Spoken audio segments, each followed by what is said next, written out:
To learn a language is to have one more window from which to look at the world. Language course French, a comprehensive starter by Deepa Arun. The course overview. Who can learn? Anyone having a flair to learn French language? Persons traveling to French countries for work or for vacations? Want to speak French in restaurants? Converse with cab drivers? Tell and ask directions. At the airport, negotiate at a shop, etc. Students struggling to understand the grammar concepts? This course will guide to better and clear understanding of the grammar concepts and help to speak, read and write confidently. Aspiring to write exams for any certifications? This course material is designed to help and guide you to success.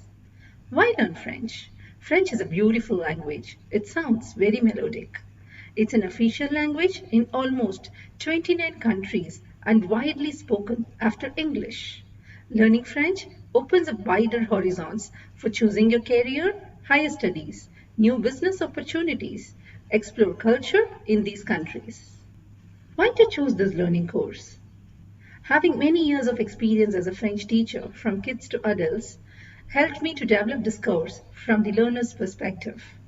This course is designed to cater the needs of all age levels and complete beginners.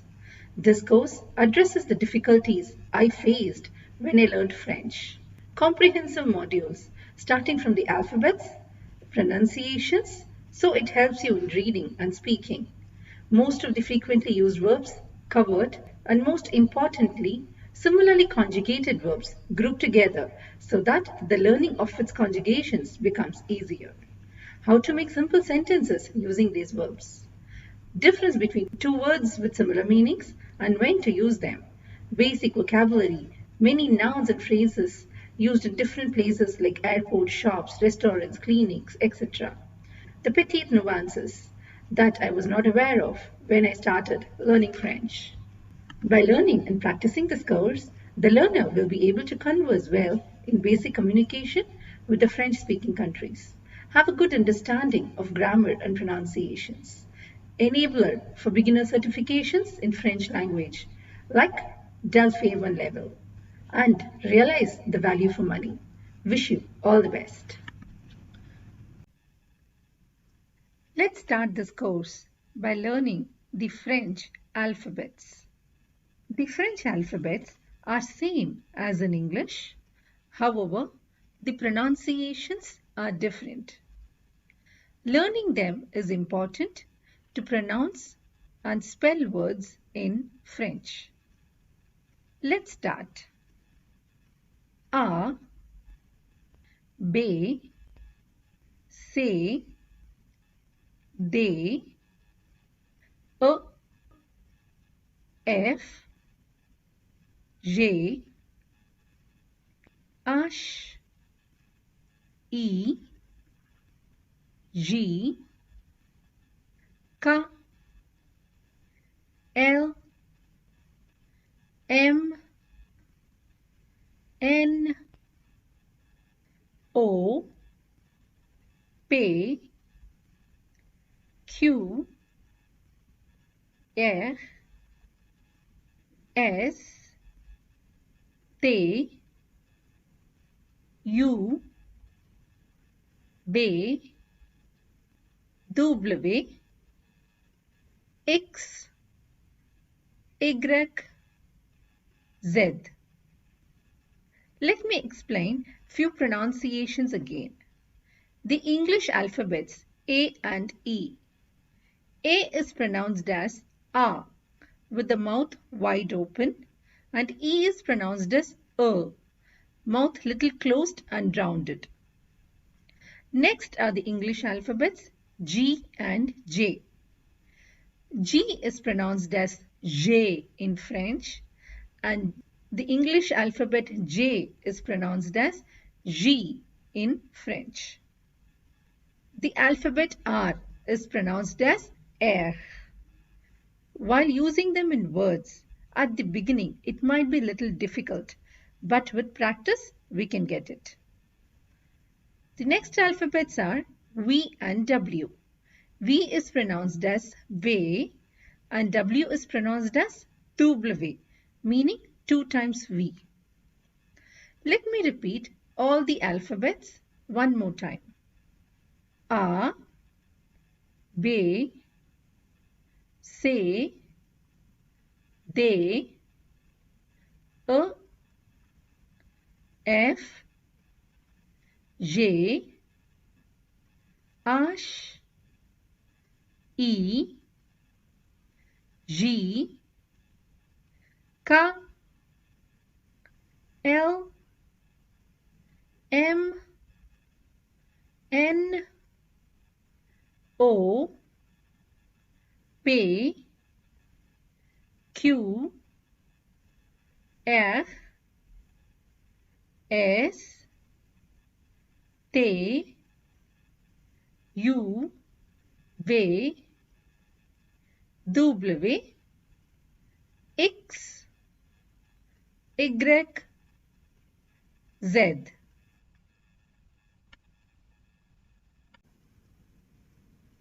Les voyelles et les prononciations and liaison et elision. Let's learn as to what are the vowels in French, pronunciations of different combination of letters and liaison et elision. Il y a 6 vowels en français. There are 6 vowels in French. A, E, I, O, U, A, Y. They are A, E, I, O, U and Y. These are the 6 vowels in French. The other alphabets are called as the consonants. We learned how to pronounce the alphabets in French, but there are some major differences in the pronunciation of some letters when combined with another consonant or a vowel. I have given few of the combinations here and its pronunciations. This will help you while pronouncing a word. Les prononciations.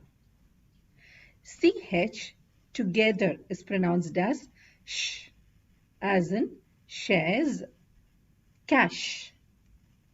GNE is pronounced as near, near, as in Allemagne, Campania.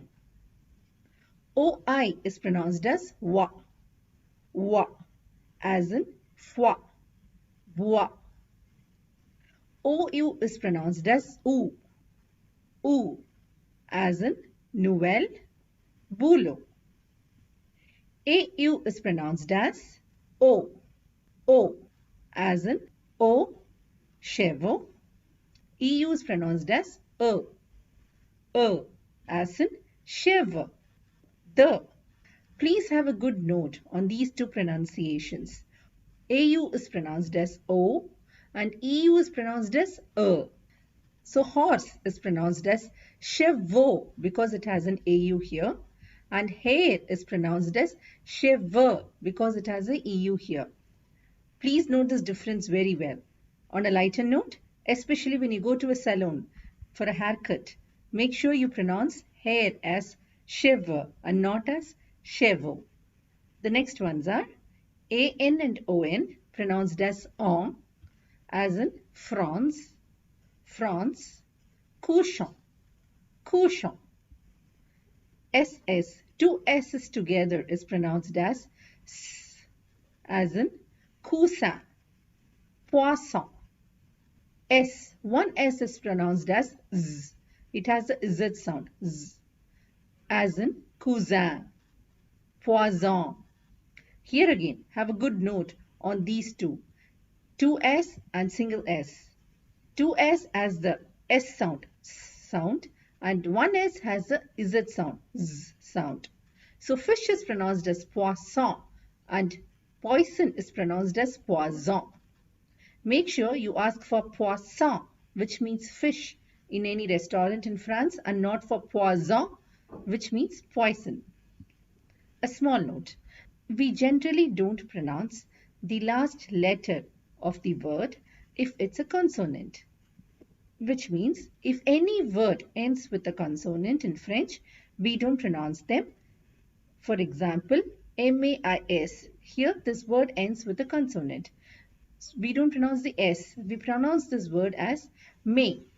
As I mentioned, we generally don't pronounce the last letter of the word if it's a consonant, except for the consonants C, R, F, L, B, K.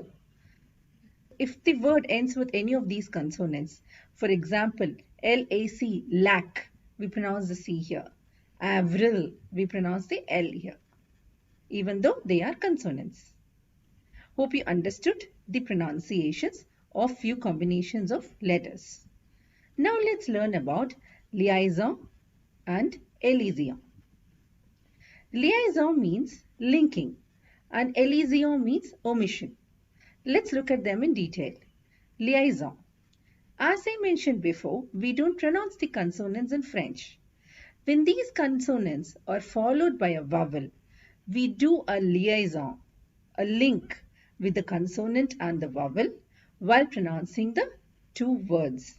For example, des amis, D-E-S and A-M-I-S. These are two words. This word ends with a consonant, so we don't pronounce the S, but it's followed by a word that starts with a vowel, A.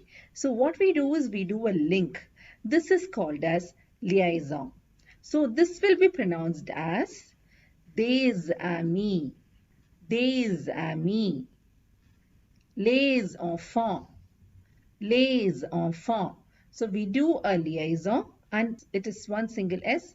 It has the Z sound. Whereas if you look at this example, DES and PHOTOS. Here this word ends with a consonant S and this word also starts with a consonant. So there is no link here. We pronounce it as de photo. That's it. Hope you understood the difference between this and this. Des amis. You pronounce this S and A together as is it. But since here the next word starts with a consonant, there is no link here. We pronounce these two words as de photo. There is no liaison because S is not followed by a vowel. Let's learn what is elision. Elision means omitting a letter. For example, let's take this. Le ami. Here there are two vowels, E and A, next to each other. So elision means we remove the letter E and replace it with an apostrophe. So it becomes L apostrophe A-M-I. So the pronunciation also becomes lami. So it is not le ami, it's pronounced as lami. Another example is this. Instead of pronouncing as je, a, we remove this E, put an apostrophe because there are two vowels together and it becomes j'ai, which means I have. Hope you understood all these well. These would surely help you while pronouncing the words and while reading sentences. Les accents. We are going to learn about the different accents in French. Il existe 5 accents en français. There are 5 accents in French. L'accent aigu, l'accent grave, l'accent circonflexe, l'accent tréma, et l'accent cédille. Let me explain about each accent and why do we use them in detail. The first one is l'accent aigu.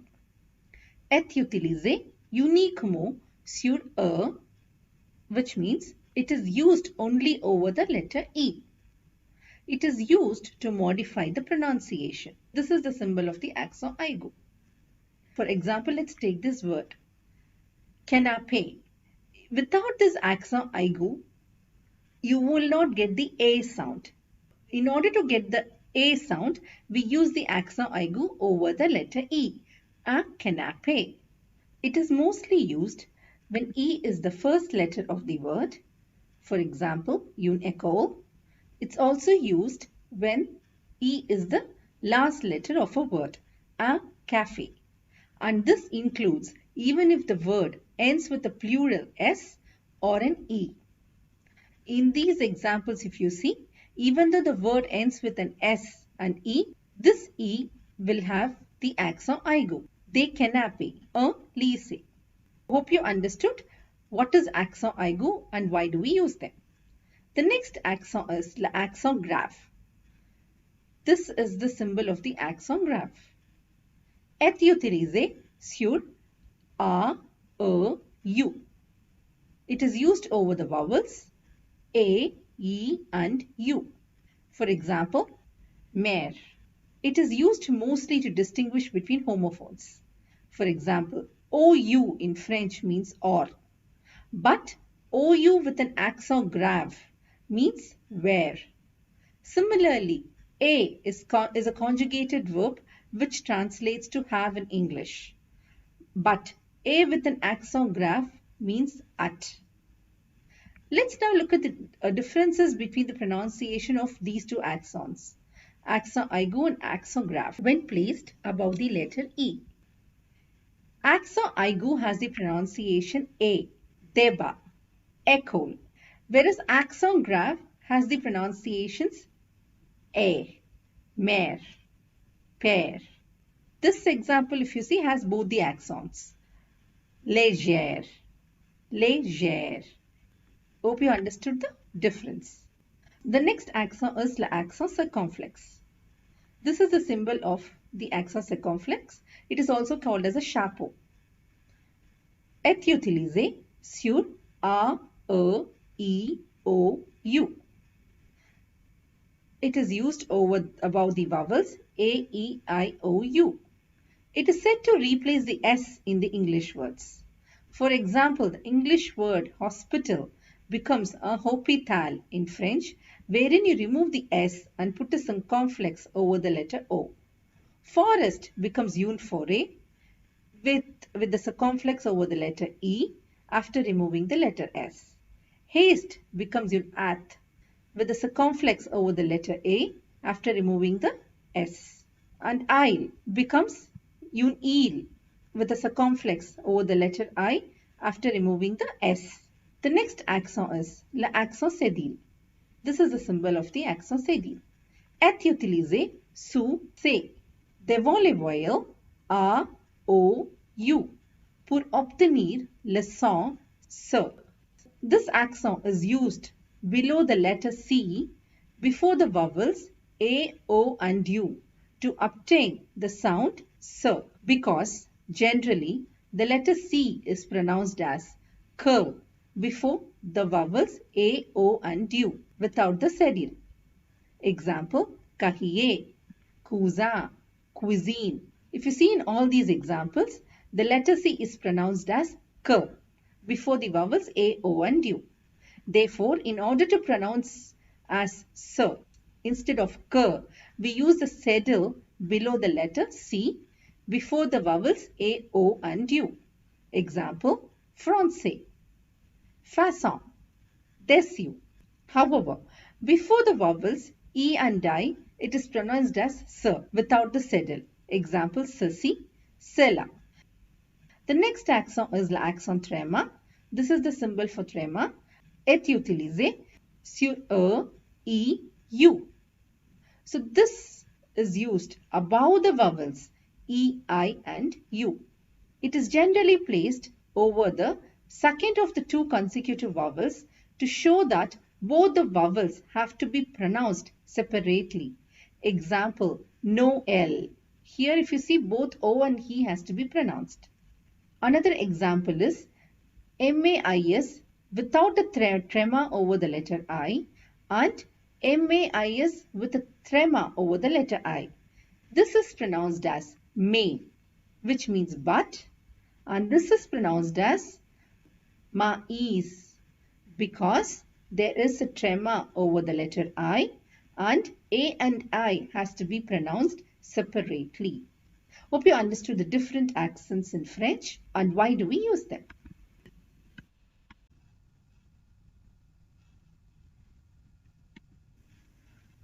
Gender in French. Knowing the gender of a noun in French is very important.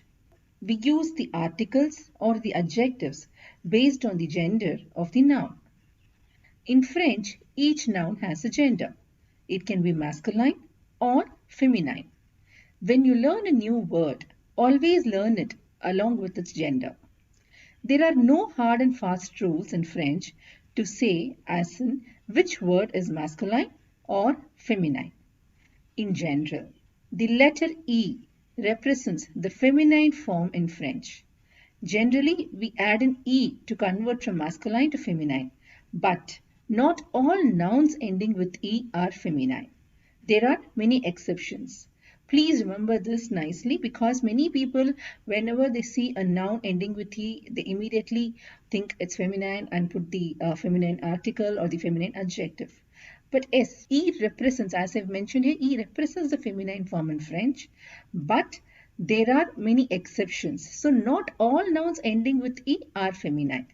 And as mentioned, there are no hard and fast rule given that these nouns are masculine and these nouns are feminine in French. But there is a small tip wherein you can say the nouns ending with these endings like EAU, AL, AIL, IER, OIR, MENT, TEUR and ISME are generally masculine. Please remember this word generally.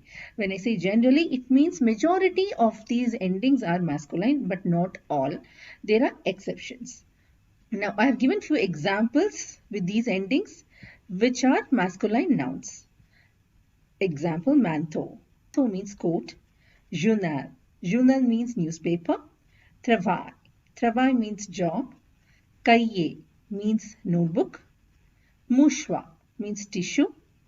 Appartement means apartment. Ordinateur means computer. Tourisme means tourism. Now, the nouns ending in E accent aigu, T, E accent aigu, URE, TION, ANCE and AISON are generally feminine.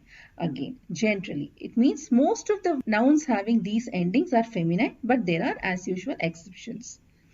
Few examples of the nouns which are feminine ending in these letters are arrivé means arrival, beauté means beauty, nature means nature, natation means swimming, fragrance means fragrance, saison means season.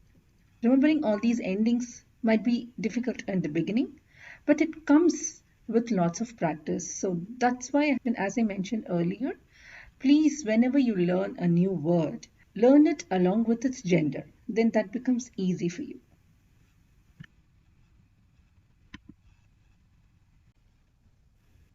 Let's learn on how to convert singular nouns to plural nouns.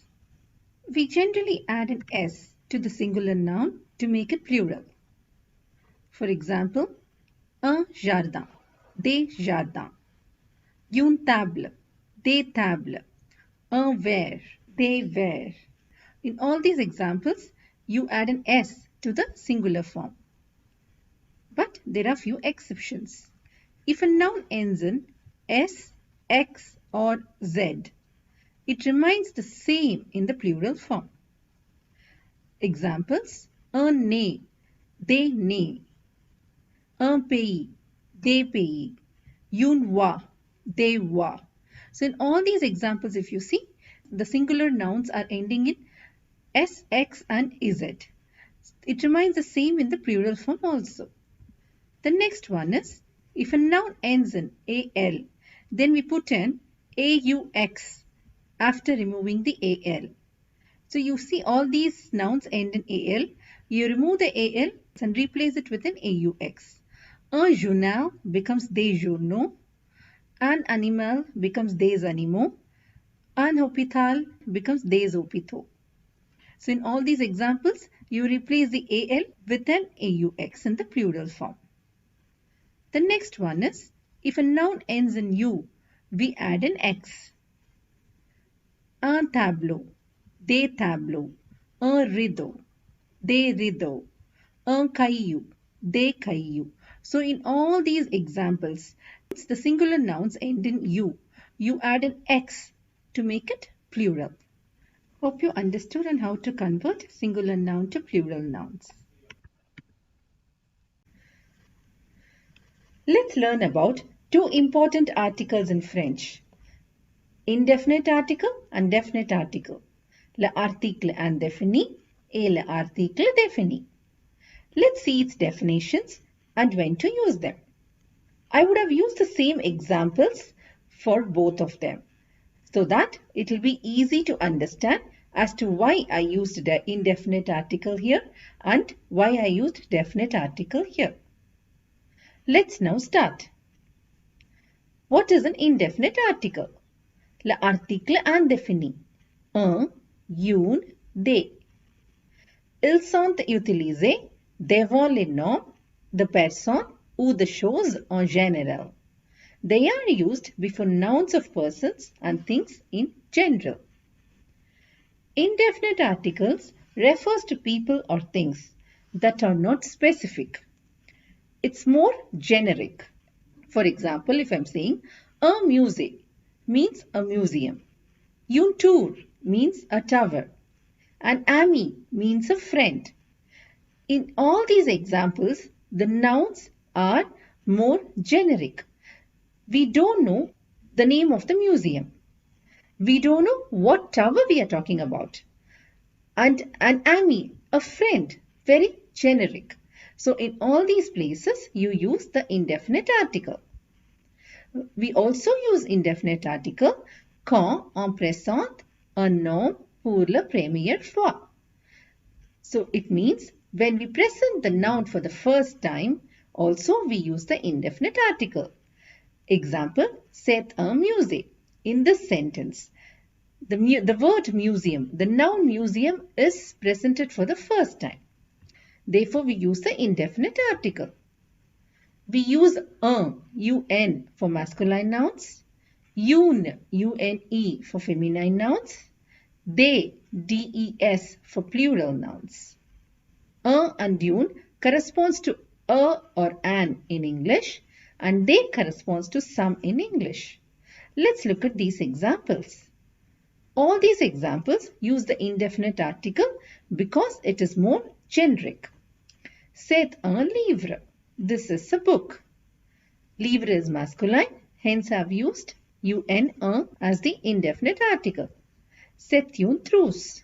This is a pencil box. Trousse is feminine, hence I have used une as the indefinite article. Ce sont des stylos. These are pens. Stylo is plural, hence I have used des. Hope you understood what are indefinite articles and when to use it. Let's now learn the definition of definite articles and when to use them. L'article défini. Le, la, l'apostrophe et les. Ils sont utilisés pour parler de choses ou de personnes bien spécifiques. They are used to talk about very specific things or people. As I mentioned earlier, I have used the same examples for a better understanding. Le musée du Louvre. If you see here, I would have used un musée, but here le musée du Louvre because we are talking about a particular museum. We know what museum it is. Hence, we have used the definite article here. La Tour Eiffel. Here again, if you see, we are talking about the Eiffel Tower. It's more specific. Hence, we use the definite article here. Whereas, here if you say une tour, I would have used an indefinite article here because it's more generic. We don't know about which tower we were talking about. The next one is l'ami de Charles. Here again, we are saying it's Charles' friend. We are specifying whose friend it is, rather than just saying a friend, an ami. One more thing to note here is, in English, we say Charles' friend, but here I would have used the preposition the. We say l'ami de Charles. Generally, for saying the possessions like Charles' friend or Catherine's pencil box, we use the preposition the. Hope you understood why I used indefinite article in these examples and definite article in these examples. We also use definite article lorsqu'on se réfère à une personne ou une chose déjà identifiée, when referring to a person or a thing that we already mentioned before. Let's see the sentence. C'est un musée. Dans le musée, il y a des tableaux. We used an indefinite article here because we are presenting this noun for the first time.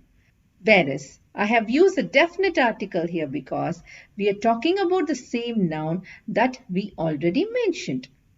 Hope you understood the difference. We also use definite articles after these verbs.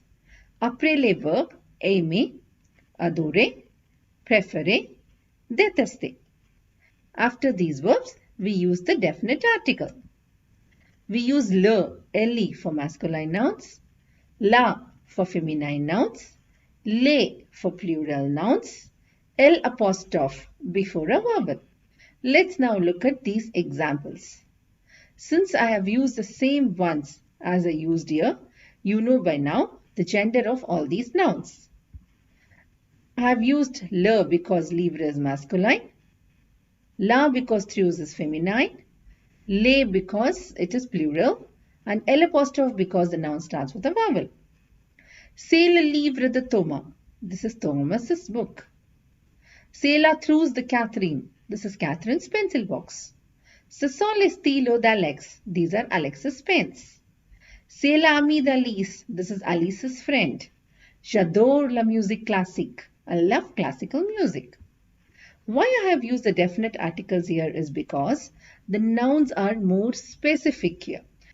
Here it's a book in general, whereas here it's Thomas's book, Catherine's pencil box, Alex's pens. So we all know more about the noun. We all know whose book it is, whose friend it is. So we use definite articles in all these examples. I've used la here because music is feminine, and with adore we use the definite article as I mentioned already. Hope you all understood clearly what are indefinite and definite articles and when to use them. Les pronoms sujets. Subject pronouns. Les pronoms personnels sujets se servent à identifier la ou les personnes qui parlent. The personal subject pronouns are used to identify the person who speaks. It refers to any person, animal or thing who carries out the action in a sentence. For example, if I say, I play football, here the subject pronoun is I because I am the person who performs the action in the sentence. Knowing the right subject pronouns are important because the verb is conjugated in respect to the subject. First, let's learn about the different subject pronouns and then we will see with examples when to use which subject pronoun. I have divided them into two parts, singular and plural. Let's first look at the singular subject pronoun. The first one is the first person singular, which is je or j apostrophe before a vowel, means I. The second person singular pronoun is tu, which means you. We use tu while addressing to a single person in an informal way. If you see, I have mentioned vous also means you and tu also means you. When to use tu and when to use you, I have explained it in detail later. The next one is third person singular subject pronoun. Il or elle. Il means he and elle means she. Now let's look at the plural subject pronouns. The first person plural subject pronoun is nous, which means we. The second person plural subject pronoun is vous, which again means you while addressing to a single person in the formal way, and it also means you all while addressing to a big gathering or a group of people. The next is third person plural subject pronoun. It is ILS or ELLES. S is silent, so it's pronounced as il or L. We use ILS when you address a group of male and you use ELLES while addressing to a group of female. If there's a combination of both male and female, then you use ILS. Let's now repeat all the subject pronouns once again. Je, tu, il, elle, nous, vous, il, elle. There is one more subject pronoun called as on, O-N-O. Let's see what it means in detail. Le sujet pronom on se conjugue à la troisième personne du singulier, which means we conjugate it like how we conjugate il or elle.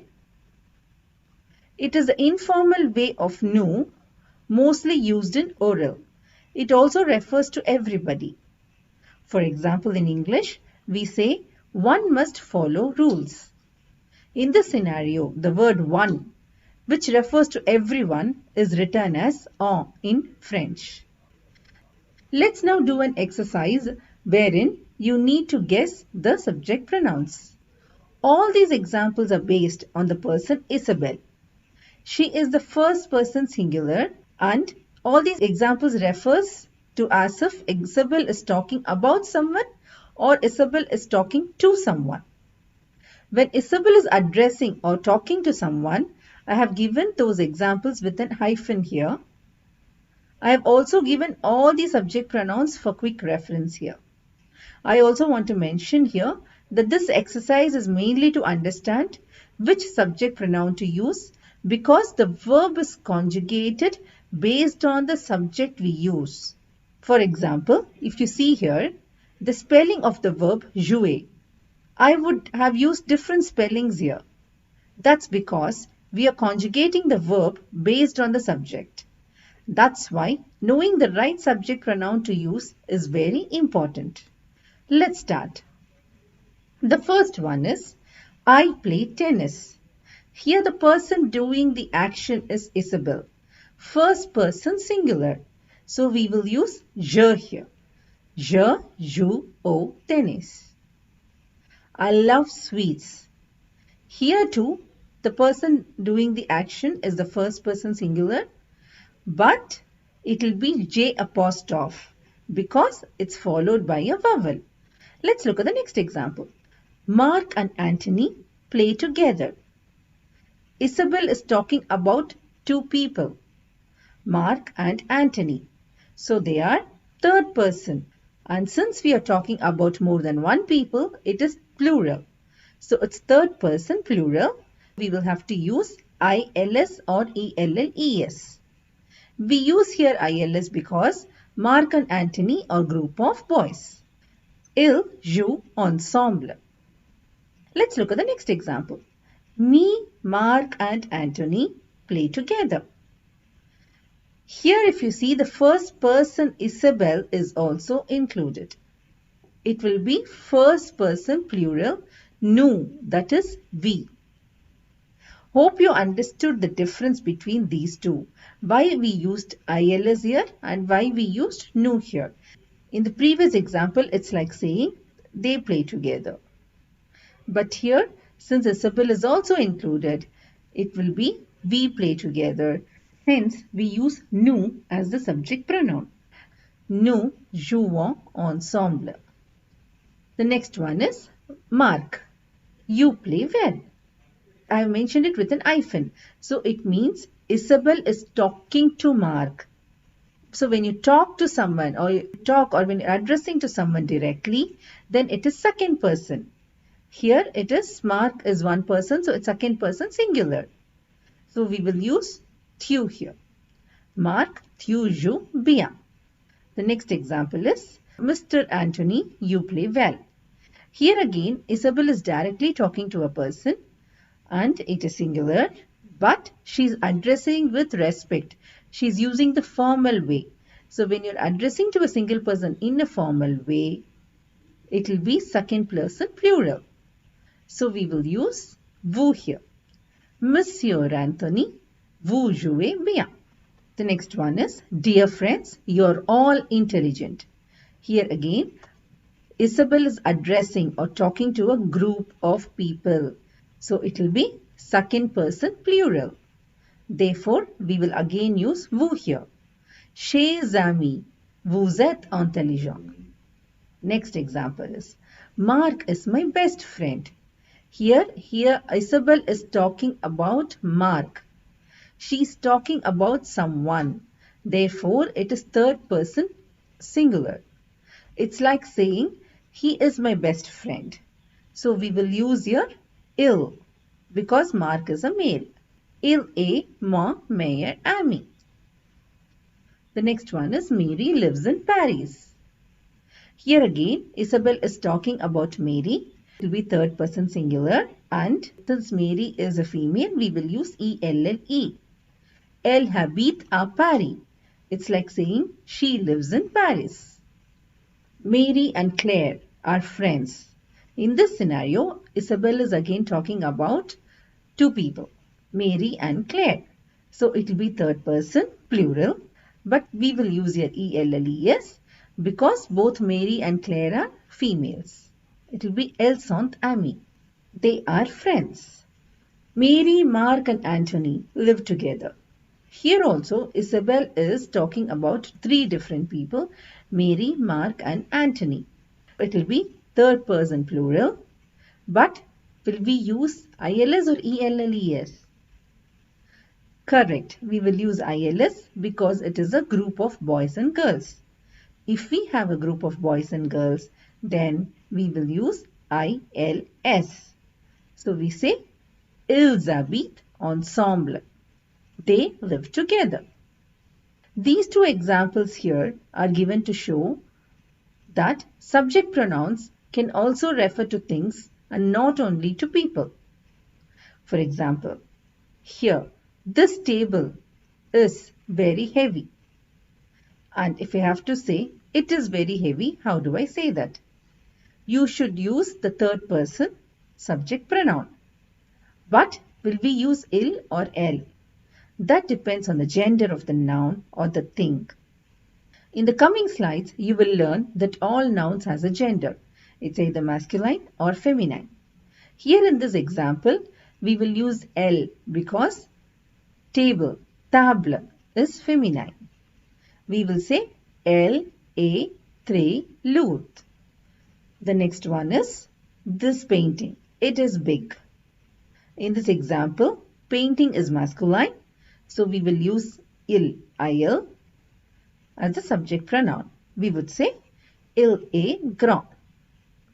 Hope with all these examples, you all understood clearly on which subject pronoun to use for each scenarios. Let's now learn when to use tu and when to use vous. Le tutoiement et le vouvoiement. Le tutoiement means using tu and vouvoiement means using vous. Tu. On utilise tu aux personnes connues comme les amis, la famille, les voisins, etc. So we use tu to know people like friends, family, neighbors, etc. On utilise vous aux personnes qu'on ne connaît pas, qui sont plus âgées que vous, à nos supérieurs hiérarchiques, aux clients et aux employés de maison. We use vous to unknown people, to people elder to you, to the superiors in the hierarchy, to customers and to domestic workers. Hope you understood what different subject pronouns are, when to use which subject pronoun, and the difference between tutoiement et vouvoiement.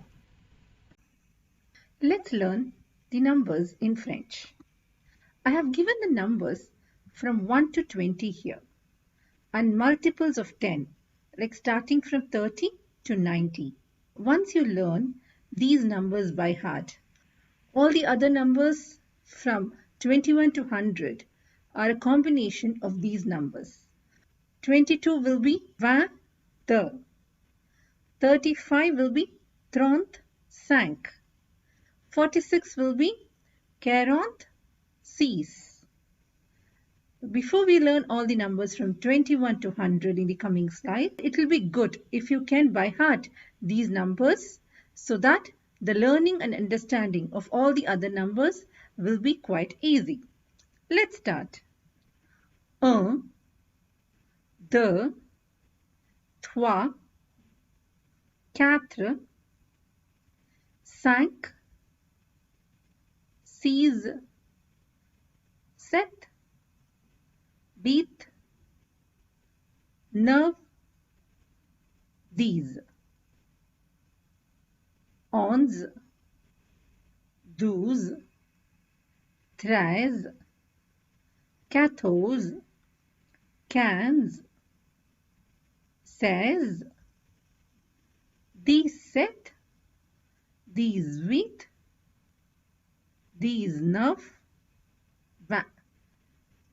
30 is 30, 40 is 40, 50 is 50, 60 is 60, 70 is 70, 80 is 80, that you can say as 4 times 20. 90 is 90. I would request you to by heart all these numbers before we see the other numbers from 21 to 100 in the coming slide. Les jours de la semaine et les mois de l'année.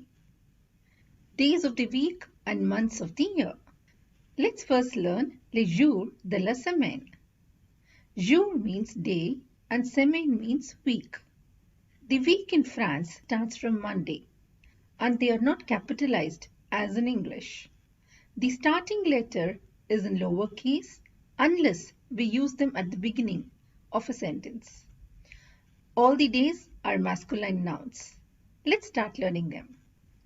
Lundi, mardi, mercredi, jeudi, vendredi, samedi, dimanche. I repeat, lundi, mardi, mercredi, jeudi, vendredi, samedi, dimanche. The next is les mois de l'année. Mois means month and année means year. All months are also masculine and they are also not capitalized unless used at the beginning of a sentence. Let's learn them. Les mois de l'année. Janvier, février, mars, avril, mai, juin, juillet, août, septembre, octobre, novembre, décembre. I repeat, janvier, février, mars, avril, mai, juin, juillet, août, septembre, octobre, novembre, décembre. Let's learn how to say the different punctuation marks in French. Les signes de ponctuation. Full stop is called as le point. Comma is called as la virgule. Semicolon is called as le point virgule. Question mark is called as le point d'interrogation. Exclamation mark is called as le point d'exclamation. Colon is called as le deux points. Hyphen is called as le tiret and also as le trait d'union. The difference between tiret and trait d'union is tiret is used as a punctuation and trait d'union is used between two words. Example, ci-dessous, these with.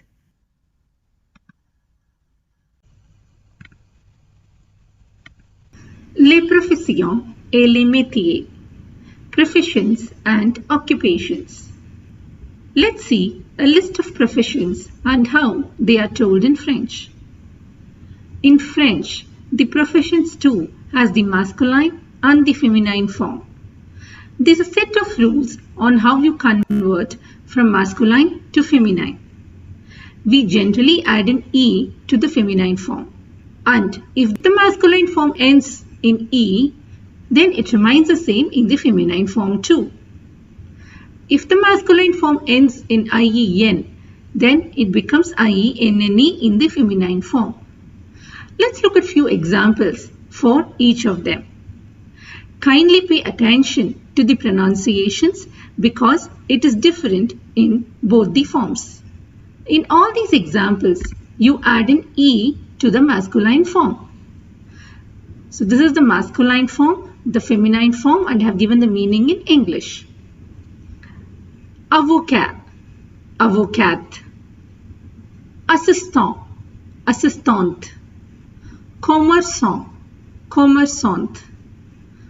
Enseignant, enseignante. Gérant, gérante. Écrivain, écrivaine. In these examples, the feminine form remains the same as the masculine form since it ends with an E, and the pronunciations too remain the same. Chimiste, chimiste. Dentiste, dentiste. Guitariste, guitariste. Journaliste, journaliste. Pianiste, pianiste. Psychologue, psychologue. In these examples, IEN becomes IENNE in the feminine form. Mécanicien, mécanicienne. Pharmacien, pharmacienne. Informaticien, informaticienne. Physicien, physicienne. Musicien, musicienne. Opticien, opticienne.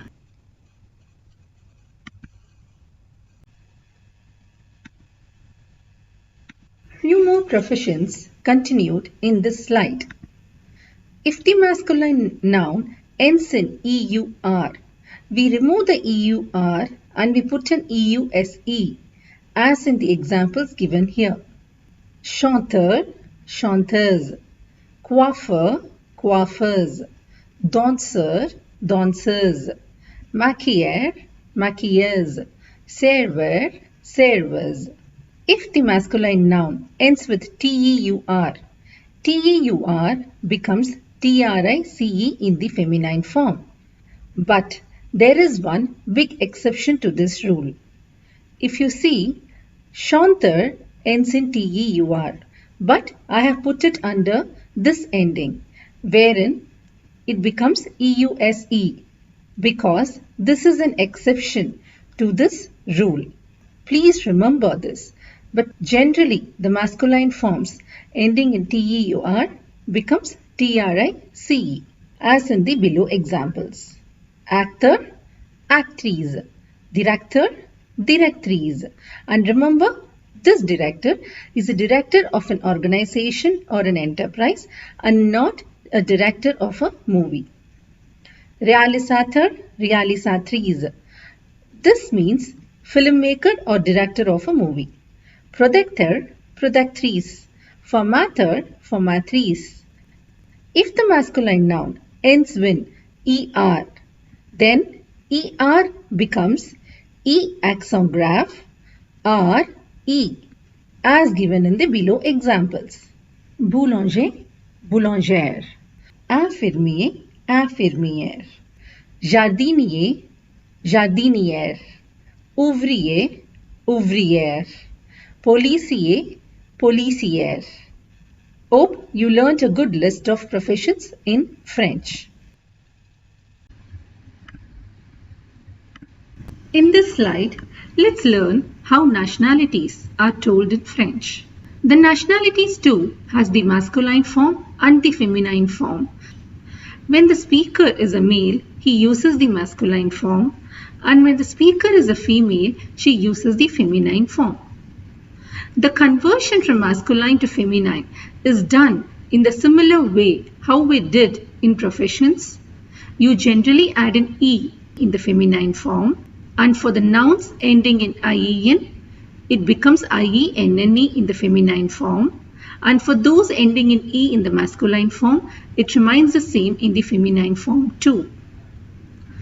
In this table, I have given the countries, the nationality in the masculine form and the nationalities in the feminine form. Please pay attention to the pronunciations because they are different in both the forms.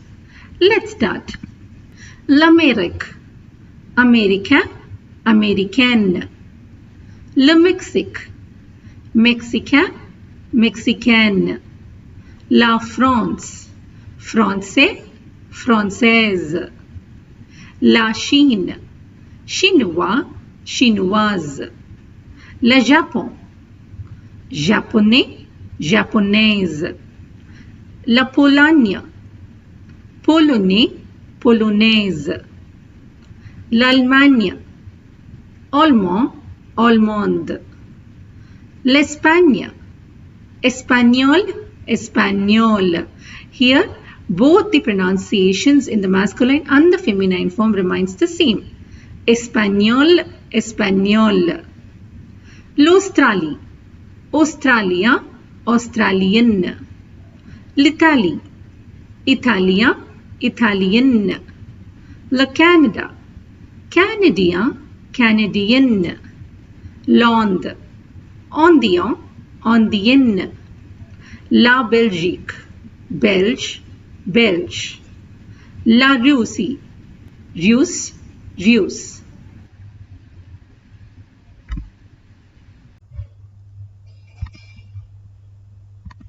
Les verbes.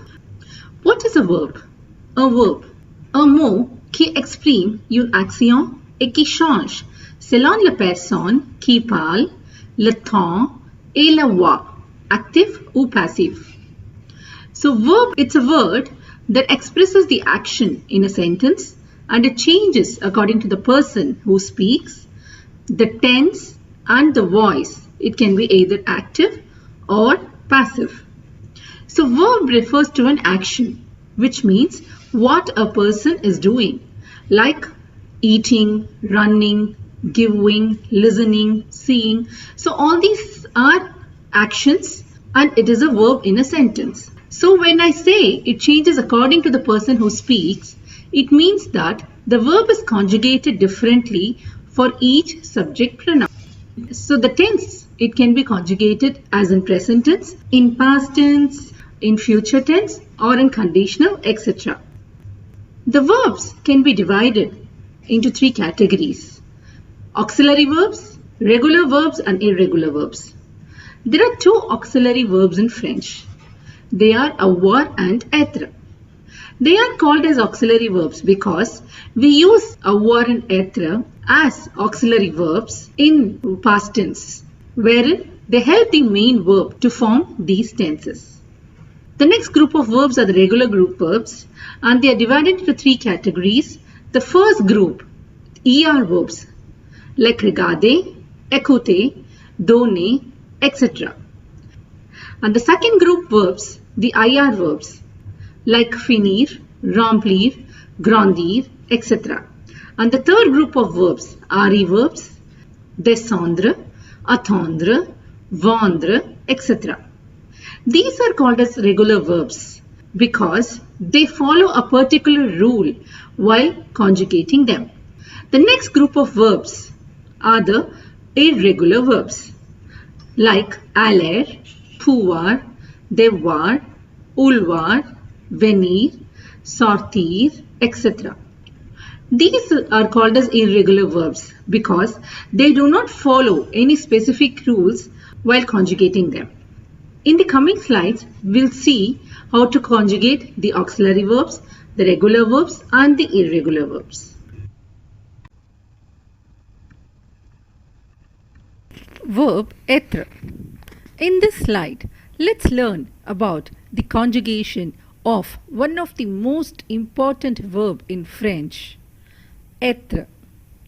Être means to be. So for je, it is S-U-I-S, je suis.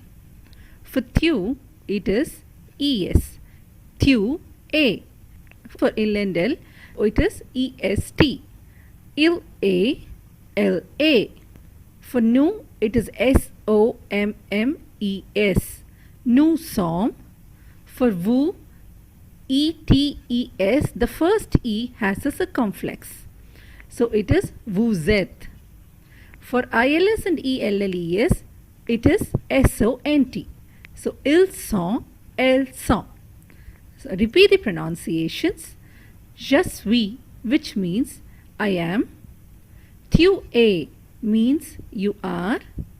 Il est and elle est means he is or she is. Nous sommes means we are. Vous êtes means you are while you're addressing to a single person in a formal way, and you all are while addressing more than one people. Ils sont, elles sont. Please note the pronunciation here. It has the S sound because it has two S. So ils sont, elles sont, which means they are. I repeat the pronunciations once again for you all. Je suis, tu es, il est, elle est, nous sommes, vous êtes. It has the EZ sound because of one S and followed by a vowel. And then ils sont, elles sont.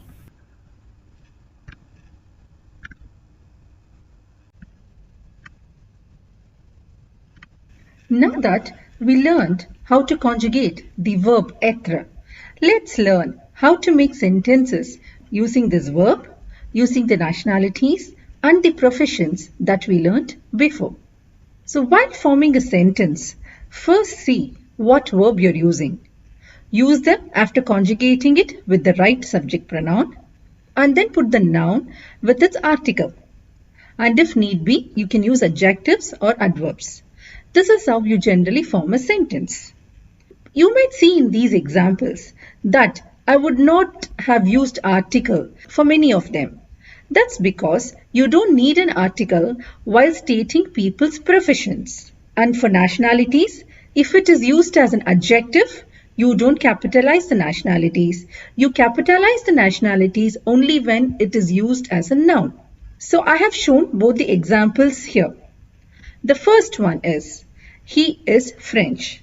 So the verb here is être, conjugated with the subject pronoun il. So it becomes il est, and put the nationality français. So it is il est français. As I mentioned earlier, since you're using the nationality here as an adjective, you don't capitalize it.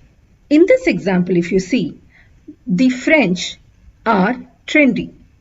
So here, the French nationality is used as a noun. So you capitalize it and put the article les because it is plural. So it becomes les Français. The verb is être. The subject is les Français, which is third person plural. So you conjugate être with ILS. So it becomes sont. And trendy is written as à la mode in French. So you write the sentence as les Français sont à la mode. Hope you understood when to capitalize for nationality and when not to. In the next example, the subject again here is ILS. So the sentence is, they are software engineers. You conjugate être with ILS, it becomes sont. So ils sont and informaticiens. You put an S here because the subject is plural. And as I mentioned earlier, you don't need an article before informaticiens because while stating a people's profession, you don't use an article in French. In the similar way, you frame sentences for all the other three examples also. She is a singer.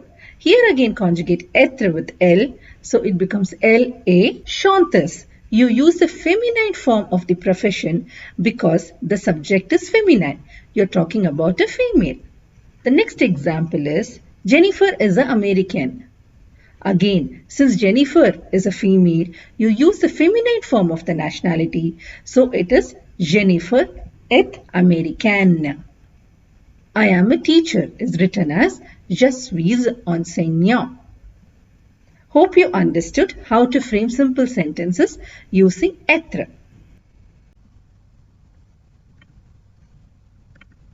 The verb avoir. In this slide, let's learn to conjugate the verb avoir. With je, it is ai. You put je apostrophe here because e is followed by another vowel a, So you remove the E and put an apostrophe. So it becomes J. With Thu, it is AS, Thu, A.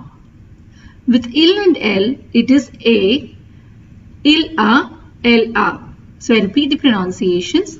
J, Thu, A, Il, A, L, A. And with Nu, it is AVONS, nous avons. With Vous, it is AVEZ, vous avez. With ILS and ELLES, it is ONT, ils ont, elles ont. Let me repeat all the pronunciations and give its meanings. J'ai means I have. Tu as means you have. Il a and elle a means he has or she has. Nous avons means we have. Vous avez means you have while addressing to a single person in a formal way, or you all have while addressing to more than one person. Ils ont and elles ont means they have. Again, only the pronunciations for you all. J'ai, tu as, il a, elle a, nous avons, vous avez, ils ont, elles ont. Remember that you have to give an IZ sound in all these 4 pronunciations because of the single S. Pay attention here, especially with ILS and ELLES. You say ils ont, you have to use the IZ sound. And if you use the S sound, if you say ils ont, it means you have conjugated the être verb instead of the avoir verb. Hope you understood how to conjugate the verb avoir and how to pronounce them.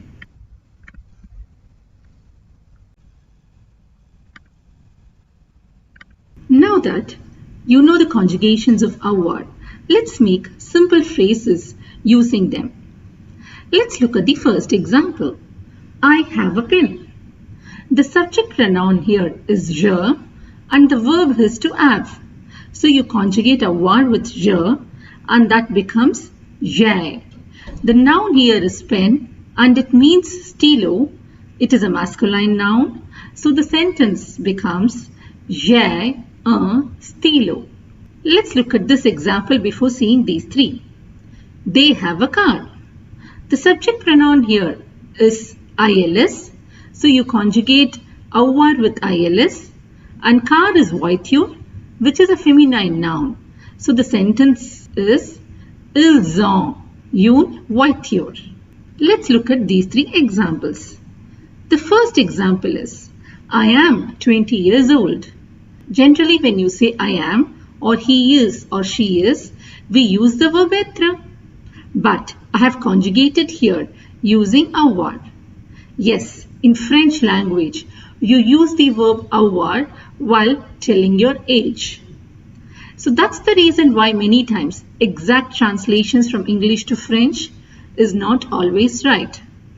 So while forming sentences in French, please think what is the main verb you're using in a sentence, conjugate it with the subject and put the noun with its article. And as need be, you can use adjectives and adverbs. Please remember, when you say your age in French, to conjugate with avoir. Now, let's look at these examples. I am 20 years old. So here, conjugate avoir with je. It becomes j'ai. And you say for 20, it is 20. So 20 years old, you put 20 ans. So the sentence is j'ai 20 ans. He is 10 years old. Here the subject is he. So you conjugate with il. Il a 10 ans.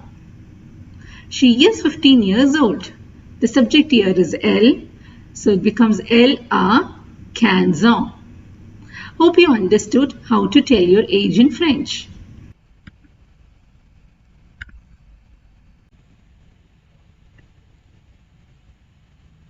Se présenter means to introduce oneself. So if you see any verb prefixed with se, it is called as reflexive verbs.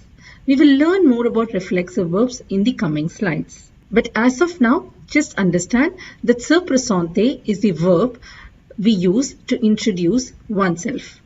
So if I have to introduce myself, I would say je me présente and introduce myself. We learned on how to tell our name, age, profession and nationality. Let's also now try to introduce ourselves. Let's write a small self-introduction. I have given two examples of two people and written their self-introduction. You can try to introduce and write your own self-introduction as given in these two examples.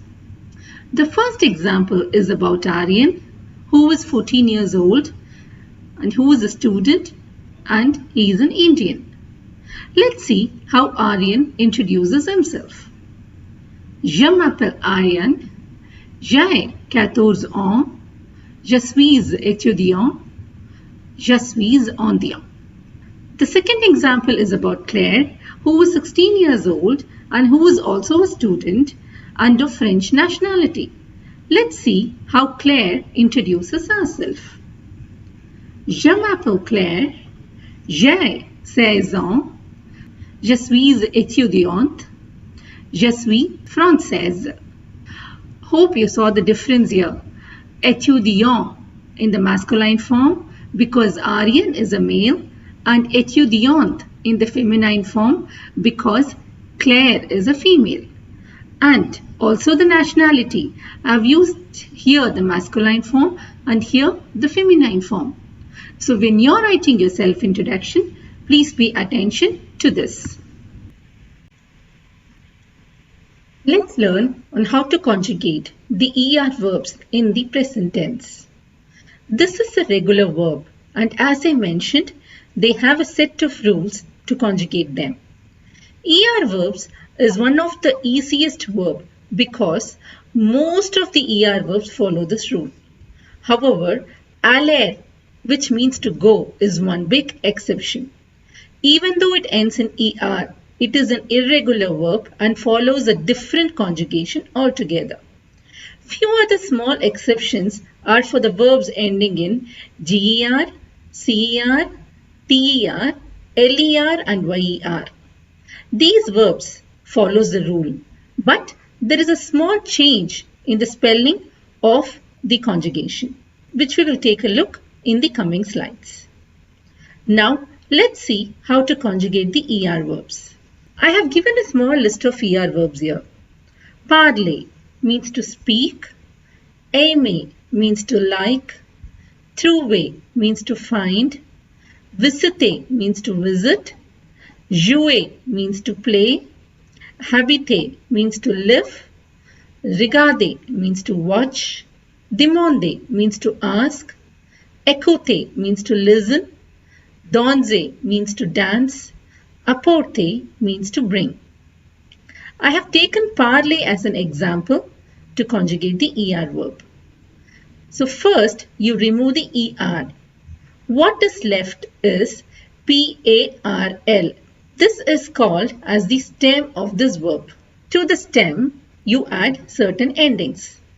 So you add E to je, ES to tu, E to elendel. For nous, you add ONS. For vous, you add EZ. And for ILS and ELLES, you add ENT. So to summarize, after removing the ER, you will have the stem. To the stem, for je, you add an E. For tu, you add an ES. For elendel, you add an E. For nous, you add ONS. For vous, you add EEZ. For ILS and ELLES, you add ENT.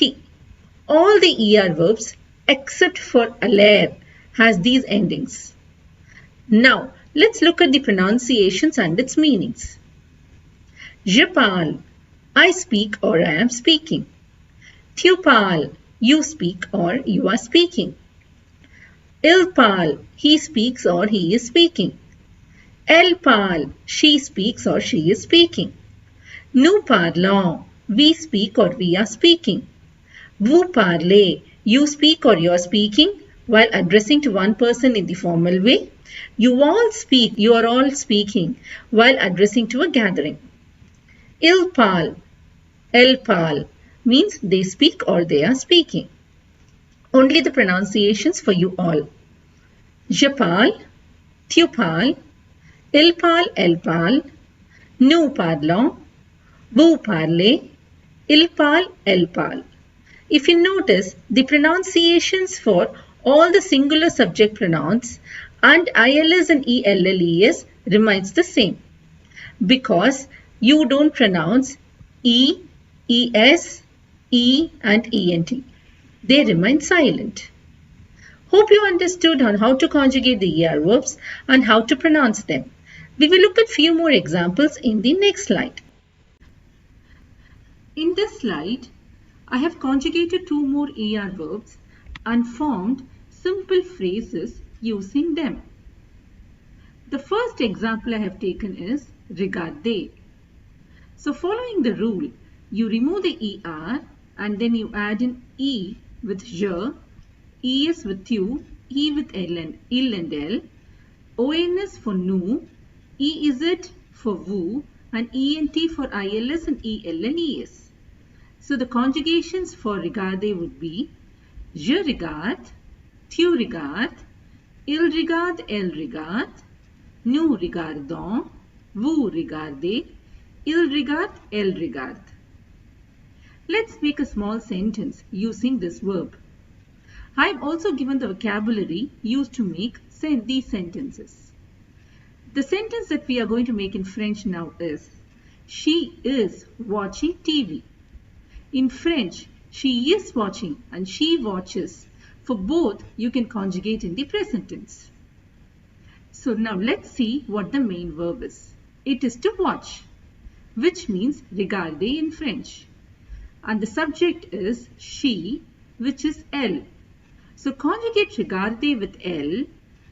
So it becomes elle regarde. And then put the noun. The noun here is TV, which is télé, and it is feminine. So you write the sentence as elle regarde la télé. Hope you understood how to make a very simple sentence using a subject, verb and a noun. In the next example, I have added an adverb as well. Let's see the next example. Écouter. Écouter means to listen. Following the rule, you conjugate écouter, and these are the conjugations. The pronunciations would be j'écoute, tu écoutes, il écoute, elle écoute, nous écoutons, vous écoutez, ils écoutent, elles écoutent. Let's now make a small sentence. They listen to radio every day.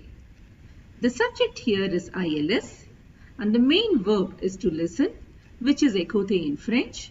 So conjugate écouter with ILS, it becomes ils écoutent. The noun is radio, which is radio, and it is feminine in French. So the sentence would be ils écoutent la radio. Now we also have an adverb, which is every day. So every day is tous les jours in French. So you put an adverb also. So ils écoutent la radio tous les jours. Hope you understood how to make simple phrases in French. I had mentioned that there are few ER verbs wherein there is a small change in the spellings of the conjugations. In this slide, we will see those small changes for the verbs ending in GER and CER. The rest we will keep it for later. Few verbs ending in GER are manger, means to eat, ranger means to tidy or to put in order, nager means to swim, changer means to change, déménager means to shift, meaning to move from one place to the other, voyager means to travel. Okay, so what is that small change in the conjugation of these verbs? I have taken manger as the example. It is conjugated in the same way. You remove the ER and put its respective endings. But in the new form, you add an E before the O. This is done because G is pronounced as J, meaning it has the J sound in front of the vowels E, I and Y. But in front of the vowels A, O and du, it has the G sound. So you put in he here to pronounce as mangeons instead of mangeons. So we pronounce as nous mangeons because there is a E after the G. Hope you understood the small change in the spelling for the GER verbs and why we do this. Now let's see the verbs ending in CER. Few examples are effacer means to erase, annoncer means to announce, commencer means to start, prononcer means to pronounce, remplacer means to replace. I have taken commencer as the example. Again, here too, everything is conjugated in the same way. You remove the ER and put the respective endings. But in the new form, you add the accent cedille to the C before this O. Again, this is also done for the pronunciation. C has the yes sound before the vowels E, I and Y. But C is pronounced as K before the vowels A, O and U. So if you put a cedille below the C, then it's pronounced as S. It has a sound before these vowels A, O and U. So to pronounce as commençant instead of commençant, you add the accent cedille to the C, so it becomes nous commençons. Hope you understood the small change in this CER verbs and why we are doing it.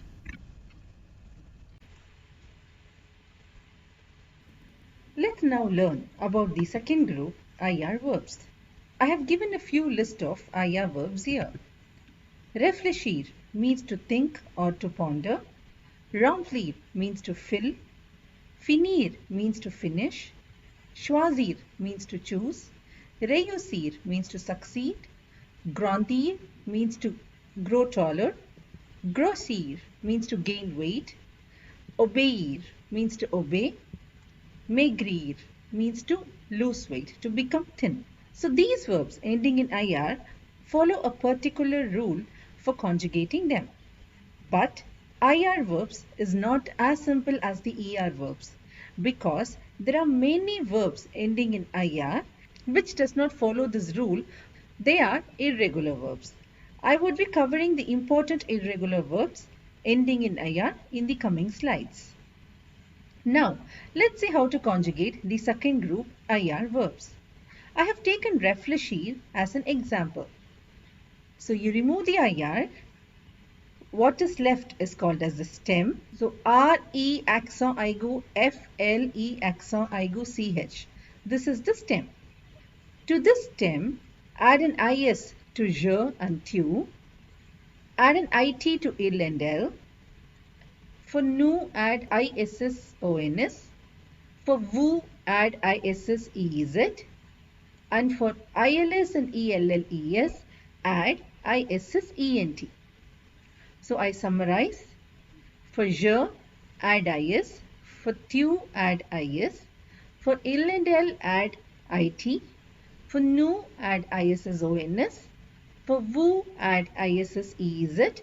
And for ILS and ELLES, add ISS-ENT. Let's see the pronunciations and the meanings for these. So réfléchir means to think or to ponder. Je réfléchis. I am thinking or I think. Tu réfléchis. You think or you are thinking. Il réfléchit. He thinks or he is thinking. Elle réfléchit. She thinks or she is thinking. Nous réfléchissons. We think or we are thinking. Vous réfléchissez. You are thinking or you think while addressing to a single person in the formal way, or you are all thinking while addressing to more than one person. Il réfléchit or elle réfléchit means they think or they are thinking. Only the pronunciations once more. Je réfléchis, tu réfléchis, il réfléchit, elle réfléchit. So the pronunciations for all the singular subject pronouns are the same. Nous réfléchissons, vous réfléchissez, il réfléchissent, elle réfléchissent. Let's see few more examples in the next slide.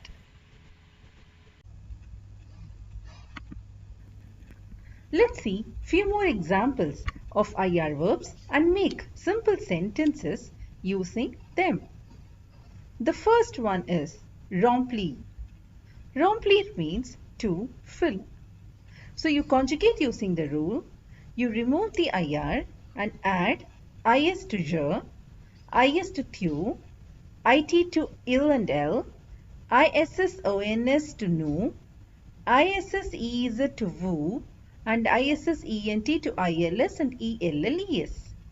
So it becomes je remplis, tu remplis, il remplit, elle remplit, nous remplissons, vous remplissez, il remplit, elle remplit.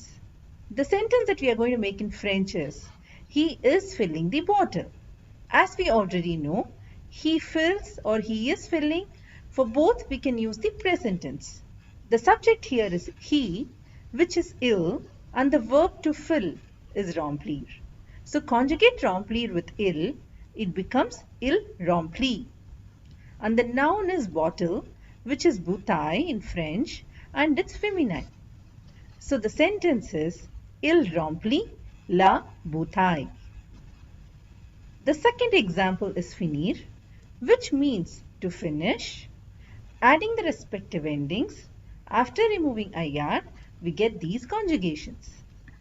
Je finis, tu finis, il finit, elle finit, nous finissons, vous finissez, ils finissent, elles finissent.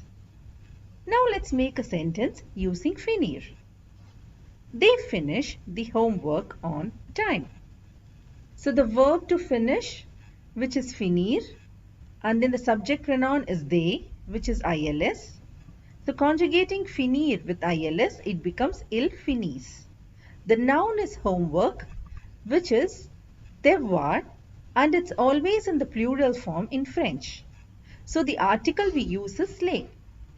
And there is an adverb on time, which means à l'heure. You can put this adverb at the end of the sentence. So you have conjugated the verb with the subject. So it becomes il finissent, put the noun, les devoirs, and then the adverb à l'heure. The sentence is ils finissent les devoirs à l'heure. Hope you understood how to conjugate the IR verbs and make simple sentences using them.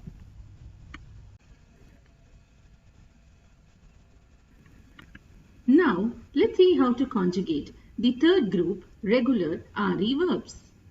I have given a few list of RE verbs here. Descendre means to descend or to go down. Entendre means to hear. Attendre means to wait. Perdre means to lose. Vendre means to sell. Rendre means to return. Répondre means to respond. Défendre means to defend. Here, if you see entendre means to hear. In ER verbs, you would have seen écouter. Écouter means to listen and entendre means to hear. Please note the difference between these two verbs.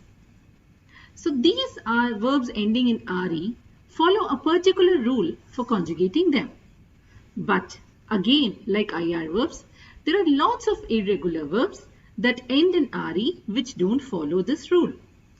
I have as well covered them in the coming slides. Now, let's see how to conjugate the regular third group RE verbs. I have taken descendre as an example. So first, you remove RE and the stem is DESCEND. To the stem, you add an S to je and tu. You don't add anything to il and elle. For nous, you add ONS. For vous, you add an EZ. And for ILS and ELLES, you add ENT. To summarize, remove the RE, take the stem DESCEND. For je, add an S. For tu, add an S. And for il and elle, don't add anything. For nous, add ONS. For vous, add EEZ. And for ILS and ELLES, add ENT. Now, its meanings and pronunciations. Je descends, I go down or I am going down. Tu descends, you go down or you are going down. Il descend, he goes down or he is going down. Elle descend, she goes down or she is going down. Nous descendons, we are going down or we go down. Vous descendez, you go down or you are going down while addressing to a single person in the formal way. And you all go down or you are all going down while addressing to more than one person. Il descend and elle descend, they go down or they are going down. Only the pronunciations again for you all. Je descends, tu descends, il descend, elle descend, nous descendons, vous descendez, il descend, elle descend.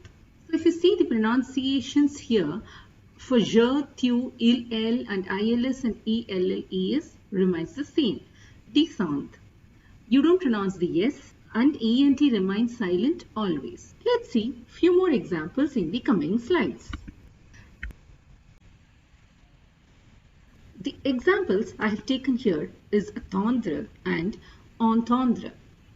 Let's see its conjugations and frame small sentences using them. Attendre means to wait. Removing the RE and adding the endings, for je and tu you add an S, and for il and elle you don't add anything. You add ONS with nous, EZ with vous, and ENT with ILS and ELLES. So it becomes j'attends, tu attends, il attend, elle attend, nous attendons, vous attendez, ils attendent, elles attendent. So the sentence we are going to make in French is Thomas is waiting for the bus. The subject is Thomas, which is third person singular, and the verb is attendre. So you conjugate attendre with il and it becomes il attend. And then you put the noun. The noun here is bus, which is bus in French. The spelling remains the same and it's a masculine noun. So the sentence here becomes Thomas attend le bus. If you see, I have not used any French equivalent for the preposition for. That's because after attendre, you don't need a preposition. It is followed by the direct object. So that is why sometimes translating word to word from English to French doesn't always work. Okay, now let's look at the next example, entendre. Entendre means to hear. After removing RE and adding the respective endings to the stem, it becomes j'entends, tu entends, il entend, elle entend, nous entendons, vous entendez, and ils entendent, elles entendent. The sentence here is I hear a noise. The subject pronoun is I, which is je. The verb is to hear, which is entendre. And the noun is noise, which is bruit in French, and it's masculine.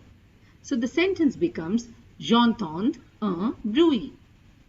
Now that we have completed learning the conjugations of the auxiliary verbs, the regular group verbs, and after seeing so many examples on how to make simple sentences, you can start making sentences using these verbs on your own. If you had seen, I would have mentioned only a few lists of ER, IR or RE verbs. But at the end of this lesson, I have given an additional list of verbs that fall under each group. You can try making sentences using them. Take the verb, conjugate it with the respective subject pronoun and put the noun with its article. And remember, while stating the professions of people, you don't need an article. Don't forget to refer the dictionary to find meanings of new words, and always remember to learn a new French word with its gender. La négation. Let's learn how to negate. On utilise les mots ne et pas qui entourent le verbe à la forme négative. Ne est placé avant le verbe et pas est placé après le verbe. Ne, verb, pas. We use the words ne and pa on either side of the verb. Ne is placed before the verb and pa after the verb. So it becomes ne, verb, pa. So this is how you negate. You use the two words ne and pa to negate. Ne is placed before the verb you want to negate and pa is placed after the verb. Let's see the examples. The affirmative form is given here and the negation is given here. The first one is il finit les devoirs. He finished the homework. So how do you negate this? If you want to say he has not finished the homework. So the verb here is fini. You use two words to negate, ne and pa. So ne is placed before fini and pa is placed after fini. So the sentence becomes il ne finit pas les devoirs. Let's look at one more example. Je regarde la télé. I'm watching TV. If you want to negate and say I'm not watching TV, then how do you do it? So here the verb is regard. You put ne before the verb and pas after the verb. So it becomes je ne regarde pas la télé. The next example is nous descendons. Here the verb is descendons. So if you want to negate, you put ne before descendons and pas after descendons. So the sentence becomes nous ne descendons pas. Here it means we are getting down. Here it means we are not getting down. Elle s'endort. So now let's see how to negate the reflexive verbs. The same rule applies. You use na and pa to negate it. But where do you put na? Is it before ondor or before the s? You put it before the s. You put it before the pronoun réfléchi. So it becomes elle ne s'endort pas. Okay? So this means she is sleeping. She is not sleeping. Hope you understood how to negate. But there is one very important point to remember. Attention. Les articles indéfinis, un, une et des, et les articles partitifs, du, de la, des, de l'apostrophe, deviennent de à la forme négative. What it means is, the indefinite articles un, une and des and the partitive articles du, de la, des and the l'apostrophe becomes the in the negation. Mais avec le verbe être, il ne change pas. With the verb être, it does not change.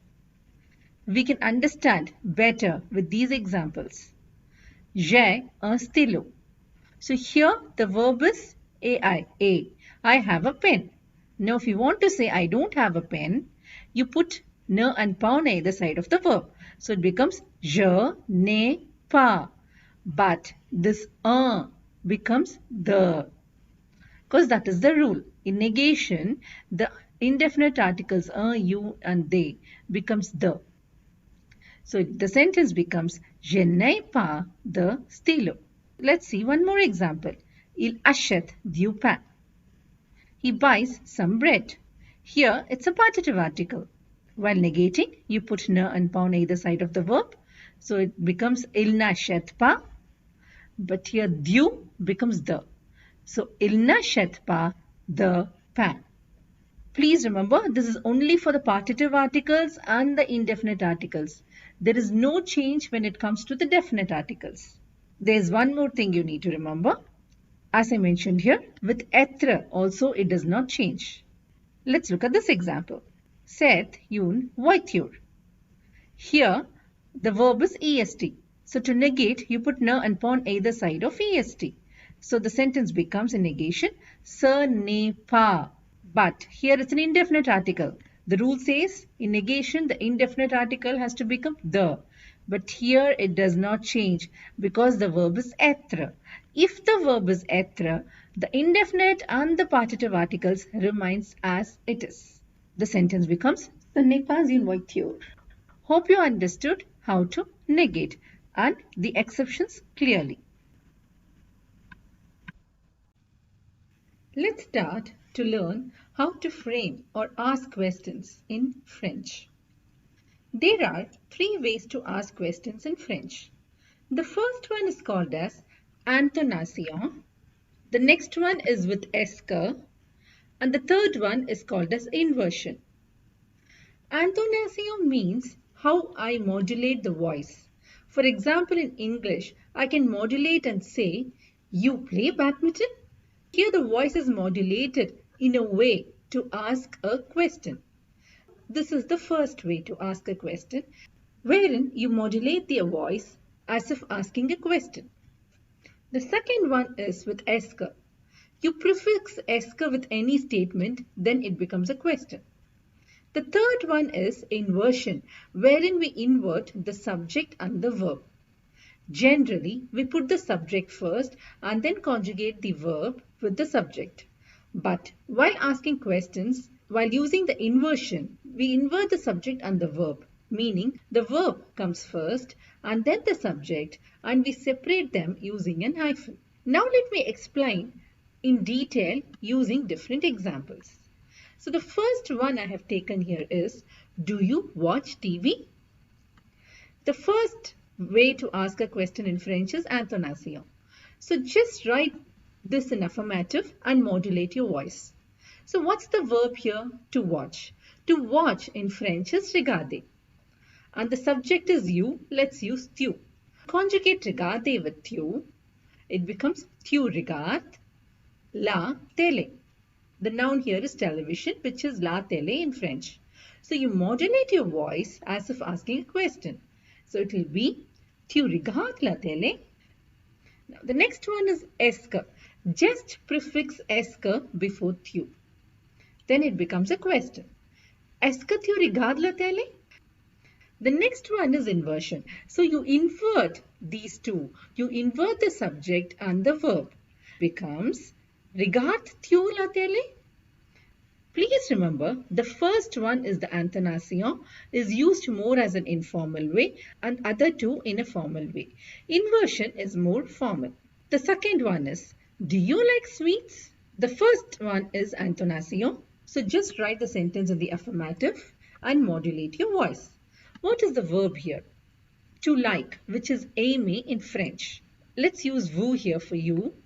Conjugate aimer with vous, it becomes vous aimez. I've already told you that with aimer, préférer, détester, you use only the definite article. So you put the article les. Sweets is bonbon in French. So les bonbons is the noun. The sentence will be, vous aimez les bonbons. Now modulate your voice like as if asking a question. Vous aimez les bonbons? So this is the first way. The second one is prefix est que. So you have to prefix est que before vous. So it becomes, est-ce que vous aimez les bonbons? The next one is inversion. Invert the verb and subject here. The verb is aimer and the subject is vous. So it becomes, aimez-vous les bonbons? Similarly, you do the third one as well. Here I have used il as the subject. There's a small reason for that. Here you know why we use an apostrophe. We do an elision with que and il. You remove the e and put an apostrophe, so the pronunciation becomes esquil. That's because when two vowels are there together, you do an elision. You remove the first vowel and put an apostrophe. So it becomes esquil les bonbons. It's not esque il, but it's esquil. You have to group it together and say esquil. Okay. Now when you invert it, you will have aime hyphen il. So there are two vowels together. Instead of having two vowels together, you separate them using a T. So it will become aime-t-il. So aime-t-il les bonbons? Remember that you put this T only when you have two vowels together in the inversion. I hope you understood this. Now, in all these examples, we didn't use any question words like how, when, why, what, etc. All these examples, which I'm going to explain now, show how to frame questions using the question words. Everything remains the same. We just put the question word in the beginning of the sentence. Let us see in detail. The first question word is où, which means where. The question here is, where do you live? You frame the question like how we did in the previous examples. The verb here is habiter. Conjugate habiter with the subject tu. It becomes tu habit. And then you have to put the question word in the beginning. So it becomes où tu habites. The second way is with est. Using with est, you put est before the tu. So it becomes où est que tu habites. The last one is the inversion. So you invert the verb and the subject and put où at the beginning. It again becomes où habites tu. Okay, I hope you understood on how to use question word. Now let's move on to the next question word, which is quand, which means ben. Now please pay attention to the pronunciation. It is con. Okay. Now similarly, you frame the questions. The question here is, when are you arriving? The verb here is arriver. The subject is vous. Conjugate arriver with vous. It becomes vous arrivez. And then put the question word before. So quand vous arrivez. The next one is with est que. Prefix est que before vous. So it becomes quand est-ce que vous arrivez. The next one is inversion. Invert the verb and the subject. So it becomes arrivez-vous. Prefix quand arrivez-vous. That's it. Okay. Now the next question word is pourquoi, which means why. The sentence is, why are you sad? Sad is triste in French. Now similarly you frame the question. The verb is être. Let's use tu as a subject. So you conjugate être with tu, it becomes tu es. Put the question word before tu. So pourquoi tu es triste? With est que, prefix est que before tu. Pourquoi est-ce que tu es triste? Then the inversion, invert tu and et. So it becomes pourquoi es-tu triste? The next one is combien de, which means how many. The question here is, how many pens he has? Here the verb is has, to have. Conjugate avoir with e, it becomes il a. And as I told you, how many in French, the question word is combien de. Combien de, it is followed by the noun. Combien de stylo il a. Okay. Now, with est que, please put est que before the subject. So, combien de stylo est-ce qu'il a? Now, inversion, invert the subject and the verb. So, it becomes a, il. No, is it right? No, because you have two vowels together. So, you need to separate it with the T.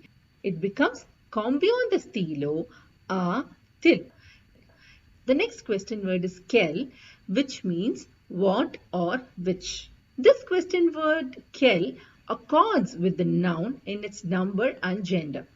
So when the noun is masculine singular, we use Q, U, E, L. For masculine plural nouns, you add an S, so it becomes Q, U, E, L, S. For feminine singular nouns, we use Q, U, E, L, L, E. And we add an S for the feminine plural, so it becomes Q, U, E, L, L, E, S. So, however, the pronunciation remains the same for all four of them. It is quel. I have given two examples here where in the first one, the noun is masculine singular, and for the second, the noun is feminine plural. Let's look at each of them. The first example is, which sport do you play? So here, the noun is sport, which is masculine singular in French. So we will use the question word Q-U-E-L because the noun is masculine singular. So, quel sport tu joues? With est que it will become quel sport est-ce que tu joues? With inversion it becomes quel sport joues-tu? The next example I have taken is what languages you speak. So, the languages in French is langue and which is feminine. So, here it's plural because as I mentioned earlier, the question word quel accords with the noun. So here since langue is feminine plural, you will use Q-U-E-L-L-E-S. The verb here is to speak and the subject is L. So conjugating parler with L, it becomes elle parle. Therefore, the question would be quelle langue elle parle?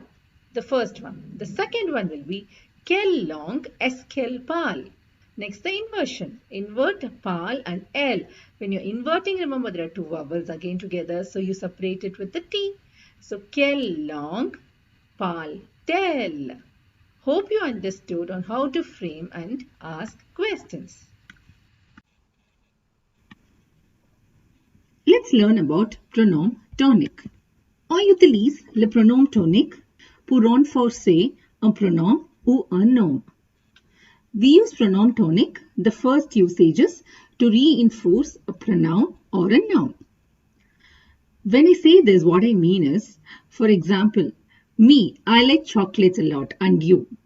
So here, how do you say me in French and this you? We use pronoun tonic in both these places. Let's look at the different pronoun tonics and then look at these examples once again.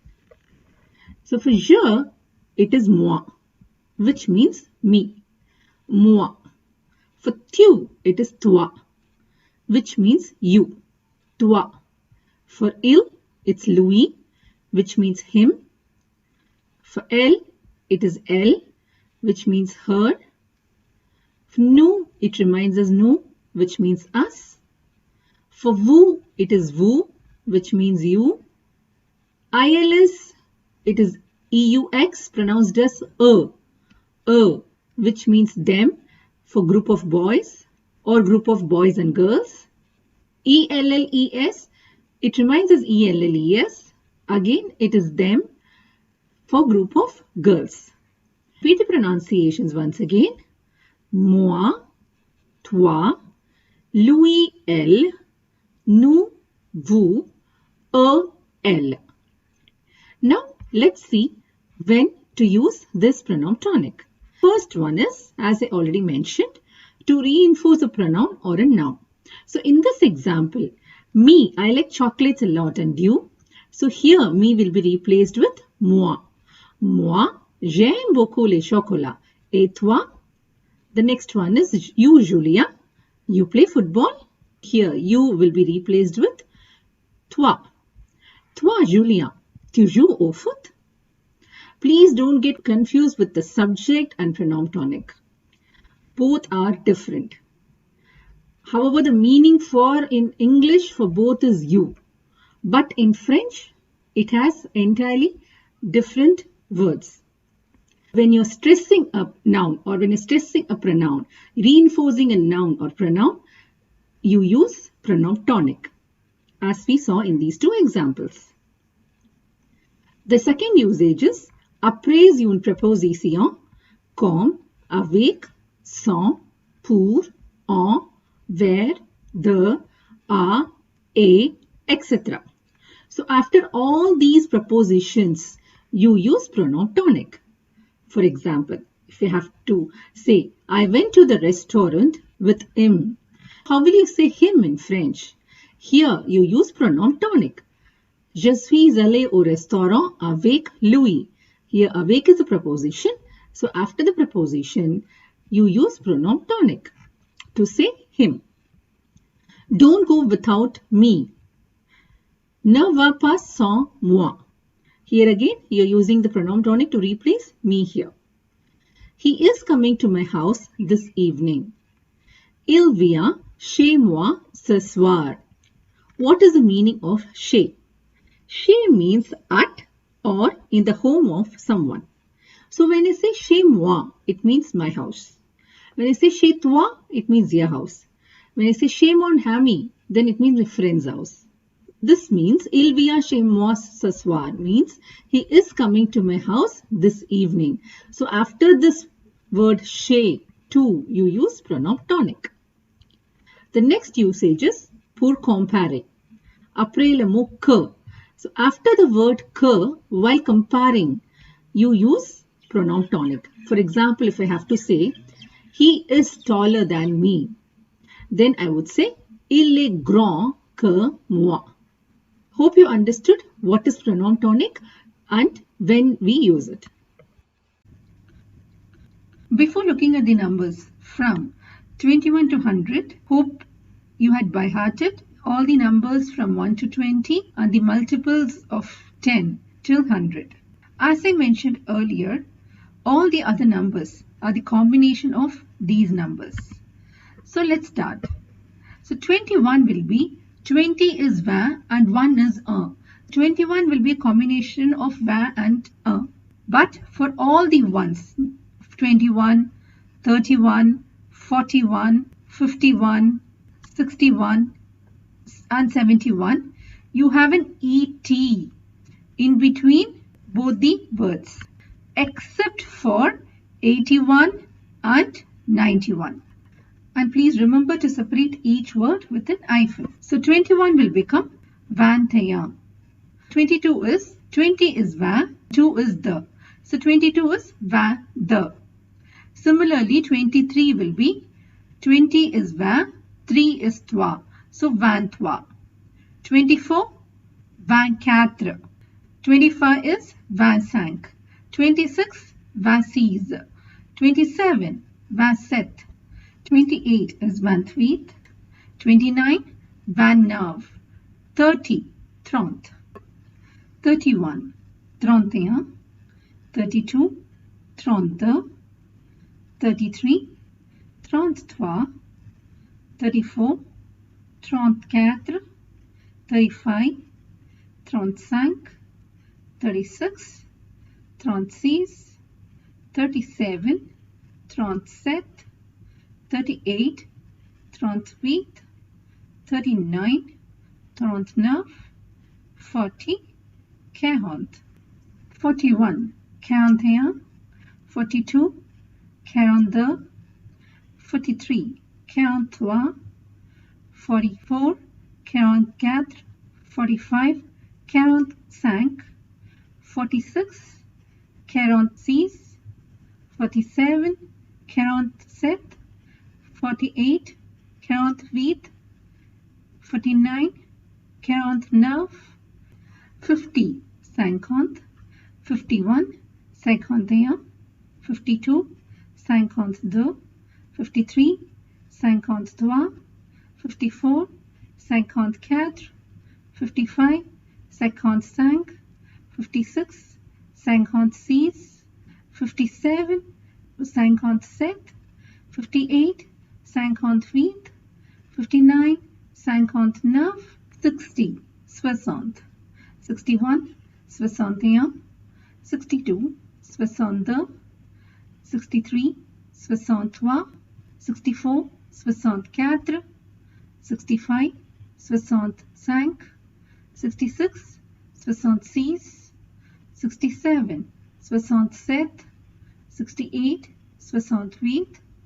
69, 69. 70, 70. Now there will be a small change. 70 is 70. So after these, ons. So 71 will be 71. 72, 72. And you continue. 73, 74, 75, 76, 77, 78, 79, 80. 81 is 81, 82 82, 83 83, 84 84, 85 85, 86 86, 87 87, 88 88, 89 89, 90 90. Again, for 91, it will be 91. And you continue. 91, 91. 92, 92. 93, 93. 94, 94. 95, 95. 96, 96. 97, 97. 98, 98. 99, 99. 100, 100. 500 is 500. 1000 is meal. 10,000 the meal. 100,000 is 100 meal. And 1 million is million. Hope you all understood how to tell the numbers in French.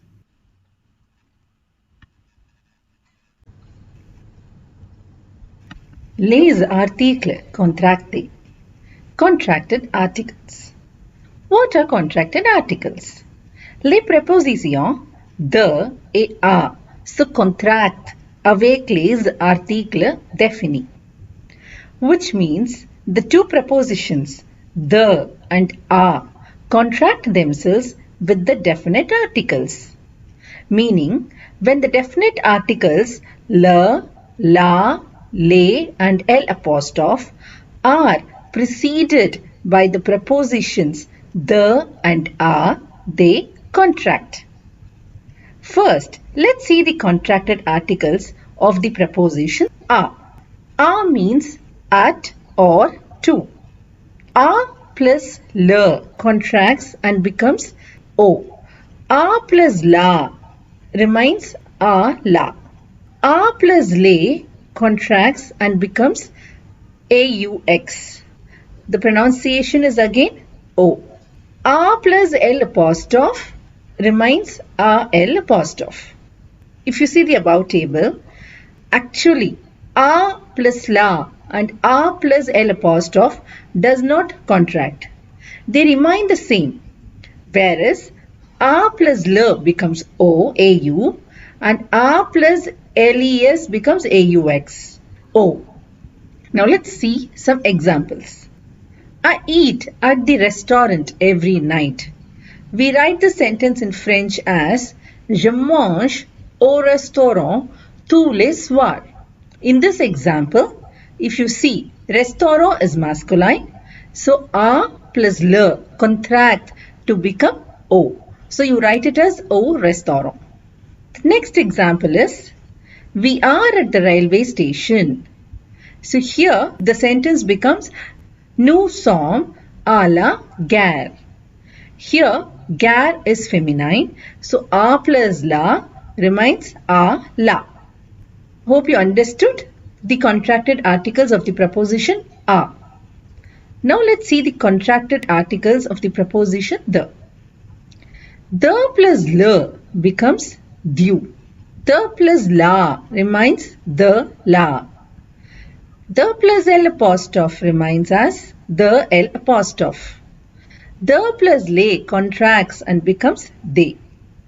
Again, if you see the above table, the plus la and the plus l apostrophe does not actually contract, they remain the same.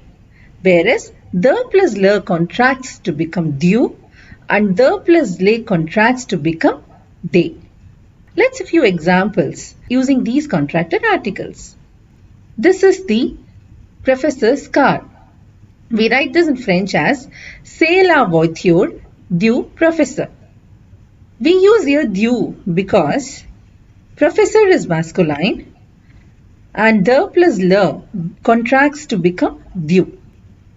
The next example is he is coming back from the airport is written as Il rentre de l'aéroport.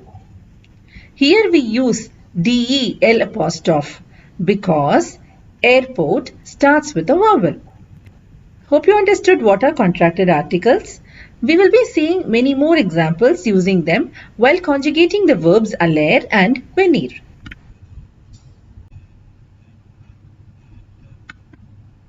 Let's now learn how to conjugate another important verb, aller, which means to go.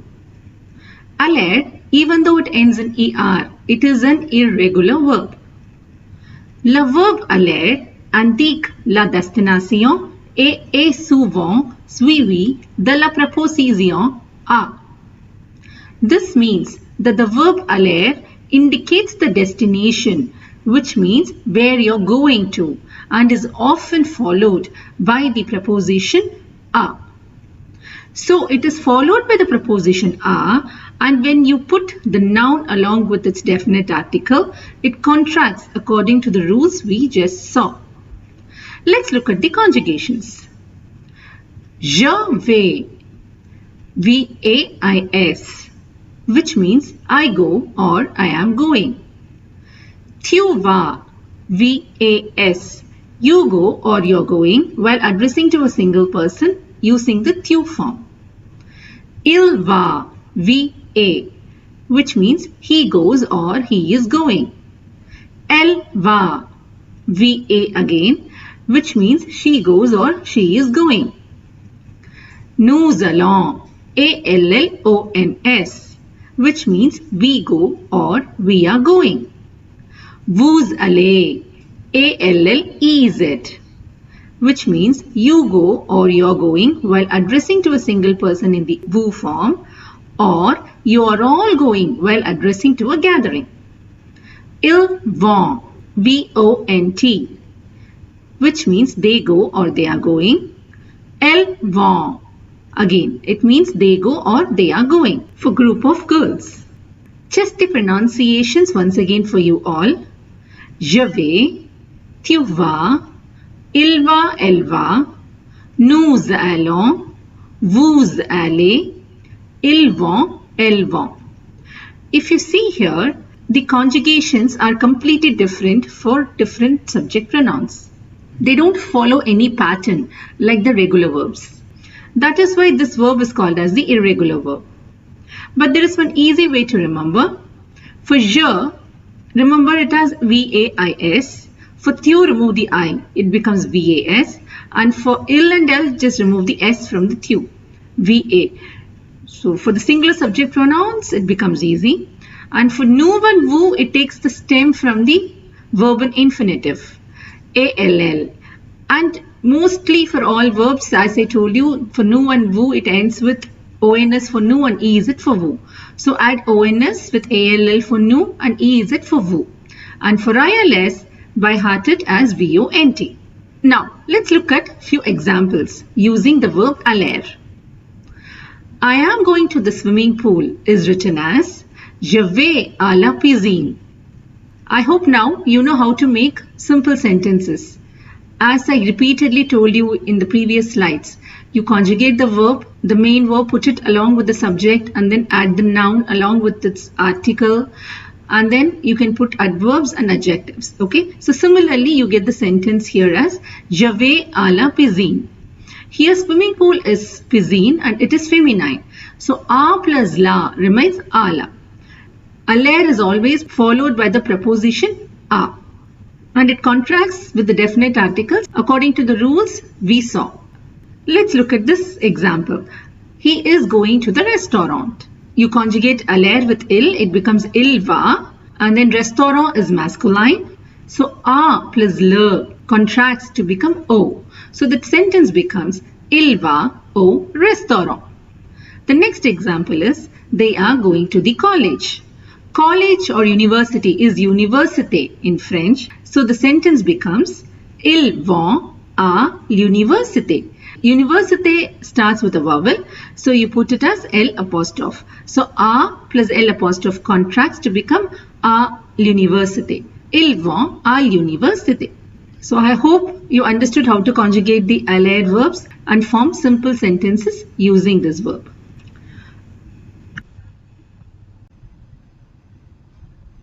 Le verbe venir. Le verbe venir indique la provenance et est souvent suivi de la préposition de. The verb venir indicates the origin and is often followed by the preposition de.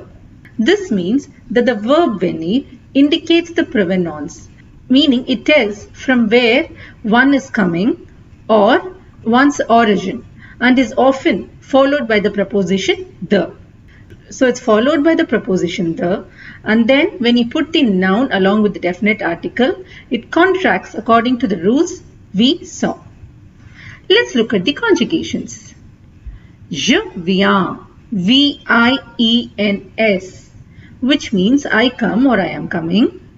Tu viens, the spelling is the same for je and tu.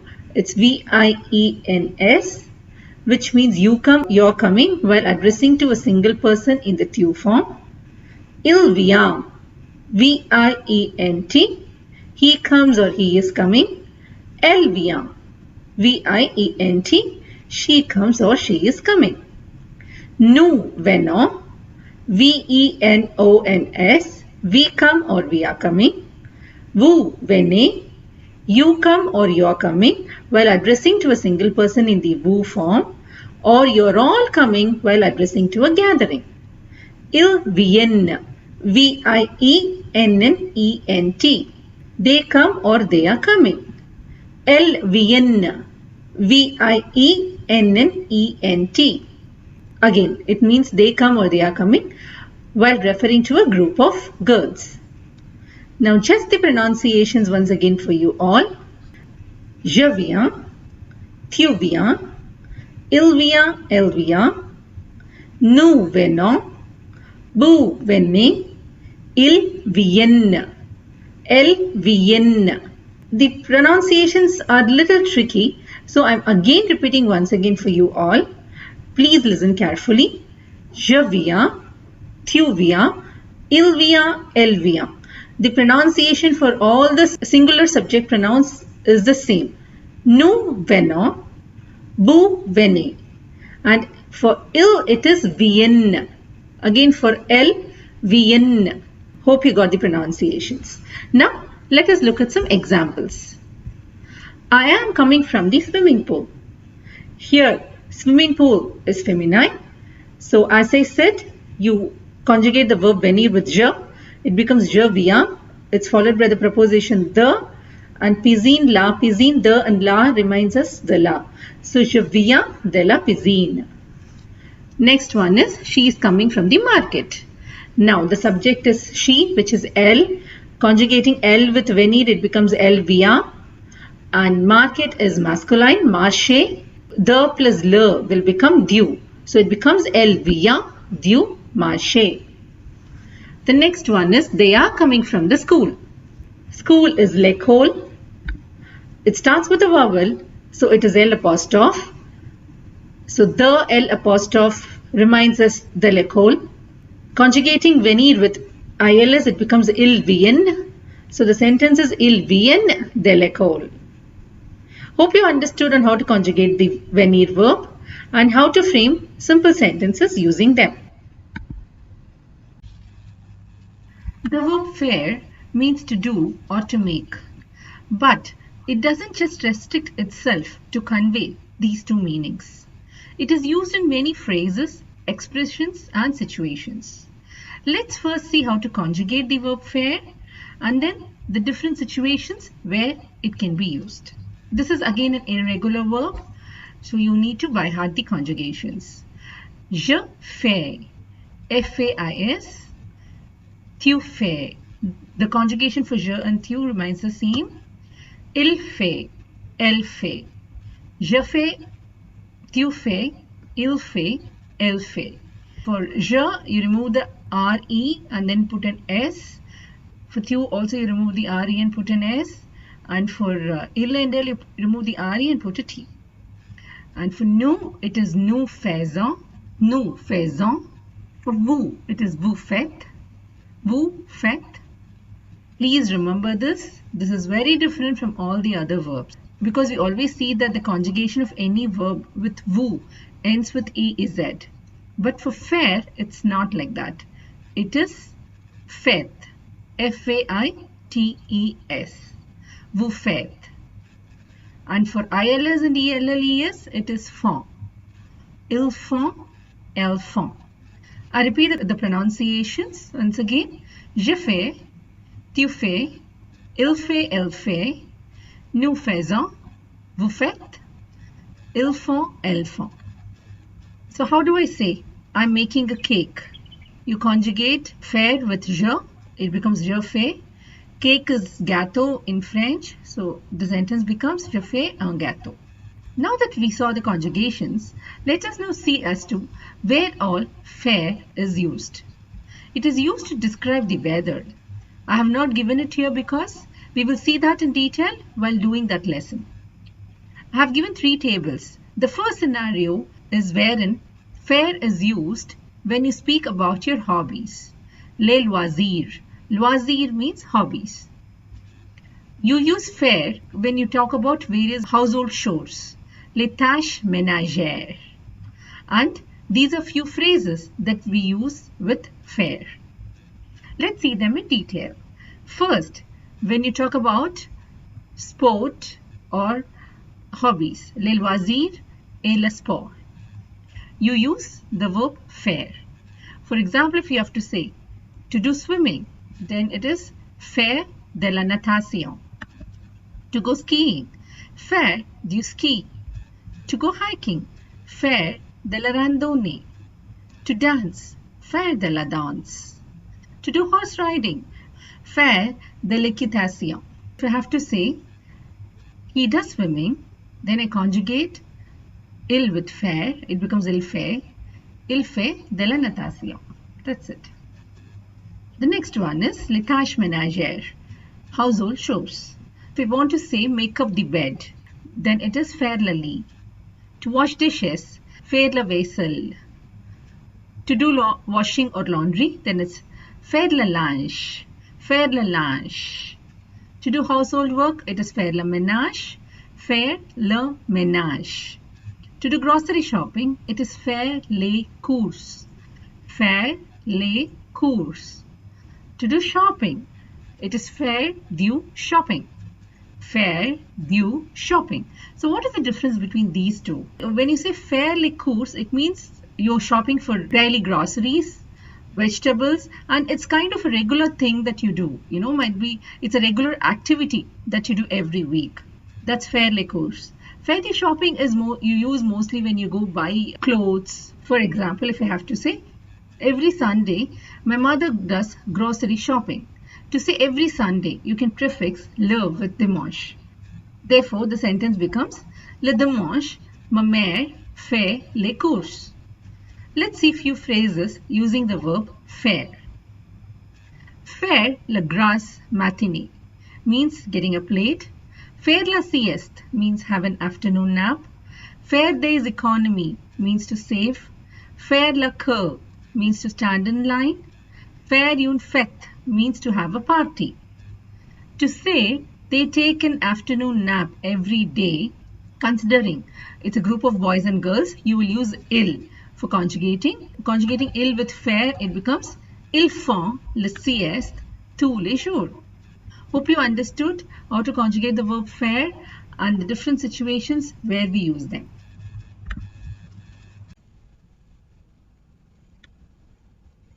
Let's learn to conjugate these set of verbs. These are few set of irregular verbs ending in IR. I have grouped all these verbs together because these type of verbs conjugate in the same way. So let's start. Partir and sortir both means to leave. Mentir means to lie. Sentir means to smell. Dormir means to sleep. And servir means to serve. I have mentioned both partir and sortir means to leave. But when to use partir and when to use sortir, this I have explained in detail in the next slide with examples. As I mentioned earlier, the difference between regular verbs and irregular verbs are that regular verbs have a single stem for all the subject pronouns, but irregular verbs don't have a single stem. So these are all irregular verbs. But I'll explain to you an easy way to remember on how to conjugate these verbs. These verbs has two stems, one for the singular and the other for the plural. For the singular subject pronouns, we remove the last three letters of the verb and balance we take as the stem. And what we do is we add S for je, S for tu and T for il and L to the stem. I repeat, we remove the last three letters of the verb and the balance we take it as a stem for the singular subject pronoun.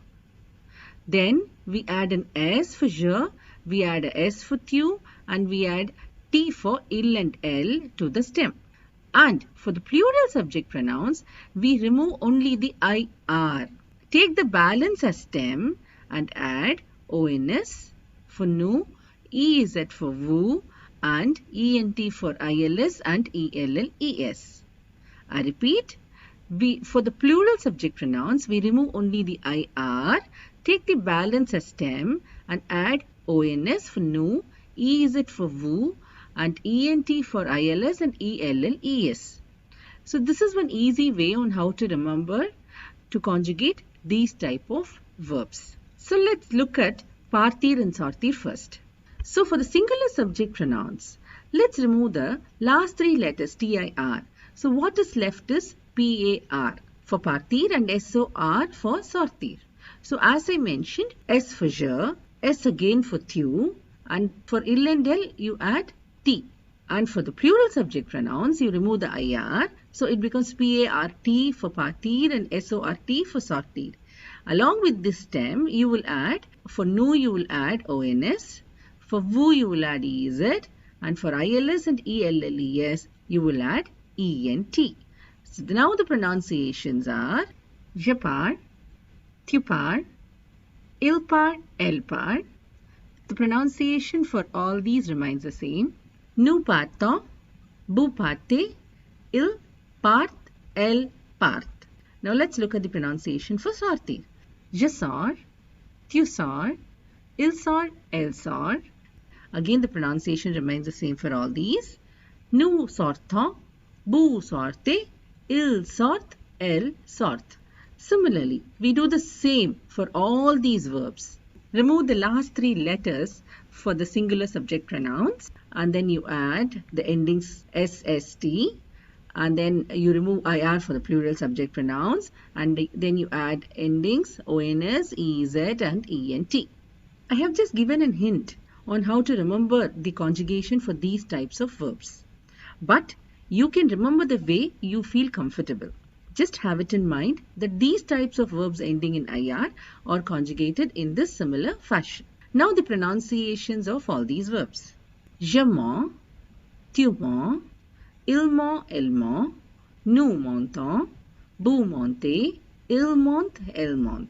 For sentir, je sens, tu sens, il sent, elle sent, nous sentons, vous sentez, il sent, elle sent. Please note that you pronounce the T for these two. Il ment, elle ment, il sent, elle sent. For dormir, je dors, tu dors, il dort, elle dort, nous dormons, vous dormez, il dorme, elle dorme. For servir, je sers, tu sers, il sert, elle sert, nous servons, vous servez, il serve, elle serve. And you pronounce the M here and V here. Il dorme, elle dorme, il serve, elle serve. Please note ENT always remains silent. Hope you understood how to conjugate these types of verbs. Now let's look at few sentences using the verbs we just saw. The driver lies or is lying about the accident. Or as we all know, mentir means to lie. So conjugating mentir with the third person singular, it will be ment, ment. And accident is accident in French too. We can use the preposition sur to say about in this context. So the sentence becomes le chauffeur ment sur l'accident. Now let's look at the next one with sentir. Do you smell the fragrance of these flowers? So it's a question. Now let's use the inversion. So let's invert the verb and the subject. The verb to be conjugated here is sentir with tu. So it becomes sent tu. And fragrance is l'odeur in French. And flower is fleur in French. So the question using inversion becomes sent tu l'odeur de ces fleurs? The next example is using dormir. I sleep sharp at 10 every day. So we all know that every day is tous les jours. We have seen this in previous examples also. And to say a sharp at some time, we use the word pile, pile. And conjugating dormir with je, the sentence becomes je dors à 22h pile tous les jours. The next one is with the verb servir. Again, it's a question here. Do you serve Indian food here? Here we are using the subject vous, inverting the verb and the subject. It will become servez-vous, and to say Indian food in French, we can say plat indien. Servez-vous le plat indien? Easy? Here is easy in French. Hope you understood the conjugation of all these verbs and how to make simple sentences using them. The verbs partir and sortir both means to leave. Let's see the differences between them. When we can use partir and when we can use sortir. It's self-explanatory, so I'll just read it for you. Partir means leaving or departing from a place with the intention of going somewhere. It's mostly followed by the prepositions pour and the. We use pour to convey the intention of going somewhere. Example, je pars pour Lyon, which means I am leaving to Lyon, and the to convey that you're leaving from somewhere. Example, je pars de cette ville, which means I am leaving this city. Je pars du Canada means I am leaving from Canada. You can also use it on its own. Example, you can just say je pars means I am leaving. It is never followed by a direct object. Now let's look at sortir. Sortir also means to leave, but in the sense of going out or exiting or stepping out from a place. For example, je sors pour un moment. Here, it means that I am stepping out for a while. Je sors respirer un peu d'air frais. I'm going out for some fresh air. So if you look at all these examples, here we are using sortir in the sense of you're stepping out from a place, that is, you're leaving from a place with the intention of coming back. It is often followed by the preposition the plus place. So example, je sors de la maison, which means I'm going out of the house. You can also use it on its own. You can just say je sors, which means I'm going out. I mentioned here that partir is never followed by a direct object, but sortir can be followed by a direct object. Example, je sors la valise. Here, valise is a direct object, and sortir is followed by a direct object in this example, which means I am taking out the suitcase. One more example is ce film sort la semaine prochaine. This means this film is releasing next week. Hope you understood the differences between partir and sortir clearly.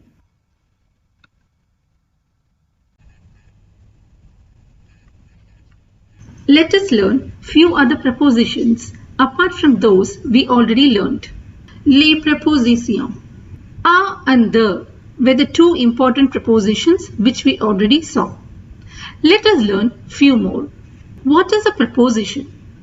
A preposition is a word that usually precedes a noun or a pronoun, and it expresses a relationship to another word or an element in a sentence. Example, if I have to say, my phone is on the table, here the preposition is on, which expresses the relationship between the phone and the table, and the preposition on is followed by the noun. One more example is, the bank is situated in front of the bus stop. Again here, the preposition in front of expresses the relationship between the bank and the bus stop, as in to say where the bank is situated with respect to the bus stop. Let us now see the different prepositions in French. Dans. Dans means in or inside. Sous. Sous means under. Sur. Sur means on. Please note the difference between these two. The pronunciation for is, it has the oo sound. Sous. Here it has the u sound. Sur. Sur. Next one is derrière. Derrière, which means behind. Entre. Entre, which means between. Vers. Vers, which means towards. Pour. Pour means for. Pendant. Pendant means during. It also means for. We can use both pendant and pour to say for. So what is the difference between both? Pour is generally used to express a purpose, like I bought this cake for my friend. So in this example, For mentions the purpose, so you will use pour. But with respect to the duration, we can use both pendant and pour to say for. When to use pendant and when to use pour while expressing a duration. Pendant is the duration of an action, like we know how long it takes place. So the duration has a clear beginning and an end. It can be used to mention a duration in the past, present and future. In the past, it mentions clearly the start and the end of an event. Pour is used mostly in the present and future tense. Pour indicates an expected or foreseen plan to do something in the future as the duration of an event. In some places, both can be used interchangeably. We will see these with examples in the next slide. The next one is depuis. Depuis means since. Depuis also is used to express a duration. We will use depuis to mention a past action that is still continuing in the present. For example, if I have to say, I am living in this house since 5 years. So here I will use depuis because I am at present living in this house. So it's an action that is still continuing from the past. We use depuis in this scenario. Avant. Avant means before. Devant. Devant means in front of or before. We can use avant and devant both to say before. What is the difference between these two? We can say that avant is a preposition related to time, like before midnight, before we leave, before the dinner, etc. So avant is a preposition related to time, whereas devant is a preposition related to a location or a position. For example, he is in front of the museum. So here if you see, it points out the position or the location between two elements. One more difference is avant can be used before a noun, pronoun and verb. But devant is used only before a noun and pronoun. I repeat, avant can be used before a noun, pronoun and verbs, but devant is used only before noun and pronoun. We will again see them with examples in the next slide. The next one is après. Après means after. Jusqu'à. Jusqu'à means until. Par. Par means by. Avec. Avec means with. Sans. Sans means without. Now, here if you see, these list of prepositions end with the. For these, when it's followed by a noun with definite article, please don't forget that it will contract according to the rules we saw. À côté de. À côté de means next to. Près de. Près de means nearby. Au-dessous de. Au-dessous de means below. Au-dessus de.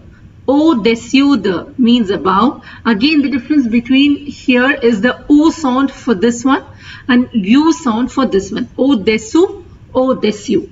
À droite de. À droite de. At the right of. À gauche de. À gauche de. At the left of. Autour de. Autour de. Around. Au milieu de. Au milieu de. In the middle of. Au centre de. Au centre de. At the center of. Now that you have learned all the prepositions with their meanings, in the next slide, I have framed small sentences using all these. So in this slide, I have made sentences using the different prepositions we just saw. I have given the English meanings in the brackets. I will read all of them. Before I start reading, I would like to mention that you can also try framing the sentences in French on your own. As I always say, take the verb, conjugate it with the subject, and then put the preposition that you're going to use. followed by the noun. Now let's look at the sentences. The first preposition is dans. La voiture est dans le garage. The car is inside the garage. So here if you see, the preposition is dans and it expresses the relationship between the voiture and the garage. It says the car is inside the garage. The next preposition is sous. Le chat est sous le lit. The cat is under the bed. Sur. Le cahier est sur la table. The notebook is on the table. Derrière. Le chien est derrière l'arbre. The dog is behind the tree. Entre. Il y a un trou entre les arbres. There is a hole between the trees. Vers. Il arrive vers 14 heures, which means he will come around 2 p.m. Pour. There are two examples for pour. The first one mentions the purpose and the second one mentions the duration. Je prépare un gâteau pour l'anniversaire de ma mère.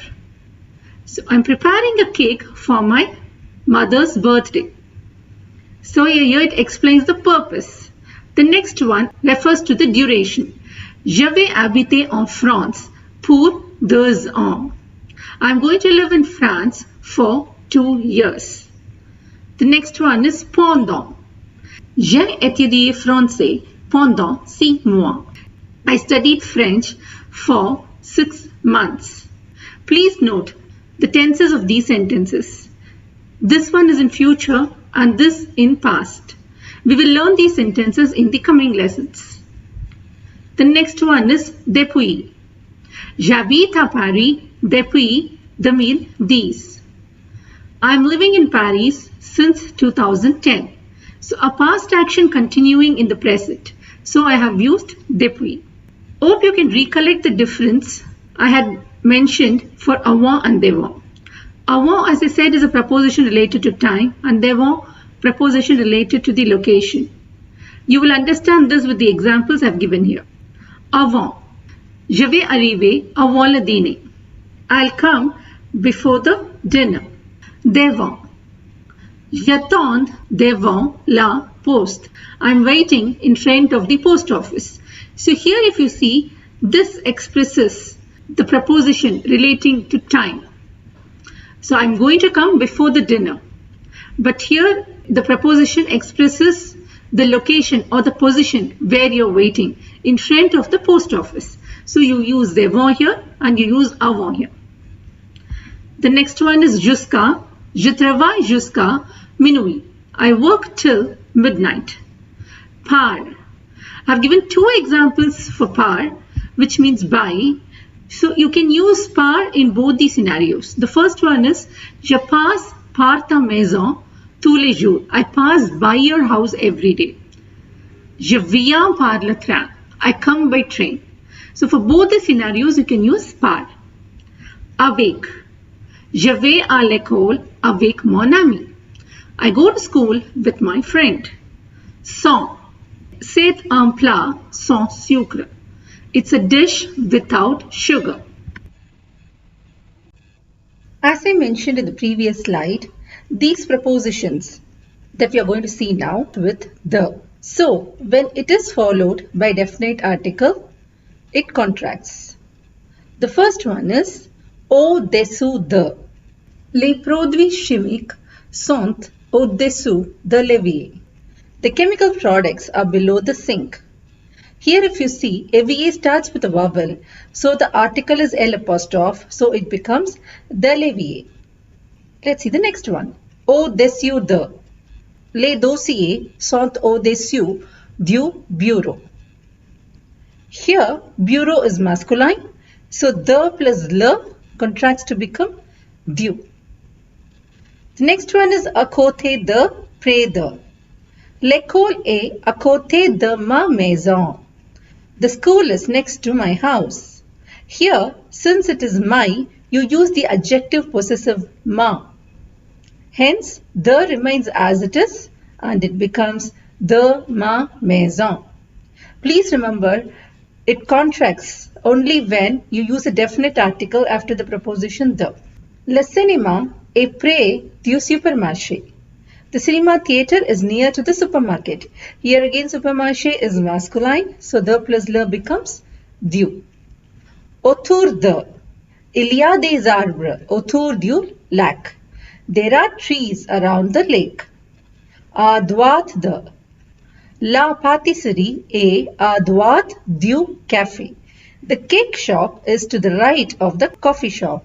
À gauche de. So the same sentence, if you have to write using à gauche de, it becomes Le café est à gauche de la pâtisserie. The coffee shop is to the left of the cake shop. Here you put du because cafe is masculine, the plus le becomes du. Here you put de la because pâtisserie is feminine. Au milieu de. Il y a une fontaine au milieu du lac. There is a fountain in the center or in the middle of the lake.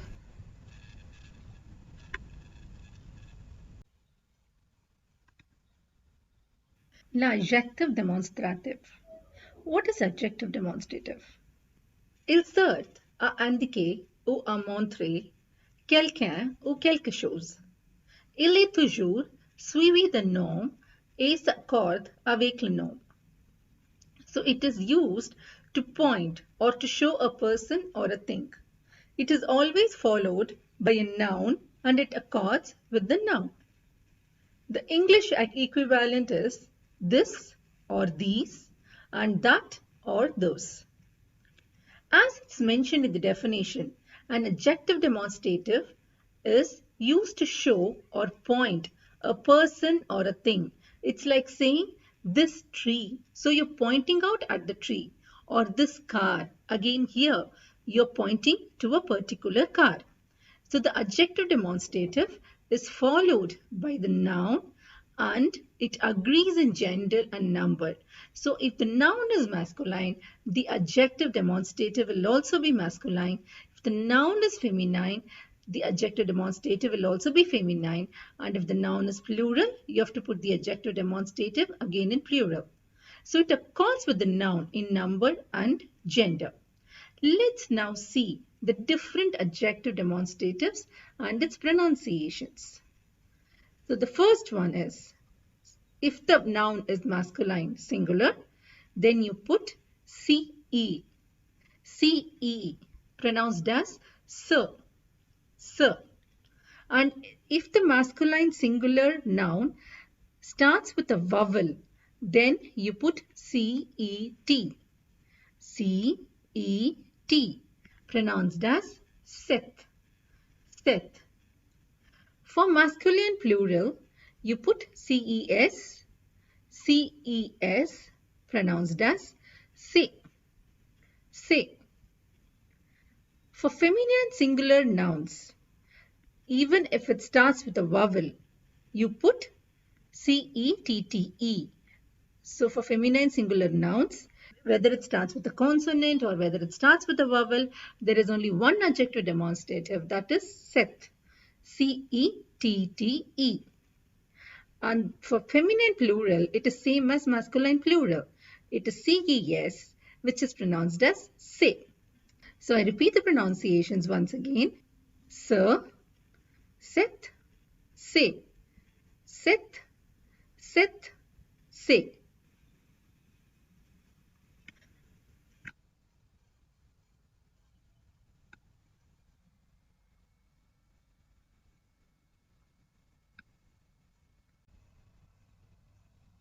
In this slide, I have framed simple sentences using adjective demonstrative. Let's look at them. I have given the vocabulary separately so that it helps you to make sentences on your own by referring to these. Let's start. The first one is, this book is really interesting. So book is livre and that's masculine. For masculine singular nouns, the adjective demonstrative is ce. So you put Ce livre est vraiment intéressant. Hope you understood why I used ce here. The next one is the cat is behind this tree. Tree, arbre, it's masculine and it starts with a vowel. So for masculine nouns starting with a vowel, you put C-E-T. So the sentence becomes Le chat est derrière cet arbre. The next one is this street is very narrow. Street is rue and it's feminine. So for feminine singular nouns, it is C-E-T-T-E. So the sentence becomes Cette rue est très étroite.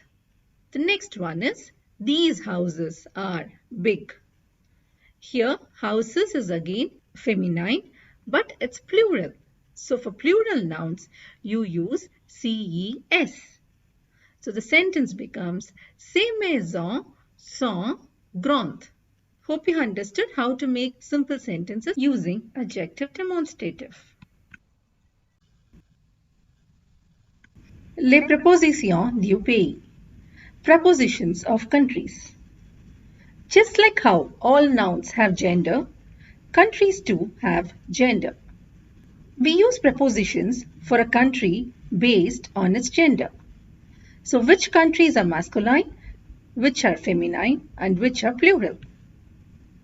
The first rule is tous les pays qui se terminent par E sont féminins, sauf Mozambique, Mexique, Zaire, Zimbabwe, Cambodia, and Belize. So what it means is all the countries that end with an E are feminine except for these 6 countries: Mozambique, Mexico, Zaire, Zimbabwe, Cambodia, and Belize. So except for these 6 countries, even though it ends with E, these 6 countries are masculine and all the other countries that end with E are feminine. Hope you understood this rule. The second rule is tous les pays qui ne se terminent pas par E et S sont masculins. What it means is all the countries that don't end with E, because whatever ends with E, I mentioned they are feminine, right? Except these 6 countries. So all the other countries that don't end in E and S are masculine. Okay. The third rule is tous les pays qui se terminent par S sont pluriels. So all the countries that end with an S are plural. So the rule is very simple. Remember it this way. All the countries that end with E are feminine except for these 6 countries. And all the countries that end with an S are plural. So all the countries that don't end with E and S are masculine. Let's see what preposition, now that you know the gender of the countries. Now what preposition you use to say where we are or to where we are going. Pour exprimer la destination où on va ou pour exprimer où on est, on utilise les prépositions au, en, au, et, à. To express the destination where we are going to or to express where we are, we use the prepositions au, en, au, and à. So now let's see what preposition we would use to say we are at a country or going to a country based on the country's gender. So for masculine countries, we will use AU, O.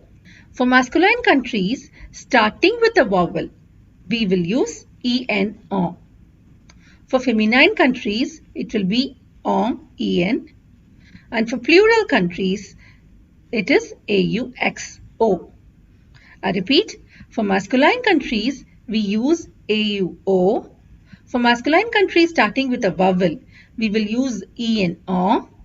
For feminine countries, it will be ENO. And for all plural countries, it will be AUXO. The pronunciation for this AU and AUX are the same, it's O. And for all cities, we use the preposition A. Now, let's look at these examples. Je vais au Canada. Canada is masculine. So, I have used the preposition O because for all masculine countries we use the preposition O. Hope you understood this. The next example is Je vais en Iran.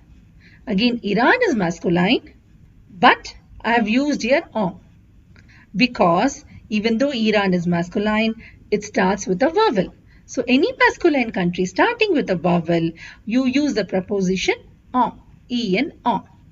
Hope you understood why I have used O here and why I have used en here, even though both are masculine countries. The next example is Nous sommes en Belgique. In this example, Belgique is feminine, it ends with an E. So for all feminine countries, you use the preposition en. So you have used en here. The next example is Ils vont aux États-Unis. Here, États-Unis ends with an S, so it's plural. So for all plural countries, you use the preposition aux. So you have used aux here. The next example is Nous sommes au Mozambique. Here Mozambique ends with an E, but I have used O here. Any idea why? Yes, this falls under the exception. Even though it ends in E, it is masculine. Though, remember those 6 countries? Those end in E are masculine, the exceptions that I gave you. So since Mozambique falls under that exception, we use O here. Hope you understood. The next example is Elle va à Paris. Paris is a city. For all cities, you use the preposition a. There is no problem of gender with cities. So to express if you are in a particular city or you're going to a particular city, you always use the preposition a. So Elle va à Paris.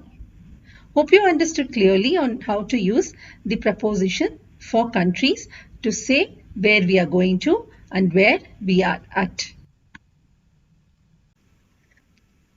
Now that we learned how to find the gender of countries, and we already learned on what preposition to use for countries to say where we are and where we are going to, let's now see what prepositions to use for countries if we have to say from where we are coming or to say from where we are. Pour exprimer l'origine ou la provenance d'où on vient ou pour exprimer d'où on est, on utilise les prépositions du, the apostrophe et des. What it means is to express the origin from where we are coming or to express from where we are, we use the prepositions du, the apostrophe and they. So for masculine countries, we use du, du. For feminine countries, we use de, the. Before a vowel, for both masculine and feminine countries, we use the apostrophe. And for plural countries, we use des.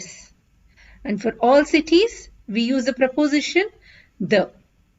I repeat, for all masculine countries, we use the preposition du. For all feminine countries, we use the preposition the. Before a vowel for both masculine and feminine countries, we use the apostrophe. And for plural, we use des. And we use the preposition the for all cities. I have taken the same countries as examples like in the previous slide. So let's see all these examples. J'arrive du Canada. Since Canada is masculine, I have put du here. The next example is J'arrive d'Iran. Here it starts with a vowel. So for any country starting with a vowel, it is the apostrophe. The next example is Nous venons de Belgique.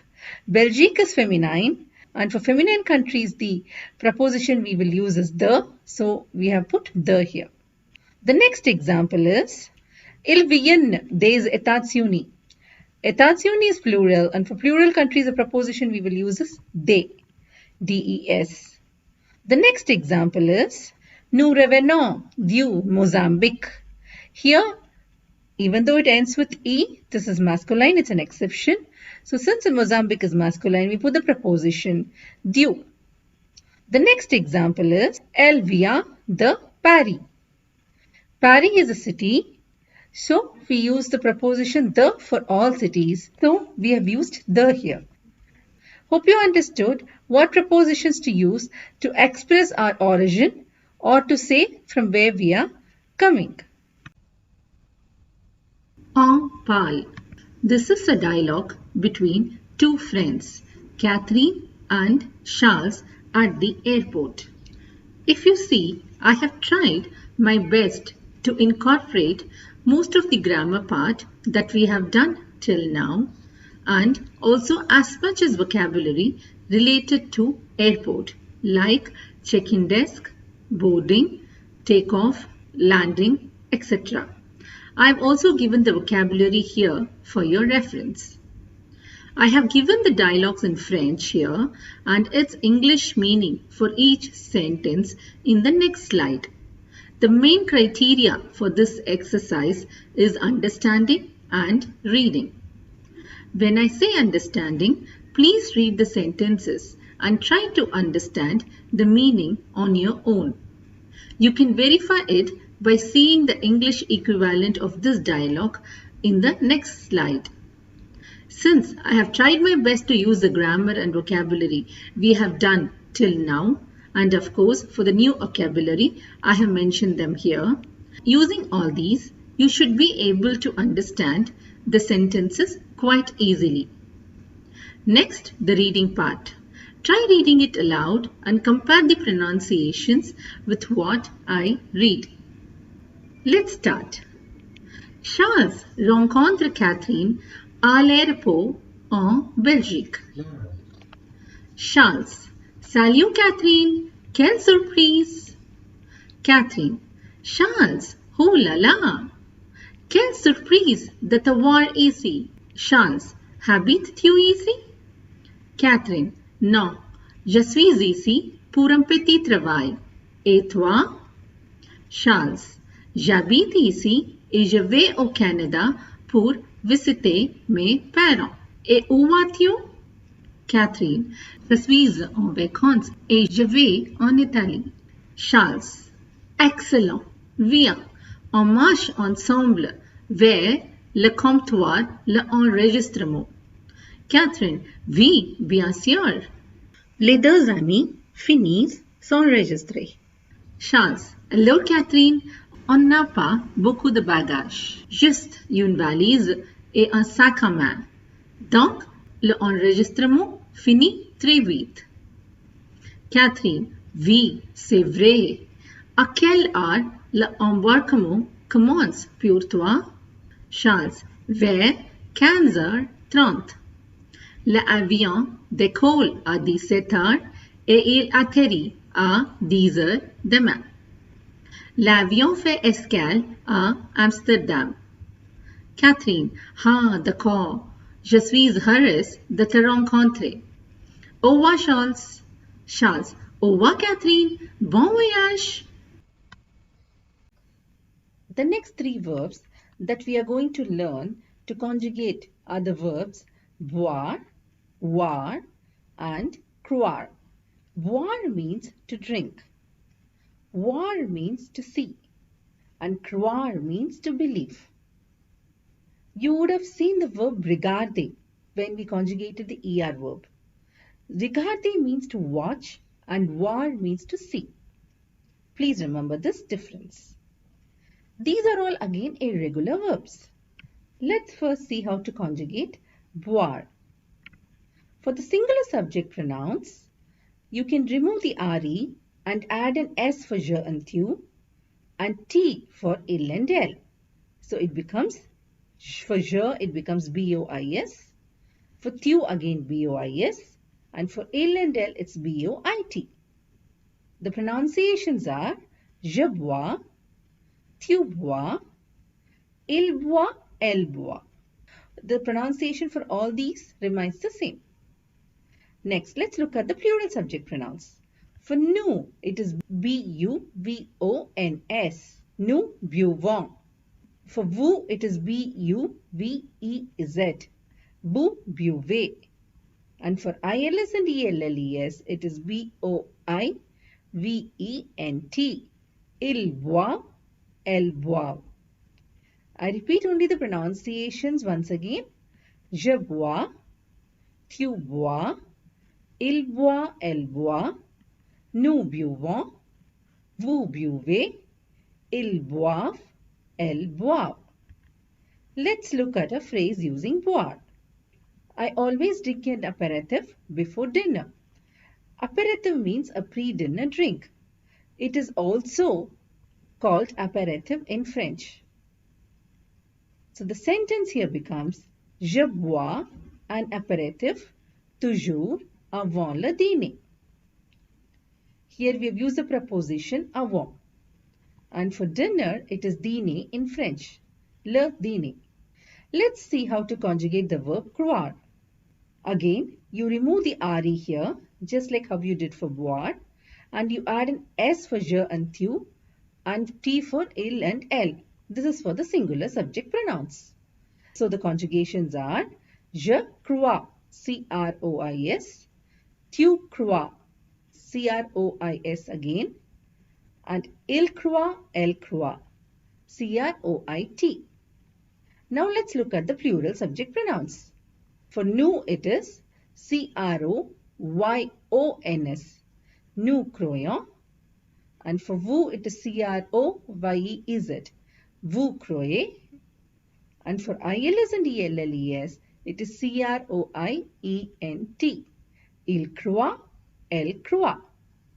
I repeat the pronunciations once again. Je crois, tu crois, il croit, elle croit. Again, the pronunciations for all these remain the same. Nous croyons, vous croyez, il croit, elle croit. Let's make phrases using croire. I have given two examples here. The first one is, I believe in you. So conjugating croire with je, the sentence is, je crois en toi. The second one is, I believe in ghost. Here again, the conjugating croire with je, the sentence becomes, je crois au fantôme. The main reason why I gave these two examples here is to show the preposition we use with croire. The first one, I have used the preposition en, because if you believe in someone, you use the preposition en after croire. And if you believe in something or myths or ideas, you use the preposition a. So that's why I have used en in the first example and a in the second example. It's a plus lay here, which contracts to become aux. The next verb is voir. For this verb, the conjugations are, for je, it's vois, for tu again, it's vois, and for il and elle, it's voit. The pronunciation for all these remains the same. Je vois, tu vois, il voit, elle voit. And for nous, it is voyons, nous voyons. For vous, it is voyez, vous voyez. And for ILS and ELLES, it is VOIENT, voit, il voit, elle voit. I repeat only the pronunciations once again. Je vois, tu vois, il voit, elle voit, nous voyons, vous voyez, il voit, elle voit. Let's see a small phrase using what. We see or we are seeing a rainbow. For both we see and we are seeing, you can conjugate voir in the present tense with nous. So it becomes nous voyons and arc-en-ciel. Rainbow is arc-en-ciel and it's masculine. So you've used the article un here. So the sentence is nous voyons and arc-en-ciel. Hope you understood how to conjugate these three verbs, its pronunciations, and how to make simple phrases using them. Les articles partitifs. In this slide, we are going to learn about les articles partitifs, which means partitive articles. Les articles partitifs sont utilisés pour exprimer une quantité and déterminer. The partitive articles are used for expressing an undetermined quantity. It can be used to refer any undefined quantity related to food or any liquid. When you are not giving the exact measurements, for example, you can say, I need a bowl of rice, wherein you're giving an exact measurement. And you can also say, I need some rice, where the exact measurements are not mentioned. One more example is when you ask for water. You can say, I need a glass of water or I need some water, wherein the exact quantity is not mentioned when I say I need some water. So in this scenario, where you're not mentioning the exact quantity and it is undetermined, you use the partitive articles. It is always followed by a noun and it accords in gender and number with the noun. Therefore, for the masculine nouns, you use du. For the feminine nouns, you use della. For plural nouns, you use they. And before a vowel, you use del apostrophe. The English equivalent to the partitive articles is some. In few scenarios, the word some might be omitted, but in French, you will need to use the partitive articles. Let's see these two examples. I want some rice. Je veux du riz. Have used the partitive article du here because rice is masculine and the quantity is undetermined. In this sentence, the English equivalent for du is some. While in this example, I eat rice every day. Je mange du riz tous les jours. In this sentence, there is no English equivalent for du. But in French, you would require a partitive article. Let's look at few more examples. I eat ice cream often after dinner. So we use the partitive article before ice cream and we use de la because ice cream in French is glace and it's feminine. Je mange souvent de la glace après le dîner. The next example is I buy pasta at the supermarket. Again, you will use a partitive article here because you're referring to an undetermined quantity. And since pasta is pâte in French, it is always referred in plural in French with an S. So you use des as the partitive article. So you would say, j'achète des pâtes au supermarché. The next example is, I want some water. Je veux de l'eau. I am using the partitive article del apostrophe because O starts with a vowel. Please pay attention to these scenarios. Please refer to these examples. Here, in all these examples, the quantity is determined. Here it says, je veux un kilo de sucre. It says 1 kilo of sugar. So the quantity is determined here. Here again, il boit de bouteille d'eau. So here also the quantity is mentioned. 2 bottles of water. If you see in this example, elle achète 2 paquets de pâtes au supermarché. So here also, if you see, the quantity is mentioned very clearly. So in all these scenarios, you will use the before the noun and you will not use the partitive article. Hope you understood what are partitive articles and how to use them. L'impératif.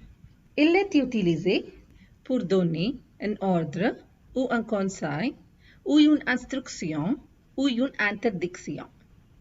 What it means is, it is used to give an order or an advice or an instruction or a prohibition. Le sujet n'est pas exprimé. The subject is not mentioned. This is a very important point here. We don't mention the subject in the imperative form. Let me give you an example. I can say, Vous devez étudier bien. which means you must study well. Or I can just say, étudier bien, which means study well.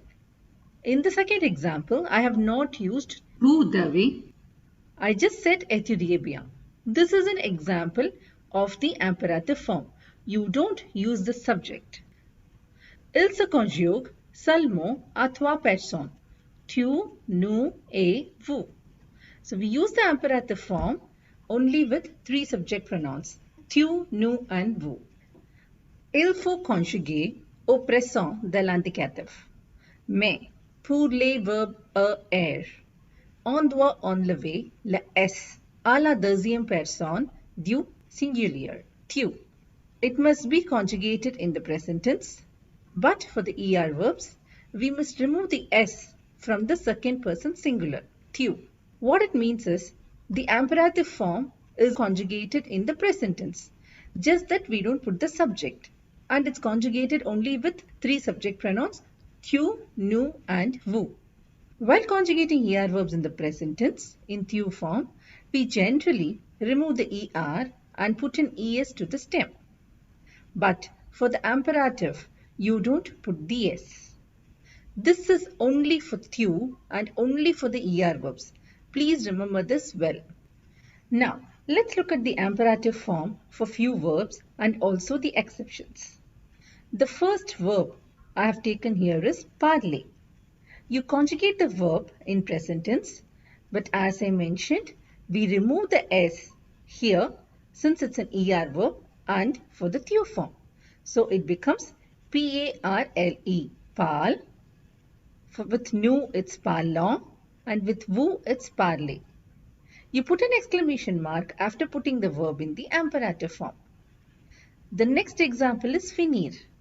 Conjugating with tu, nous and vous, we get fini, finissant and finissez. Please note, I have mentioned the s here because this is an IR verb and the rule to remove the s applies only for the ER verbs. The next example I have taken here is descendre. Conjugating, it becomes D-E-S-C-N-D-S, descendre, descendant and descendez. The next verb is aller. The conjugation for aller with tu is VAS, but we remove the s here in the imperative form. So the imperative form for aller is va, allons, A-L-L-O-N-S, allons, and A-L-L-E-Z, aller. Next is venir. The imperative form of venir is vient, venant, and venez. Let's now see how to put the reflexive verbs in the imperative form.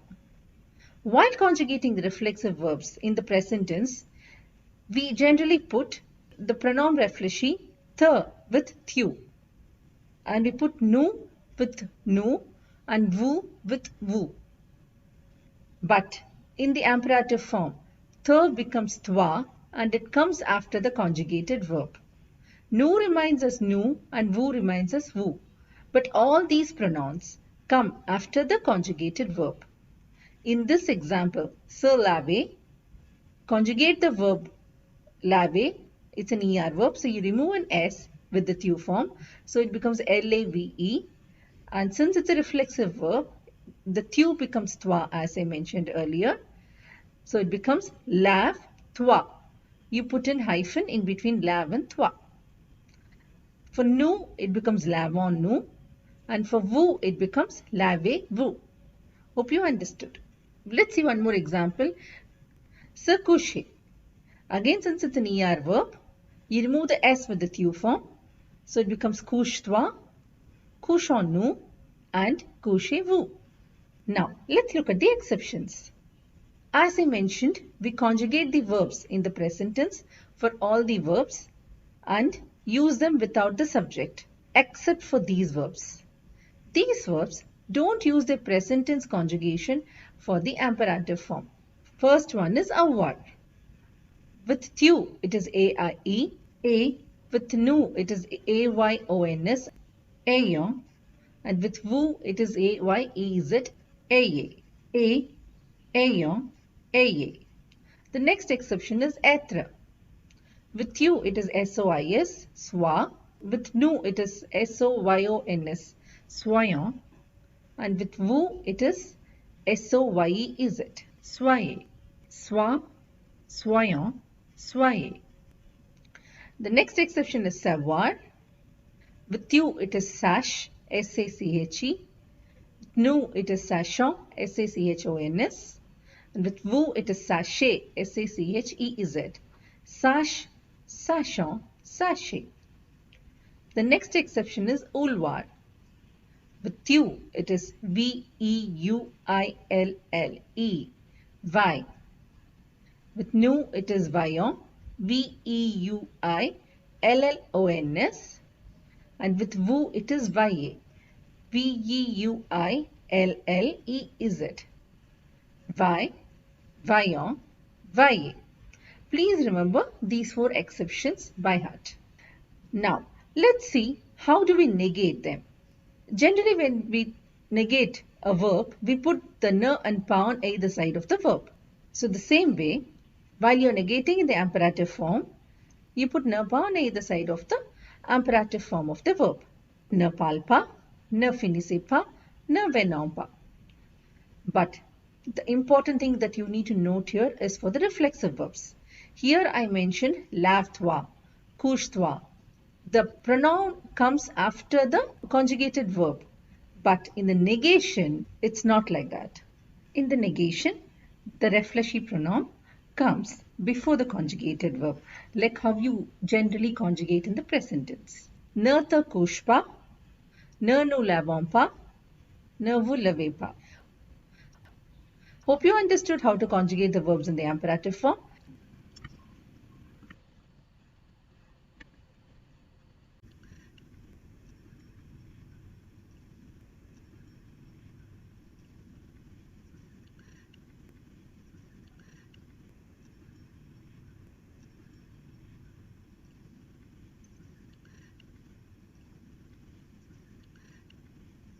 The 2 verbs that we are going to see in this slide has the same meaning. The verbs are connaître and savoir. Both the verbs means to know. First, let's see how to conjugate them and then how to use them. The conjugations of the verb connaître. You can remove TRE and take CONNAI as the stem, which is the same for all the subject pronouns.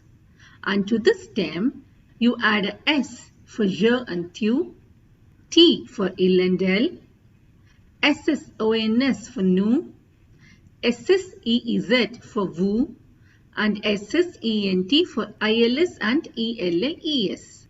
Please note that we put a circumflex over the I only for the il and elle conjugation, and the verb in infinitive too has a circumflex over the I. Except for the il and elle conjugation, the other conjugations don't have the circumflex over the I. Now, its pronunciations. Je connais, tu connais, il connaît, elle connaît, nous connaissons, vous connaissez, ils connaissent, elles connaissent. Let's see the conjugations for savoir now. For je and tu, it is SAIS. For il and elle, it is SAIT. For the plural subject pronouns, it takes a stem from the verb in infinitive.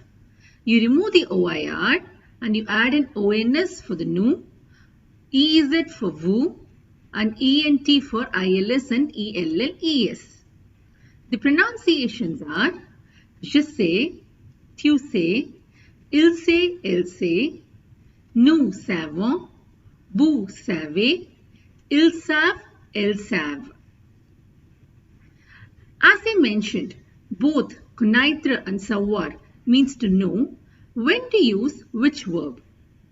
Connaître means to know or to be familiar with a person or a thing. So we generally use connaître plus a noun. So connaître plus un nom. First example is, do you know Angelina Jolie? Here it's about knowing or being familiar with a person. So we use connaître. So the sentence becomes, connais-tu Angelina Jolie? The next example is, do you know Paris? Here again we are asking if the person is familiar or he knows about a place. So Again, we use connaître here. Connaissez-vous Paris? Let's see when to use savoir. We use savoir when you say you know to do something or you know about any information or facts. Generally, savoir is followed by a verb or followed by a phrase. Savoir plus un verbe ou plus une phrase. If I have to say, I know to swim, here you know to do something. So you know to swim. Therefore, you use the verb savoir. And the sentence becomes, je sais nager. The next example is, do you know where he lives? Here you're asking an information. So you use savoir. Tu sais où habite-t-il? Here we use savoir also because it is followed by a phrase. Où habite-t-il is a phrase.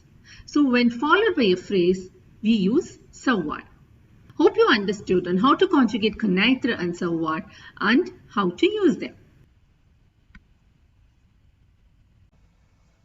Now, let's learn the conjugations of prendre, apprendre, et comprendre. I generally group verbs which are conjugated in a similar way together. So here also if you see prendre, apprendre and comprendre. So you know the conjugations, you by heart the conjugations of prendre. You have to just prefix an ap to know the conjugations of apprendre and you have to prefix com to know the conjugations for comprendre. So by just knowing one conjugation by heart, you'll be able to do the other two easily. Hope you understood. Now first let's learn the conjugation for prendre. As I said, these are irregular verbs. So they don't follow a particular pattern in conjugating them. Prendre means to take. Je prends. P-R-E-N-D-S. Tu prends. P-R-E-N-D-S. Conjugation for je, tu remains the same. Il prend, elle prend. P-R-E-N-D. Nous prenons. P-R-E-N-O-N-S. Please note here, there is no D from the prendre infinitive. It is just prenons. People make mistakes in two things. One, they put the D and one more, they put two N's. No, it is only one single N. So please by heart this conjugation very clearly. It's nous prenons. P-R-E-N-O-N-S. It has a single N. Vous prenez. P-R-E-N-E-Z. Ils prennent, elles prennent. P-R-E-N-N-E-N-T. Yes, this has two N's. Okay, if you see the conjugation here, you can see the singular subject pronouns are conjugated similar to the regular RE verbs. You remove the RE, you add an S, and then you don't add anything. But the plural subject pronouns are conjugated entirely in a different way. You need to by heart it. So I repeat the pronunciations once again. Je prends, tu prends, il prend, elle prend, nous prenons, vous prenez, ils prennent, elles prennent. Please note there is one N for these two and two N's for ILS and ELLES. Now let's look at a simple sentence using the verb prendre. We always take our lunch on time. On time is à l'heure. To take is prendre. So conjugating to take with we, it becomes nous prenons. Notre déjeuner, toujours à l'heure. Let's see the conjugation for comprendre, which means to understand.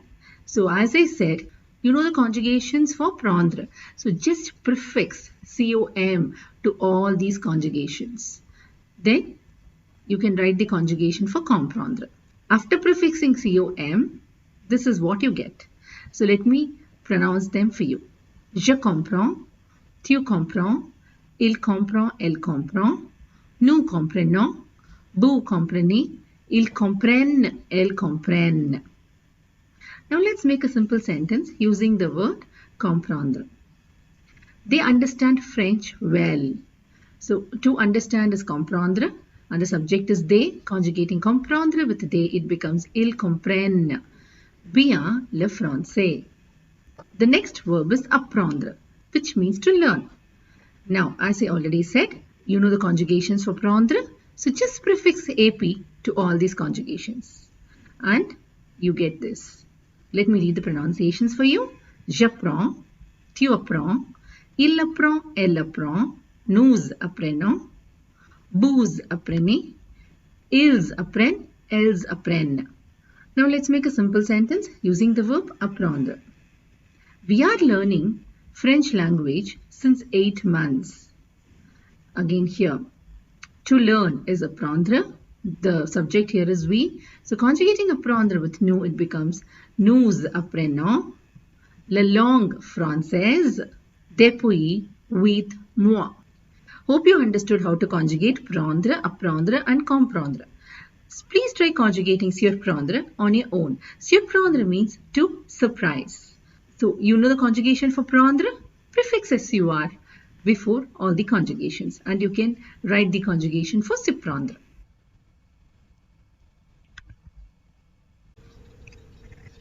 In this lesson, we are going to learn about les verbes pronominaux, pronominal verbs. It is also called as les verbes réfléchis or reflexive verbs. Its definition. On utilise le verbe pronominal quand le sujet exerce une action sur lui-même.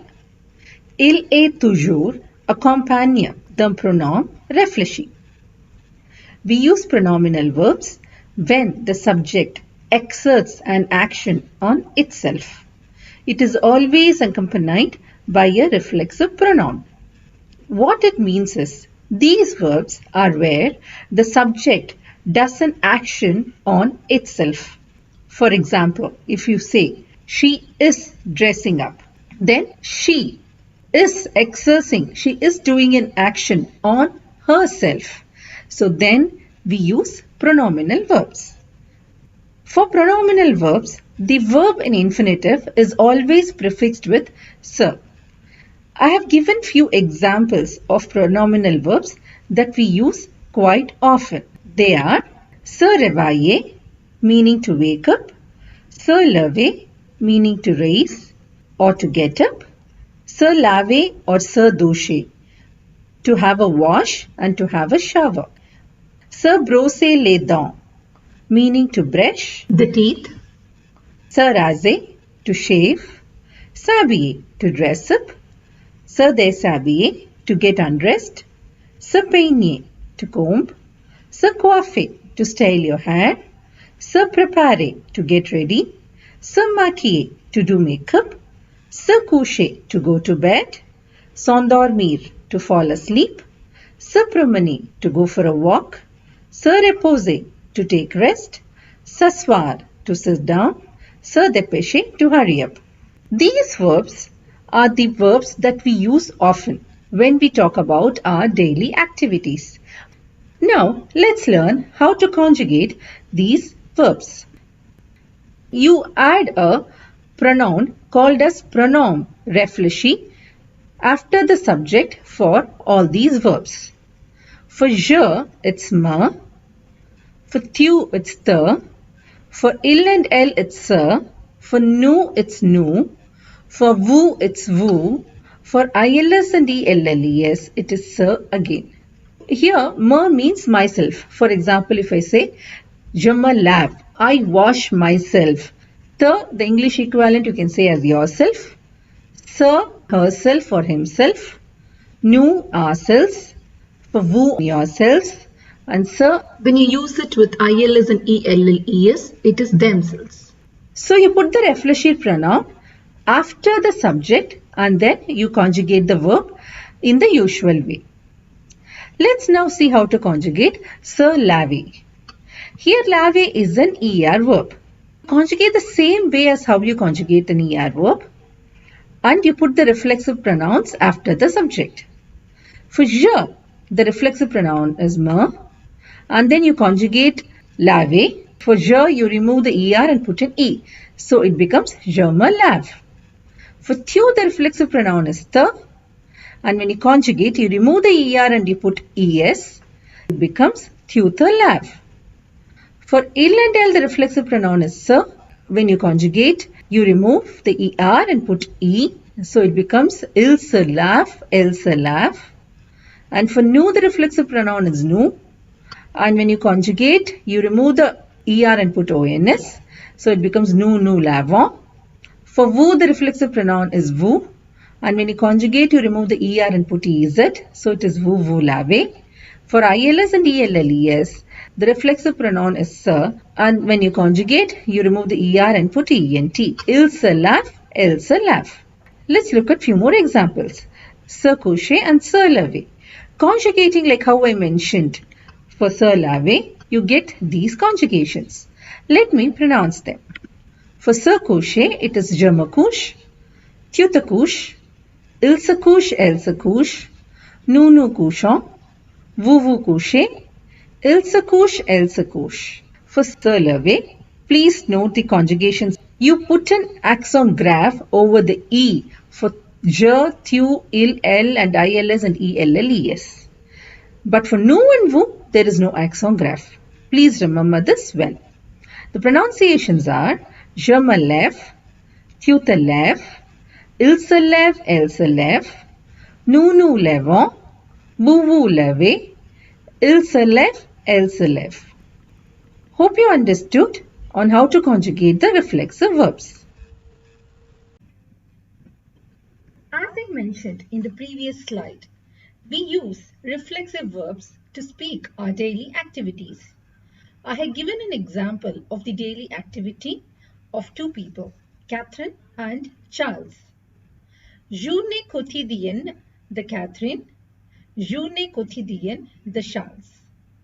Journée means day, quotidien means daily.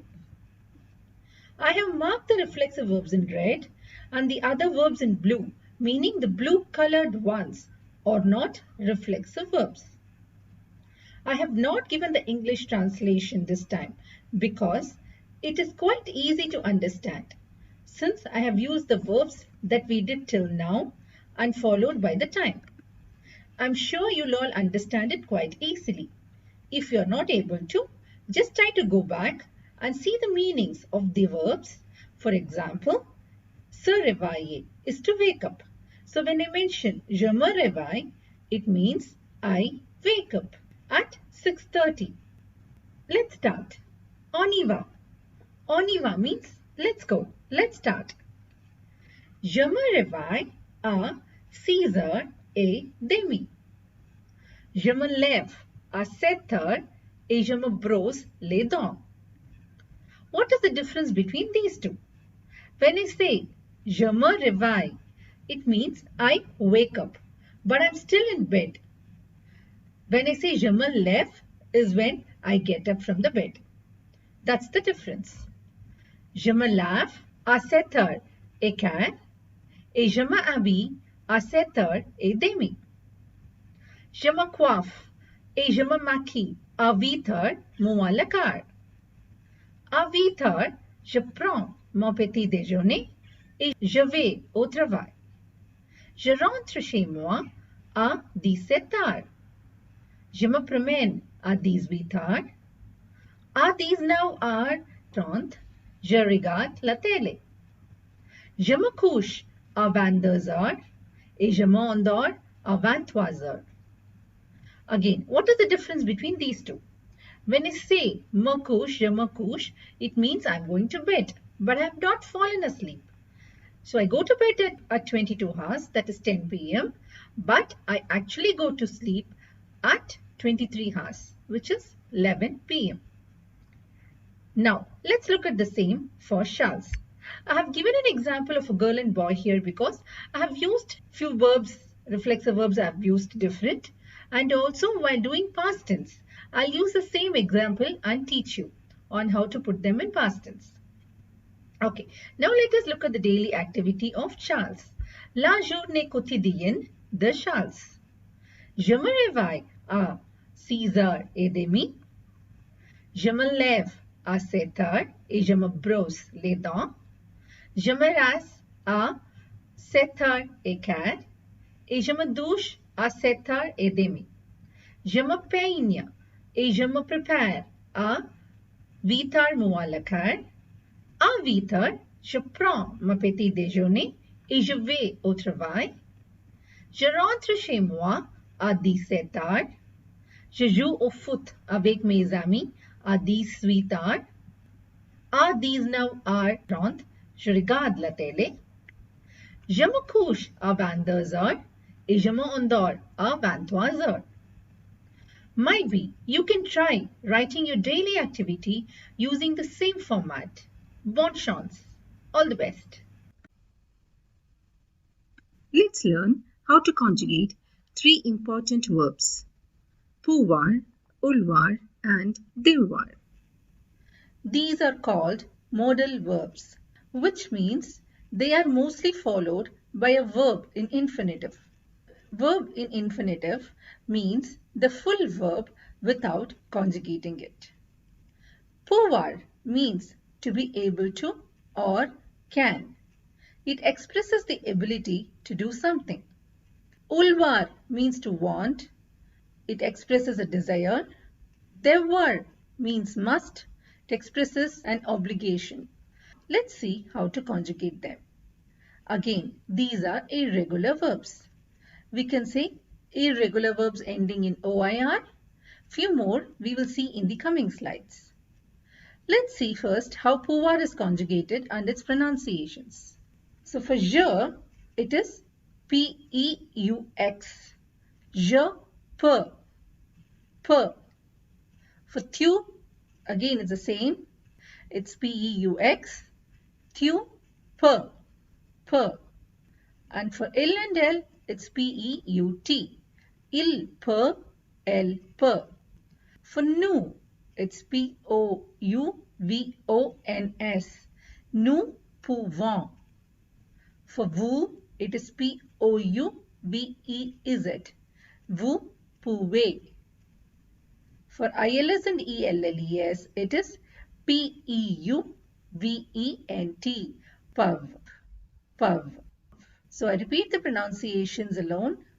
Je peux, tu peux, il peut, elle peut, nous pouvons, vous pouvez, ils peuvent, elles peuvent. Hope you understood the pronunciations clearly.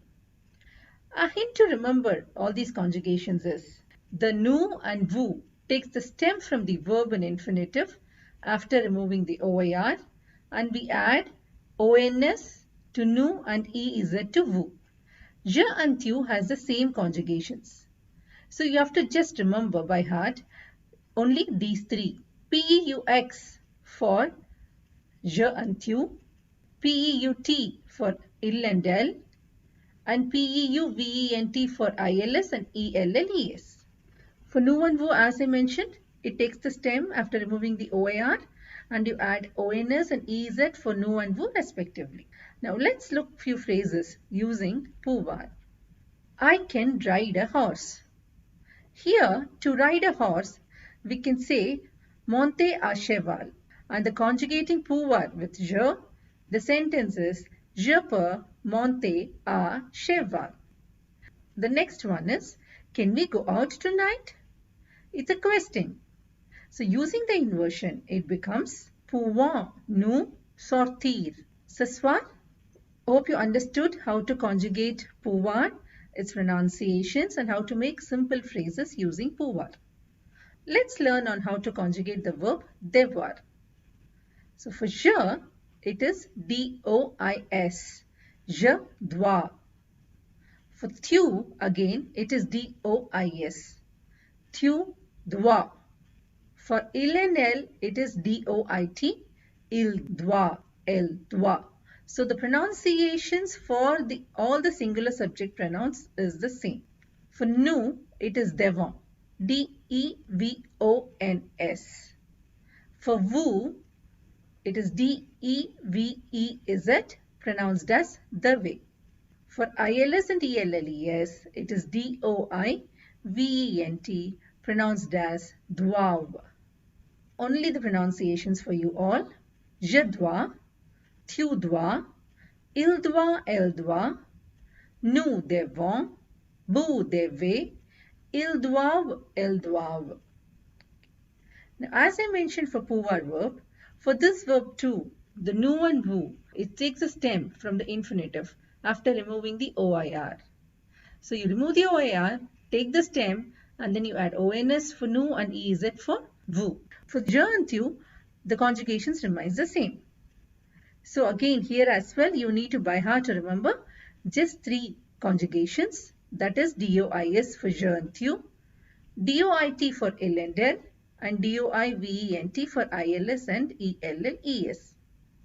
Let's look at few phrases using the verb devoir. The first one is you must study well. To study is the verb étudier and for well it is bien. So conjugating devoir with tu, the sentence becomes tu dois bien étudier. Please note here again, the verb devoir is followed by a verb in infinitive. Bien is an adverb and you generally place the adverb in between two verbs if there are two verbs in a sentence. We will, however, learn the placement of adverbs in detail while doing that lesson. Let's see the next sentence. He must go to the doctor. Conjugating devoir with he, it becomes il doit aller chez le médecin. I have given a small note here. Devoir also means to owe if followed by a noun as given in this example. If I have to say he owes me 100 euros, I can use the verb devoir to say owe. So the sentence in this becomes il me doit 100 euros. Il me doit 100 euros. You're conjugating devoir with il. Hope you understood how to conjugate devoir, its pronunciations and making simple phrases using this verb. Let's now learn how to conjugate the verb vouloir. For je, it is V-E-U-X, je veux. For tu, it is V-E-U-X again, tu veux. For il and elle, it is V-E-U-T, il veut, elle veut. However, the pronunciation for all these three remains the same. Next for nous, it is V-O-U-L-O-N-S, nous voulons. For vous, it is V-O-U-L-E-Z, vous voulez. For ILS and ELLES, it is V-E-U-L-E-N-T, ils veulent, elles veulent. So I repeat the pronunciations. Je veux, tu veux, il veut, elle veut, nous voulons, vous voulez, ils veulent, elles veulent. If you see in all these three verbs, the ILS and ELLES conjugation is slightly different, even as pronunciations. I repeat the pronunciations just for ILS and ELLES for all the three verbs again. For pouvoir, it is ils peuvent, elles peuvent. For devoir, it is ils doivent, elles doivent. And for vouloir, it is ils veulent, elles veulent. Please note these pronunciations correctly. As I mentioned again for pouvoir and devoir, for this verb too, the nous and vous, it takes a stem from the infinitive after removing the OIR. So you remove the OIR, take the stem, and then you add ONS for nous and EZ for vous. So you need to remember the balance three conjugations. For je and tu it is VEUX, for il and el it's VEUT, and for ILS and ELLES it is VEULENT. Let's now make a few phrases using the verb vouloir. I want to go out this evening. The verb for to go out, it is sortir. And want is vouloir. So conjugating want with I, it becomes je veux. And then you put the verb in infinitive. The verb to be put in infinitive here is sortir. So je veux sortir ce soir. The next sentence is she wants to buy a house in the center of the town. Conjugating vouloir with she, the sentence becomes elle veut acheter une maison au centre-ville. To buy is acheter and center of the town is centre-ville. Hope you understood on how to conjugate these three verbs and how to make simple phrases using them.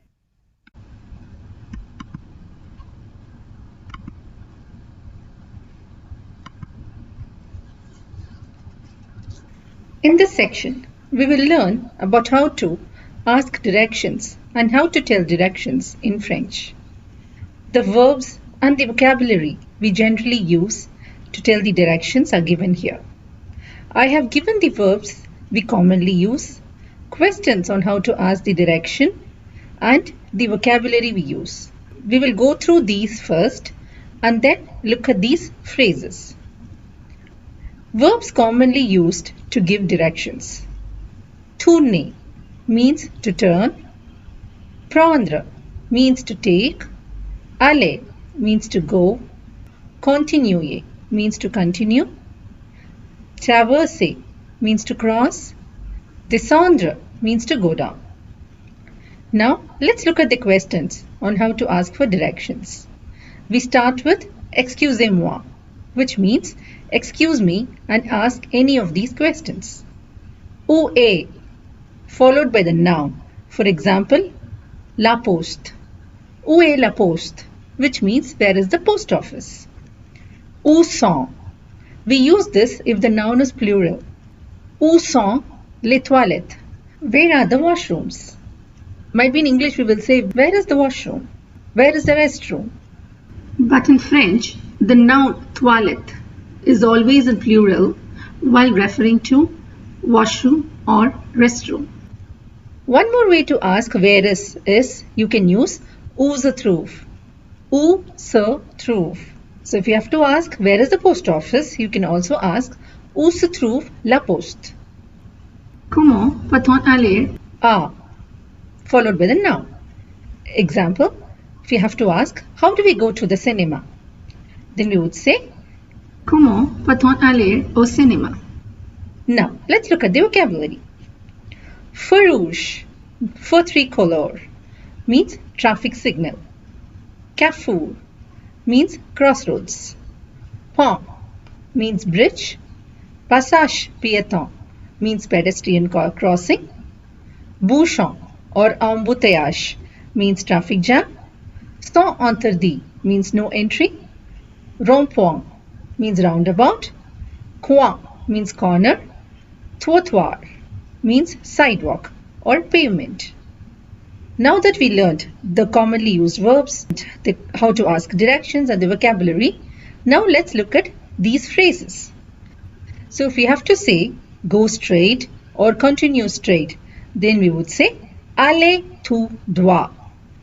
Aller tout droit or continuer tout droit. Continuer tout droit. The pronunciation of this is tout droit. If you have to say turn right, then you would say tourner à droite. Tourner à droite. The difference here is you say droit. You don't pronounce the T here, but here you pronounce the T. Tout droit. À droite. The next one, if you have to say turn left, then you would say tourner à gauche. Tourner à gauche. Take the first street on the left. Prendre la première rue à gauche. Take the first street on the right. Prendre la première rue à droite. Cross the road or the bridge. Cross the road, traverser les rues. Cross the bridge, traverser le pont. Go down the street, descendre la rue. At the end of the street, take or turn. Au bout de la rue, prenez or tournez, à gauche, à droite, you can say anything. And for example, if you want to say that it is in front of this or it is next to, near to, right of, to the left of, behind or in front of, you use all these prepositions. C'est en face de, c'est à côté de, c'est près de, c'est à droite de, c'est à gauche de, c'est derrière, c'est devant, plus the noun. Please note that I have mentioned all the verbs here in infinitive. You can use the imperative form while giving directions. Hope you understood on how to ask directions and how to tell directions in French. We come to this section of En parle, a small dialogue that helps you in reading, understanding and listening. This dialogue is between two passerbys on the road. I will read it in French and its English equivalent is given here. Le passant un. Bonjour monsieur, pouvez-vous m'aider s'il vous plaît? Le passant deux. Oui, bien sûr. Le passant un. Où est la poste, s'il vous plaît? Le passant deux. Descendez cette rue et allez tout droit. Au bout de la rue, tournez à droite. Le passant un. D'accord. Et puis? Le passant deux. Continuez jusqu'au feu rouge et tournez à gauche. Et la poste est à 100 mètres sur votre gauche. Le passant un. C'est très loin d'ici? Le passant deux. Non, c'est juste 5 minutes en voiture. Le passant un. Merci beaucoup. Le passant deux. De rien.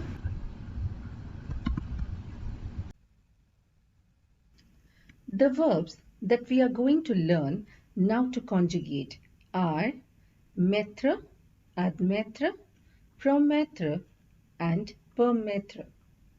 Mettre means to put, admettre means to admit or to confess, promettre means to promise, and permettre means to permit or to authorize. Here again, if you know by heart the conjugations of the verb mettre, then you can prefix an ad for admettre, pro for promettre, and per for permettre. Let's see on how to conjugate mettre.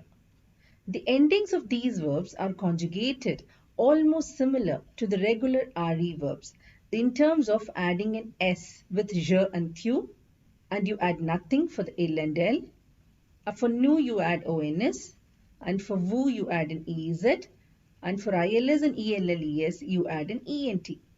However, this verb has two stems, one for the singular subject pronoun and a different one for the plural subject pronoun. For the singular subject pronoun, you remove the tre and met is the stem.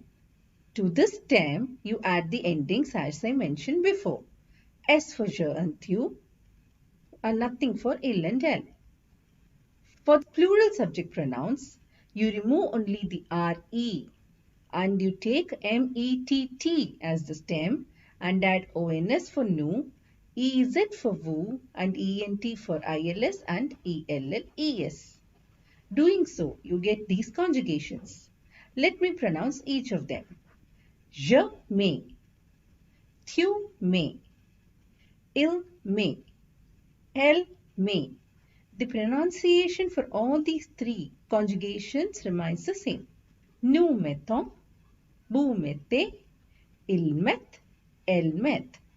Let's see a phrase using mettre. I put all the files on the desk. So conjugating mettre with je, the sentence becomes je mets tous les dossiers sur le bureau. The next verb is promettre. You prefix pro to the conjugations of mettre and you get the conjugation of promettre. These are its pronunciations.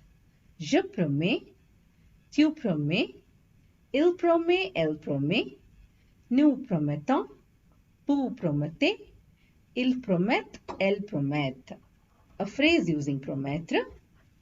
She promises to study 2 hours every day. Elle promet d'étudier 2 heures par jour. Conjugating promettre with elle, you put elle promet. But then you must be thinking, why have I used this preposition the here? I remember mentioning before as well that certain verbs are followed by certain prepositions, and promettre is generally followed by the preposition the. And after a preposition, you generally put the verb in infinitive. The verb here is étudier, so it becomes d'étudier. Now, you can conjugate the verbs admettre and permettre on your own. For admettre, you prefix an ad, and for permettre, you prefix a per to the conjugations of mettre. I hope you understood how to conjugate these verbs, its pronunciations, and how to make simple phrases using them. En parle. As we see at the end of every lesson, this section, En parle, is to help in understanding and reading. This dialogue also helps in understanding the basic conversations you will have in a restaurant. I have given a list of vocabulary used in a restaurant at the end of this lesson. I would kindly request you to please go through the same before listening or reading this dialogue. That would help you better to understand on your own. I will first read it in French and the English equivalent is given in the next slide. This dialogue is between two persons and a server in a restaurant. Server: Bonjour madame, comment je peux vous aider? Client 1: Bonjour monsieur, je veux une table pour 2 personnes. Serveur: D'accord, suivez-moi. Voilà votre table. Client 1: Merci, pouvons-nous commander? Serveur: Oui, bien sûr. Que désirez-vous comme les entrées? Client 1: Je veux de la salade verte. Client 2: Et moi, je prends une salade niçoise. Serveur: D'accord. Et comme le plat principal? Client 1: Quel est le plat du jour? Serveur: C'est le petit frites et le poisson grillé. Client 1: Je préfère le poisson grillé. Client 2: Moi, je prends un petit frites. Serveur: Bien. Et comme les boissons? Client 1: Une bouteille d'eau et un jus d'orange. Serveur: D'accord. Après le repas? Serveur: Comment avez-vous trouvé le repas? Client 1: C'est vraiment délicieux. Oui, excellent. Et l'addition, s'il vous plaît? Serveur: Voilà l'addition et vous payez comment? Par carte ou par chèque ou en espèces? Client 1: En espèces. Client 2: En partage? Client 1: Ah non, c'est pour moi. Client 2: Ok, je laisse le pourboire. That's the end of the dialogue. I would like to point out a few things here. We just did partitive articles wherein I mentioned that we use partitive articles with food and drinks for undetermined quantity. But if you see here, with préférer, I would have used a definite article because we always use a definite article with verbs like aimer, préférer, adorer, détester when you like to tell your preference. Next is l'addition, which means bill or check. And in restaurant, to ask for bill or check, we use this word l'addition. And the next one is vous payez comment? How are you going to pay? Generally, we pay by these three methods: by card, by check, and in cash. So if you see the prepositions, I would have used par for carte and check and en for espèce. These are the prepositions that we generally use with these words.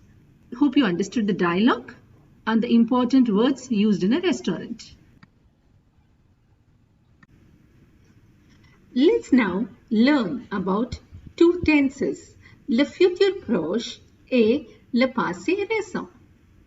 These two tenses are the easiest ones to conjugate in French. Futur proche is used to explain the events in the future and passé récent is used to express the events in past. Let's see in detail. First, the definition. Le futur proche est utilisé pour exprimer les actions dans le futur qui se passent dans l'avenir proche. It means futur proche is used to express the actions in the future that happens in the near future. So for those actions that's going to happen in the near future, we use futur proche. Proche means near in French. The English equivalent of futur proche is going to do something. Now, let's see the definition of passé récent. Le passé récent est utilisé pour exprimer les actions Dans le passé, qui se passe dans le passé proche. Passé récent is used to express the actions in the past that happens in the near past. The difference between futur proche and passé récent is we use futur proche to express actions in the near future and passé récent is used to express actions in the near past. Now let's learn how to put the verbs in futur proche. On utilise deux éléments. Le présent de l'indicatif du verbe aller et le verbe infinitive. So we use two components, the present tense of the verb aller and the verb in infinitive. Sujet plus le présent de l'indicatif du verbe aller plus infinitive du verb. We put the subject, conjugate aller in present tense, and then we put the main verb in the infinitive. As you all know, the verb infinitive means the verb in its full form. That is the unconjugated verb. Let's now see how to conjugate the verbs in passé récent. On utilise trois éléments, le présent de l'indicatif du verbe venir, de et le verbe infinitive. We use three components, the present tense of the verb venir, de and the verb in infinitive. Sujet plus le présent de l'indicatif du verbe venir plus de plus infinitive du verb. Please note in passé récent, we have the in between venir and verb in infinitive. Let's now conjugate the verbs manger and se coucher in both futur proche and passé récent. For conjugating in futur proche, as I mentioned earlier, we put the subject je, conjugate aller with je in the present tense, it becomes je vais, and then we put the verb in infinitive. The verb we need to put in infinitive here is manger.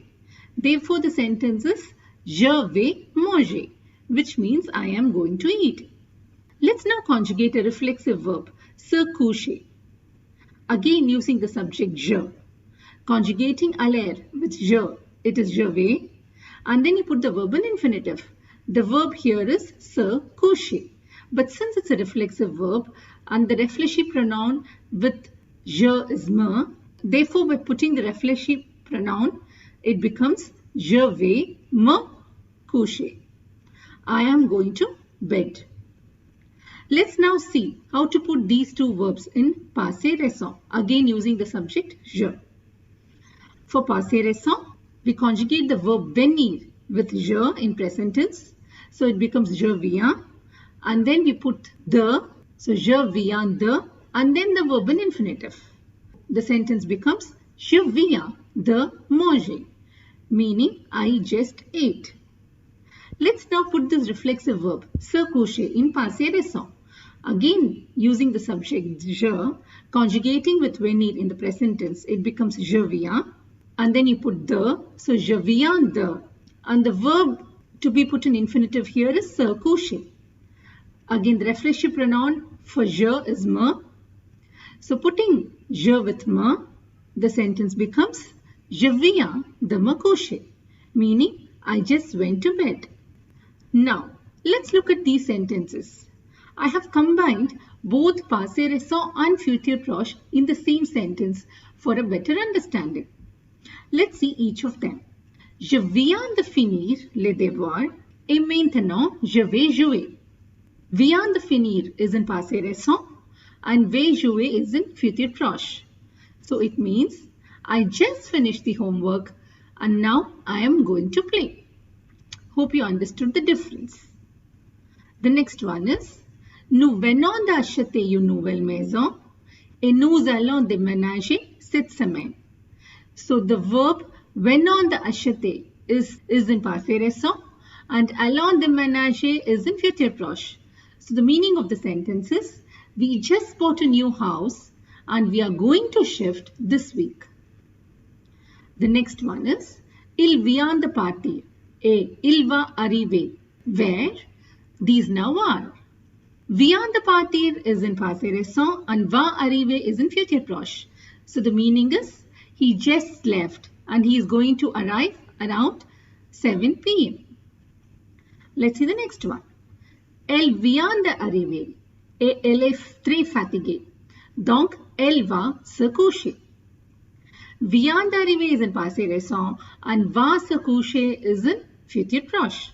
So the sentence becomes she just arrived and she is very tired. Therefore, she is going to bed. I hope you all understood the differences between future proche and passé récent and how to conjugate them. Let's now learn how to negate and frame questions in future proche and passé récent. La négation. We all know that we use ne and pas on either side of the conjugated verb to negate. The same we do for both future proche and passé récent. For future proche, we put ne and pas on either side of the conjugated verb aller, and for passé récent, we put ne and pas on either side of the conjugated verb venir. If we have to negate the sentence, je vais sortir ce soir. So putting ne and pas on either side of vais, it will be je ne vais pas sortir ce soir. Je vais sortir ce soir means I'm going out this evening, and je ne vais pas sortir ce soir means I am not going out this evening. For passé récent, let's negate the sentence je viens de sortir. Putting ne and pas on either side of the verb viens, we get je ne viens pas de sortir. Je viens de sortir means I just left, and je ne viens pas de sortir means I did not just leave. Now for the interrogation. Let's use the verb regarder and put them in interrogation. We know there are three ways to ask a question. Let's see how to ask a question in all these three ways using future proche and passé récent. The first one is intonation. Tu vas regarder la télé? Are you going to watch TV? The second one is with est-ce que, so prefix est-ce que with this. So it becomes est-ce que tu vas regarder la télé? And for the inversion, you invert the conjugated verb aller and the subject. So it becomes vas-tu regarder la télé? Now, let's see for passé récent. The first one will be tu viens de regarder la télé? Using est-ce que, you prefix est-ce que before tu. Est-ce que tu viens de regarder la télé? And then the inversion. Viens-tu de regarder la télé? Hope you understood how to frame questions and negate in future proche and passé récent. Le passé composé. Le passé composé est utilisé pour exprimer les actions dans le passé et pour exprimer une action achevée. We use passé composé to express actions in the past and to express a completed action in the past. In English, you say, I played badminton yesterday. I went to the beach yesterday. These are completed actions in the past. In French, you use passé composé to express these actions in the past. Il se construit avec deux éléments, le verbe auxiliaire et le participe passé du verbe. Verb auxiliaire is called as auxiliary verb and participe passé is called as past participle in English. I will be using these verbs interchangeably while explaining in English. The passé composé is constructed using the auxiliary verb and the past participle of the verb. It is sujet plus le verbe auxiliaire plus le participe passé du verbe. We all know what subject is. It is je, tu, il, elle, nous, vous, ils and elles. We need to understand what is the auxiliary verb and what is the past participle.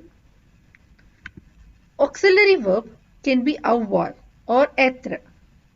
Avoir and être acts as an helping verb to form the past tense. When to use avoir and when to use être, we will see in detail little later. Right now, let's understand what is the past participle of a verb. I repeat, passé composé is used to express the completed actions in the past. It is formed by using the subject plus the auxiliary verb and plus the past participle of the verb. Auxiliary verb can be either avoir or être. What is the past participle of the verb? Let's see that in detail now. For all ER verbs, you remove the ER and replace it with E accent aigu. For parler, the past participle is PARLE accent aigu.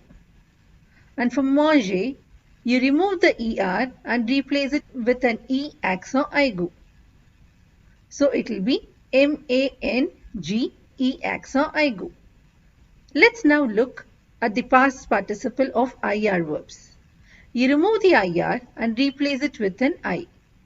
So for example, for finir, it will be FINI. And for remplir, it is REMPLI. You remove the IR and replace it with an I. The next, for the RE verbs, you remove the RE and replace it with an U. For attendre, the past participle becomes attendu, and for entendre, the past participle becomes entendu. Hope you understood what will be the past participle for ER verbs, IR verbs and RE verbs. But we have few exceptions. We have few verbs which does not follow this rule. You need to by heart the same. The first one is avoir. The past participle is EU. U. Être. E accent aigu. T. E accent aigu. Était. Boire. It is BU. Bu. For fair, it is FAIT. Fair. For connaître, it is CONNU. Connu. For savoir, it is SU. Su. For lire, it is LU. Lu. For écrire, it is E accent aigu. CRIT. Écrit. For mettre, it is MIS. Me. For pouvoir, it is PU. Pew. For ulvar, it is VOULU. Voulu. For prendre, it is PRIS. Pri. For voir, it is VU. View. For devoir, it is DU. U has a circumflex. Due. For dire, it is DIT. D.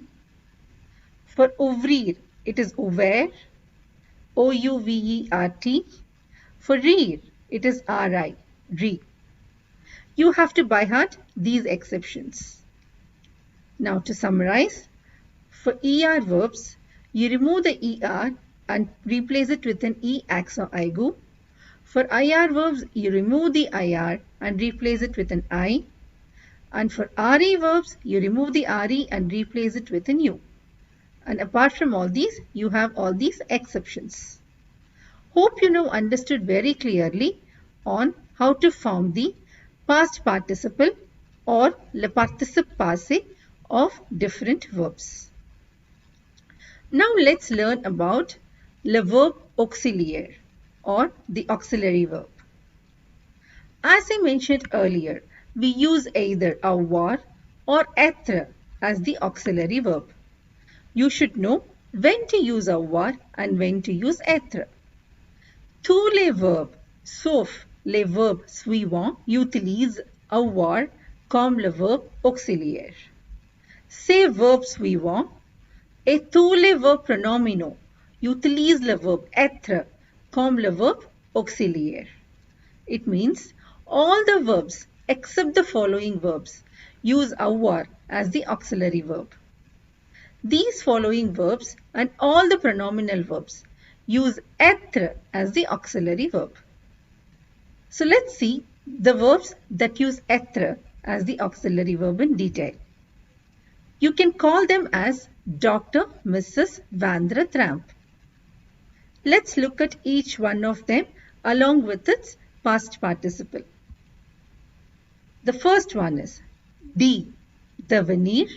The past participle is devenu, D-E-V-E-N-U. R, revenir, revenue, R-E-V-E-N-U. M, monte, M-O-N-T-E accent aigu, monte. R, rentre, R-E-N-T-R-E accent aigu, rentre. S, sortir, S-O-R-T-I, sorti. V, venir, V-E-N-U, venue. A, arrive, A-R-R-I-V-E accent aigu, arrive. N, naître, N-E accent aigu, né. D, descendre, D-E-S-C-E-N-D-U, descendu. E, entrer, E-N-T-R-E accent aigu, entrer. R, retourner, R-E-T-O-U-R-N-E accent aigu, retourner. T, tomber, T-O-M-B-E accent aigu, tomber. Rester, R-E-S-T-E accent aigu, rester. Aller, A-L-L-E accent aigu, aller. Mourir, M-O-R-T, mort. Partir, P-A-R-T-I, parti. A, tous les verbes pronominaux. If you see the past participle of all these verbs, most of the verbs follow the rule. But there are few verbs that don't follow the rule. The first two is naître and mourir. For naître, it is N-E accent aigu, and for mourir, it is M-O-R-T. The next three is venir, devenir and revenir. For venir, even though it's an IR verb, the past participle is venu, V-E-N-U. Once you remember for venir, you can just prefix a DE for devenir and RE for revenir. So it's devenu for devenir and revenue for revenir. Now to summarize, all these verbs and the pronominal verbs use être as the auxiliary verb. All the other verbs except these verbs use avoir as the auxiliary verb. Now you know what is the auxiliary verb and what is the past participle of each verb. Now let's see how to form the passé composé. To make it easy, please remember three things while forming the passé composé. The first one is use the right auxiliary verb, avoir or être. The second one is use the right past participle. And third one, the most important thing which many people forget is the accord. What do you mean by accord? I'll explain to you in detail now. Avec le verbe auxiliaire, le participe passé ne se accorde pas avec le sujet. So what it means is, with avoir as the auxiliary verb, the past participle does not accord. Mais, but, avec le auxiliaire être, le participe passé s'accorde toujours en genre et en nombre avec le sujet. What it means is, with être as the auxiliary verb, the past participle accords always in gender and in number with the subject. So when I say gender and number, what it means is, there are two genders, masculine and feminine, and when I say nombre, it is singular and plural. When the subject is masculine, you don't do any accord. But when the subject is feminine, you add an E to the past participle. Let's take the example of descendu, which is the past participle of descendre. So you add an E to descendu when the subject is feminine. Next is when the subject is singular, you don't add anything, meaning you don't do any accord. But if the subject is plural, you add an S to the past participle. Let's again take the example of descendu. You add an S to descendu if the subject is plural. You can remember it this way. When the subject is masculine singular, there is no accord with the past participle. Otherwise, you should accord. And you do this accord only when you use être as the auxiliary verb. So to summarize, please remember three things. Putting the right auxiliary verb, putting the right past participle, and third one is accord. Hope you understood clearly how to form passé composé. L'imparfait. L'imparfait is also used to describe the events in the past. Let's first see how to conjugate the imparfait and then see when to use imparfait. On forme l'imparfait sur le radical de la première personne plurielle nous du présent. Les terminaisons sont AIS, AIS, AIT, IONS, IEZ, AIENT. The endings are AIS for je, AIS for tu, AIT for Elendel, IONS for nu, IEZ for vous, and AIENT for ILS and the ELLES. Please note the endings remain the same for all the verbs, just the radical changes. When I say radical, what does it mean? I'll explain to you in detail now. So let's take the example of the verb parler. You first conjugate parler in present tense with nous. So it is nous parlons. You remove the ONS. After removing the ONS, whatever is remaining, PARL, is called the radical. Take the radical PARL and add these endings. So it becomes je parlais, tu parlais, il parlait, elle parlait, nous parlions, vous parliez, il parlait, elle parlait. Attention, pour le verbe être, le radical est et. There is only one exemption to imparfait. It is the verb être. The radical is e accent aigu t. This is the only exception. All the other verbs follow the rule of conjugating the verb with nous in the present tense and removing the ONS, taking the balance as the radical and adding all these endings. Let's see one more example of verb finir. So when you conjugate with nous, it becomes nous finissons. You remove the ONS, take the balance as the radical, FINISS, and add all these endings. So it becomes je finissais, tu finissais, il finissait, elle finissait, nous finissions, vous finissiez, il finissait, elle finissait. Now let's look at for the verb être. As I mentioned, the radical is e accent aigu t. Then with this radical, you add all these endings. So it becomes j'étais, tu étais, il était, elle était, nous étions, vous étiez, ils étaient, elles étaient. Hope you understood how to conjugate an imparfait. Now let us look when to use imparfait. On utilise l'imparfait pour décrire quelque chose dans le passé. We use imparfait for describing things in the past. Like if you want to say the climate was good, it was an unforgettable day. Here you're describing how the climate was.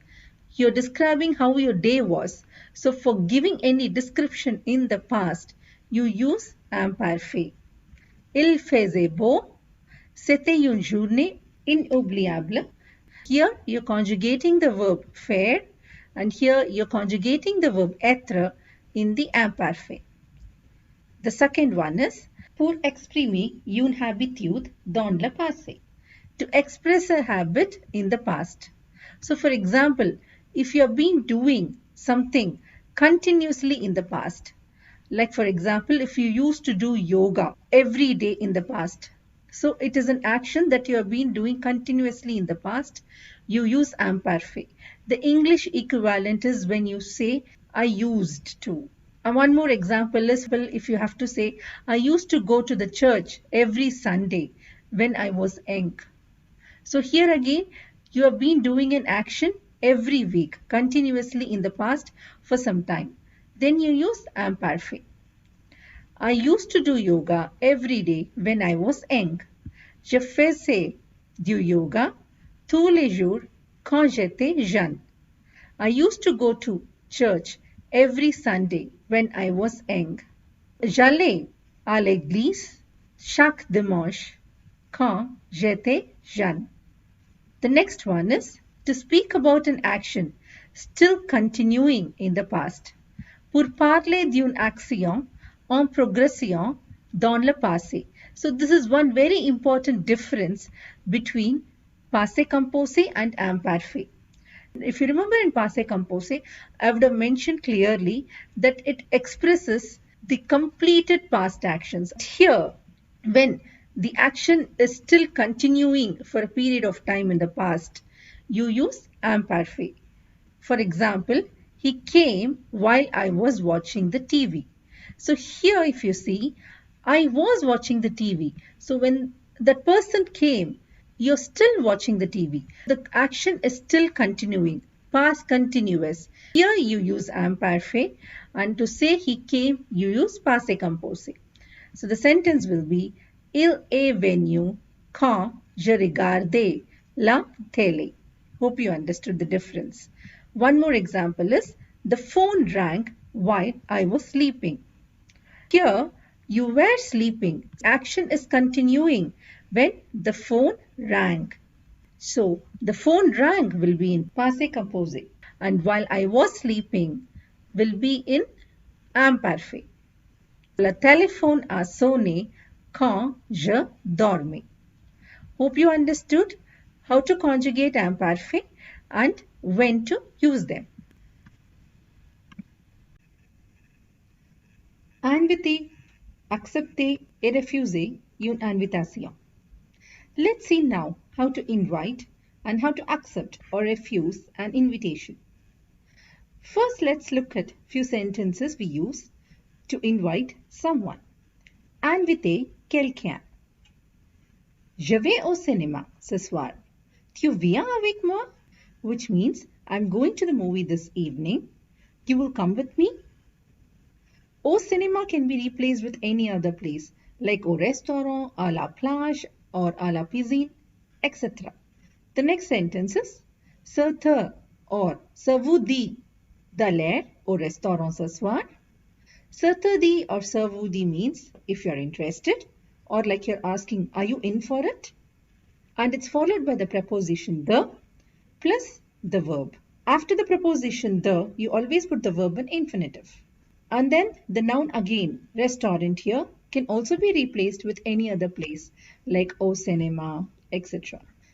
Es-tu libre ce weekend? On peut faire un pique-nique? Are you free this weekend? Faire un pique-nique means go on a picnic. So can we go on a picnic? The next sentence is, si tu es libre, on peut sortir ce soir. Libre means free. So the question is, if you're free, can we go out this evening? These are few ways on how you can invite someone. How do you accept or refuse these invitations? For accepting the invitation, you can use any of these phrases. Oui, c'est une bonne idée, meaning yes, it's a good idea. Merci, avec plaisir. Thank you, with pleasure. Plaisir means pleasure. D'accord, which means okay, a very simple acceptance of an invitation. Volontiers. Volontiers means gladly. Oui, c'est sympa.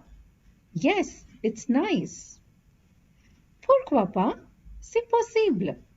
Means why not? It's possible. Now, let's see how to refuse. Non, pas possible. Désolé. No, not possible. Sorry. Merci, mais je ne peux pas. J'ai trop de travail. Thank you, but I cannot. I have too much work. Trop means too much. Je ne suis pas libre. I'm not free. Malheureusement, je suis très occupé. Unfortunately, I'm very busy. Très means very. Occupé means busy. You put an extra E here while writing if you're a female. No, je n'aime pas ça. No, I don't like it. Pas possible. Une autre fois peut-être. Not possible. Another time perhaps. Peut-être means perhaps. You can also combine 2 or 3 of the sentences. For example, you can say no, désolé, j'ai trop de travail. Or you can say no, désolé, je ne suis pas libre. No, sorry, it's not possible. Sorry, I'm not free. So you can combine 2 of any of these sentences also to refuse an invitation. So hope you understood how to invite, accept, or refuse an invitation. Maybe you can write a small dialogue with your friend wherein the person is inviting and you're accepting or refusing. Bonne chance. Les vêtements. Vêtements means clothes. Let's now look at the vocabulary for the different types of clothes and the other accessories that we wear. So the first one is une écharpe or a foulard, means scarf. What is the difference between une écharpe and un foulard? The difference is a foulard is generally tied to the neck and is very small than une écharpe, whereas une écharpe is always long and rectangle in shape. The next one is a blouson and une veste. Both means jacket, but what is the difference between these two? Blouson is a short vest that comes till the top of the hips, whereas une veste is longer than a blouson, covering the hips. A manteau means coat, a t-shirt means t-shirt, une jupe means skirt, une robe means dress, un pantalon means pant, une chemise means shirt, une cravate means tie, un costume means suit, un chandail means sweater, un pull means pullover, a jean means jeans, a short means shorts, a legging means leggings, a jogging means tracksuit, des chaussures means shoes, des chaussures à talons means high heel shoes, des chaussures en toile means canvas shoes, des chaussettes means socks, des baskets means sneakers, une casquette, un chapeau. Une casquette means cap, un chapeau means hat. Un collier means necklace, un bracelet means bracelet, un sac à main means handbag, un sac à dos means backpack, des lunettes or des lunettes de soleil. Des lunettes means glasses, des lunettes de soleil means sunglasses. Une bag, ring, des boucles d'oreilles means earrings, une alliance means wedding ring. La matière means material. So how do you say in French by what material a cloth is made of? You use the preposition en plus the material name. So for cotton, it is coton. So if you want to say a cotton pant, then you say pantalon en coton. So use the preposition en. For silk, it is soie. Wool, it is laine. Polyester, it is polyester. Linen, it is lin. For velvet, it is velour. Le motif. Le motif means the pattern. So how do you say that in French? For example, if you want to say it's a striped shirt, it's a dotted skirt, it's a plain shirt. So how do you say all these in French? The pattern in French. For striped, you say a rayure or raye. For dotted, you say a pois. For checked, you say a carreau. For flowered, you say a flower or fleury. For plain, you say uni. If you see here, I have given a few sentences using these two. J'aime les vêtements en coton, en soie et en lin, mais je n'aime pas les vêtements en polyester et en velours. This means I like cotton clothes, silk clothes and linen clothes, but I don't like polyester clothes and velvet clothes. the next one is Je porte les vêtements unis et à rayures, mais je ne porte pas les vêtements à carreaux, à fleurs et à pois. It means I wear plain clothes or striped clothes, but I don't wear checked clothes, flowered clothes and dotted clothes. So I hope you understood how to say the material and the pattern in French. I've given few more important vocabulary that we generally use related to clothes. Taille. Taille means size. So how do you ask someone what is your size? You ask quelle est ta taille or quelle est votre taille. When you have to say my size is, you use the verb faire. So you say je fais du and then the size. Next is cabine d'essayage means trial room. Tenue means outfit. Here I have made a few sentences to show what one wears at home, office, for outing, etc. À la maison, je porte un short et un t-shirt. Au bureau, je porte un pantalon en coton et une chemise unie. Quelquefois, je porte un costume. Pour une soirée, je porte une robe en soie. Pour une sortie, je porte un jean et un t-shirt rayé. C'est ma tenue favorite et comme les accessoires, je porte un collier en or, un bracelet et des lunettes de soleil. Quand je fais du sport, je porte un jogging, un t-shirt de sport et des baskets. Aujourd'hui, je porte une chemise fleurie et un jean.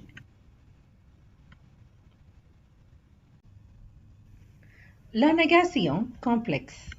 We saw about how to negate using ne and pas. But every time we won't be able to use ne and pas alone. For example, if we want to say never, not anymore, nobody, not yet, then we use all these words instead of pas. We use words like rien, personne, plus, pas encore, jamais, etc. instead of pas. Let's look in detail now. The first one is quelque chose. Quelque chose means something. When you have quelque chose in the question, you negate using ne and rien. So you put ne, then the verb and rien, which means anything. Let's look at the example to understand better. Veux-tu quelque chose? You need something? So if you want to negate, we generally put ne and pas on either side of the verb. But here we want to say I don't want anything, not just I don't want. So to say I don't want anything, we use ne and rien. We put ne before the verb and rien after the verb. Therefore the sentence becomes je ne veux rien. Let's look at the next one. It is quelqu'un. Quelqu'un means someone. So when you have quelqu'un in the question, you negate it using personne. Ne, personne means anybody, anyone, or nobody, no one. Let's look at these examples for better understanding. As-tu vu quelqu'un? You saw someone. Now, you want to say, no, I saw no one. Or you want to say, no, I did not see anyone. Then you use ne and personne. So you would say, non, je n'ai vu personne. Please note, I had mentioned while using the passé composé that when you negate in the past tense, then you put ne and pas on either side of the auxiliary verb. But here, ne will come before the auxiliary verb ai, but personne will come after the participle passé. So you say, non, je n'ai vu personne. The next example is, quelqu'un est venu? Here we have quelqu'un at the beginning of the sentence. Hence, we use personne at the beginning of the sentence. So the response is non, personne n'est venu. In this, wherein you use personne at the beginning of the sentence, ne will come after personne. The next one is encore, which means still or again. So when you have encore in the question, you negate using ne and plus. Ne verb plus, which means no longer, no more. Tu veux encore your pizza? You still want pizza? You negate using ne and plus. Ne before the verb and plus after the verb. So it becomes non, je ne veux plus the pizza. Please remember, du becomes the. The partitive articles becomes the in negation. The next one is déjà, which means already. So if you have déjà in the question, negate it using ne and pas encore. Ne verb pas encore means not yet. As-tu déjà fini? Have you already finished? Since this is in past tense, passé composé, as I mentioned earlier, you put ne before the auxiliary verb and pas encore after the auxiliary verb. So the sentence becomes non, je n'ai pas encore fini. No, I have not finished yet. The next one is toujours, which means always. If you have toujours in the question, then you negate it using ne and jamais. Ne verb jamais means never. Tu manges toujours de la viande. You always eat meat. You negate this using ne and jamais. Ne before the verb and jamais after the verb. So the sentence becomes non, je ne mange jamais de viande. Here again, de la becomes the because partitive articles becomes the in negation. Non, je ne mange jamais de viande, which means I never eat meat. Hope you understood. This section gives you a list of vocabulary of a house and few adjectives that we use to describe it. The first one is fenêtre, means window. Salon means living room. Salle à manger means dining room. Chambre means bedroom. Cuisine means kitchen. Salle de bain, you can add an S, it can be without an S, both are right, which means bathroom.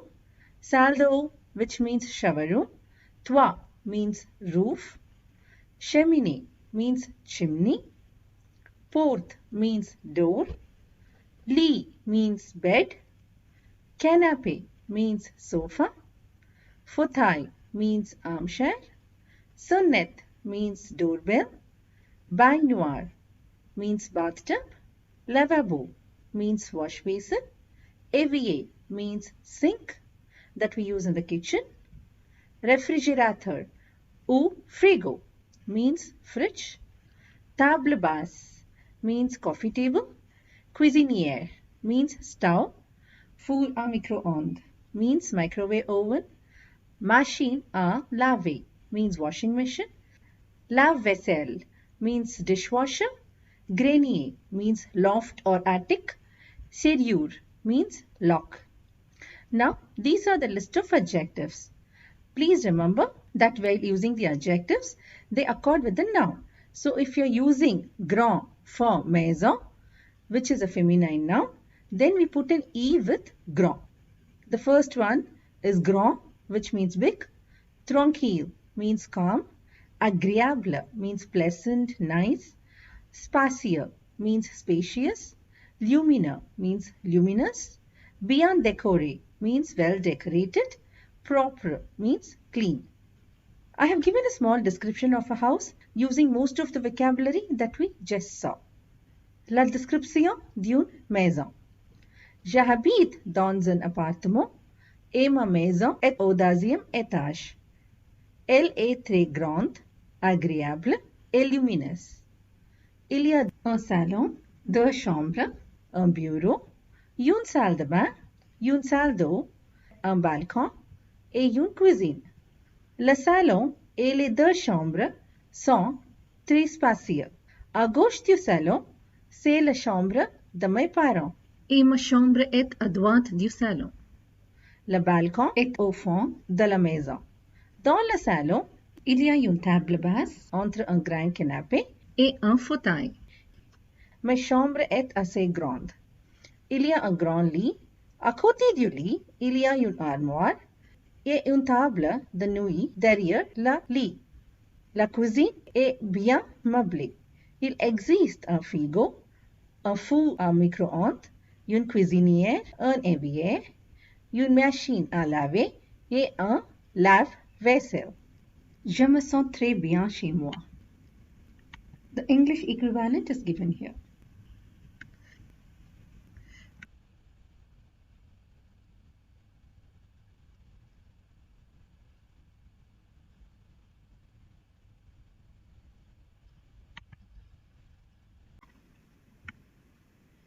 Let's now learn a few phrases on how to describe the pain in your body, any sickness and vocabulary of the same.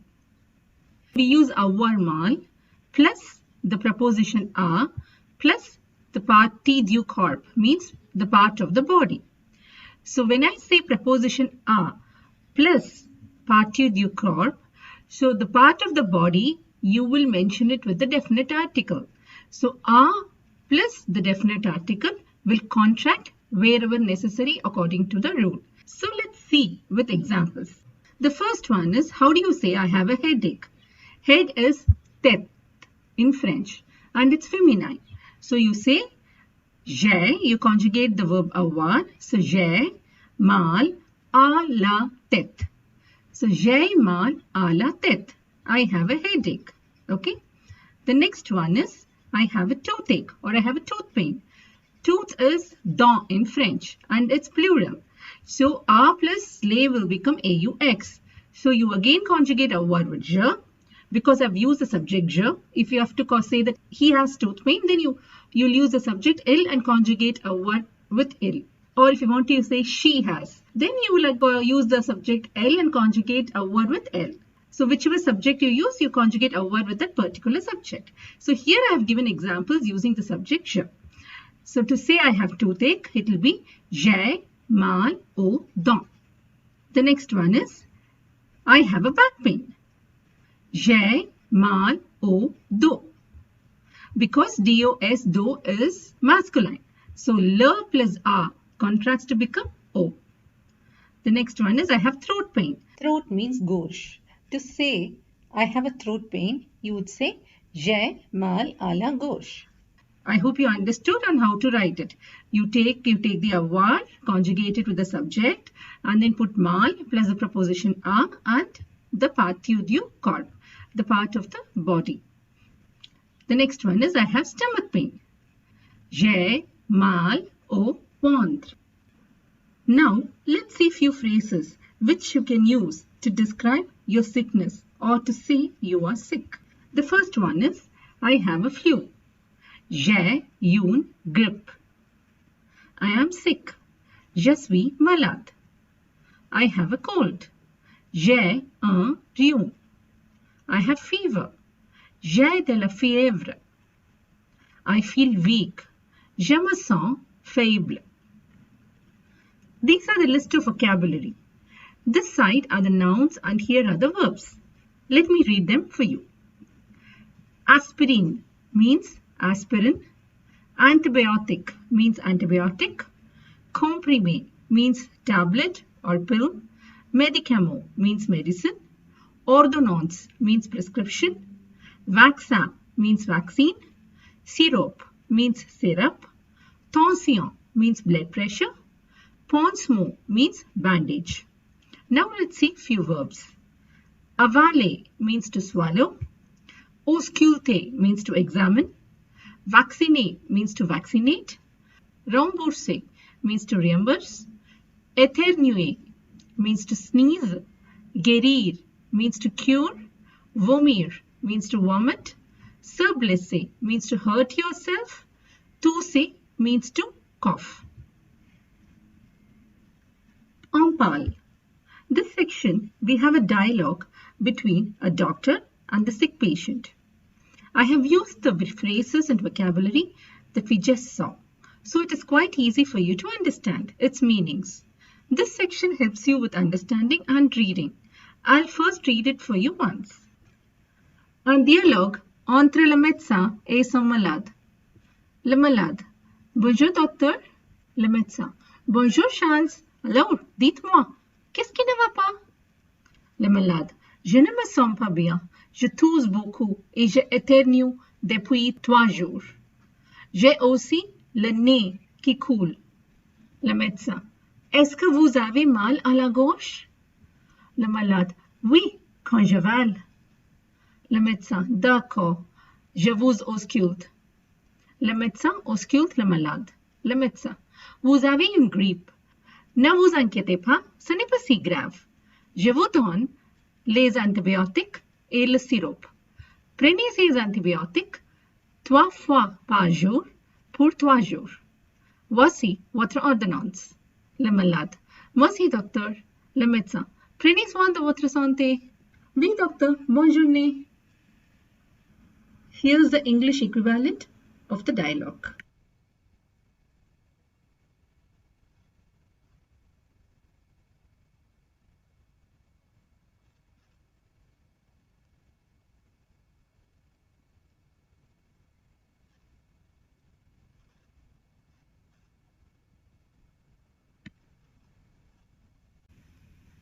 Let's now learn on how to describe the weather in French.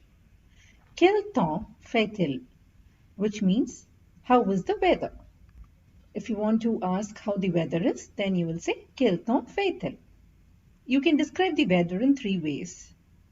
Il fait plus adjective, il y a plus noun, il plus a verb. Let's look at each one of them separately and its meanings. So let's first see how do we describe using the adjective. You say il fait plus l'adjective. So the first one is il fait beau, means the weather is nice. Il fait mauvais, means the weather is bad. Il fait chaud, means it is hot. Il fait froid, means it is cold. Il fait doux, means it is warm. And if you want to say the temperature, then you can say il fait dash degré. For example, if you want to say that it is 30 degrees Celsius, then you can say il fait 30 degrés. Next, we will see how do you describe the weather using the noun. You use il y a plus a nom. So for masculine nouns, you use du. For feminine nouns, you use de la. And for plural, you use they. If the noun is starting with a vowel, you use del apostrophe. Il y a du vent means it is windy. Il y a du soleil means it is sunny. Il y a du brouillard means it is foggy. Il y a de la pluie means it is raining. Il y a des nuages means it is cloudy. Il y a de l'orage means there is storm. Il y a un arc-en-ciel means there is a rainbow. Next, let's see how do we describe the weather using the verb. You say il plus un verb. Il pleut means it is raining. Il neige means it is snowing. Il grêle means there are hailstorms. Now let's see few sentences describing the activities, what one does according to the weather. Quand il fait beau, je me promène dans le parc.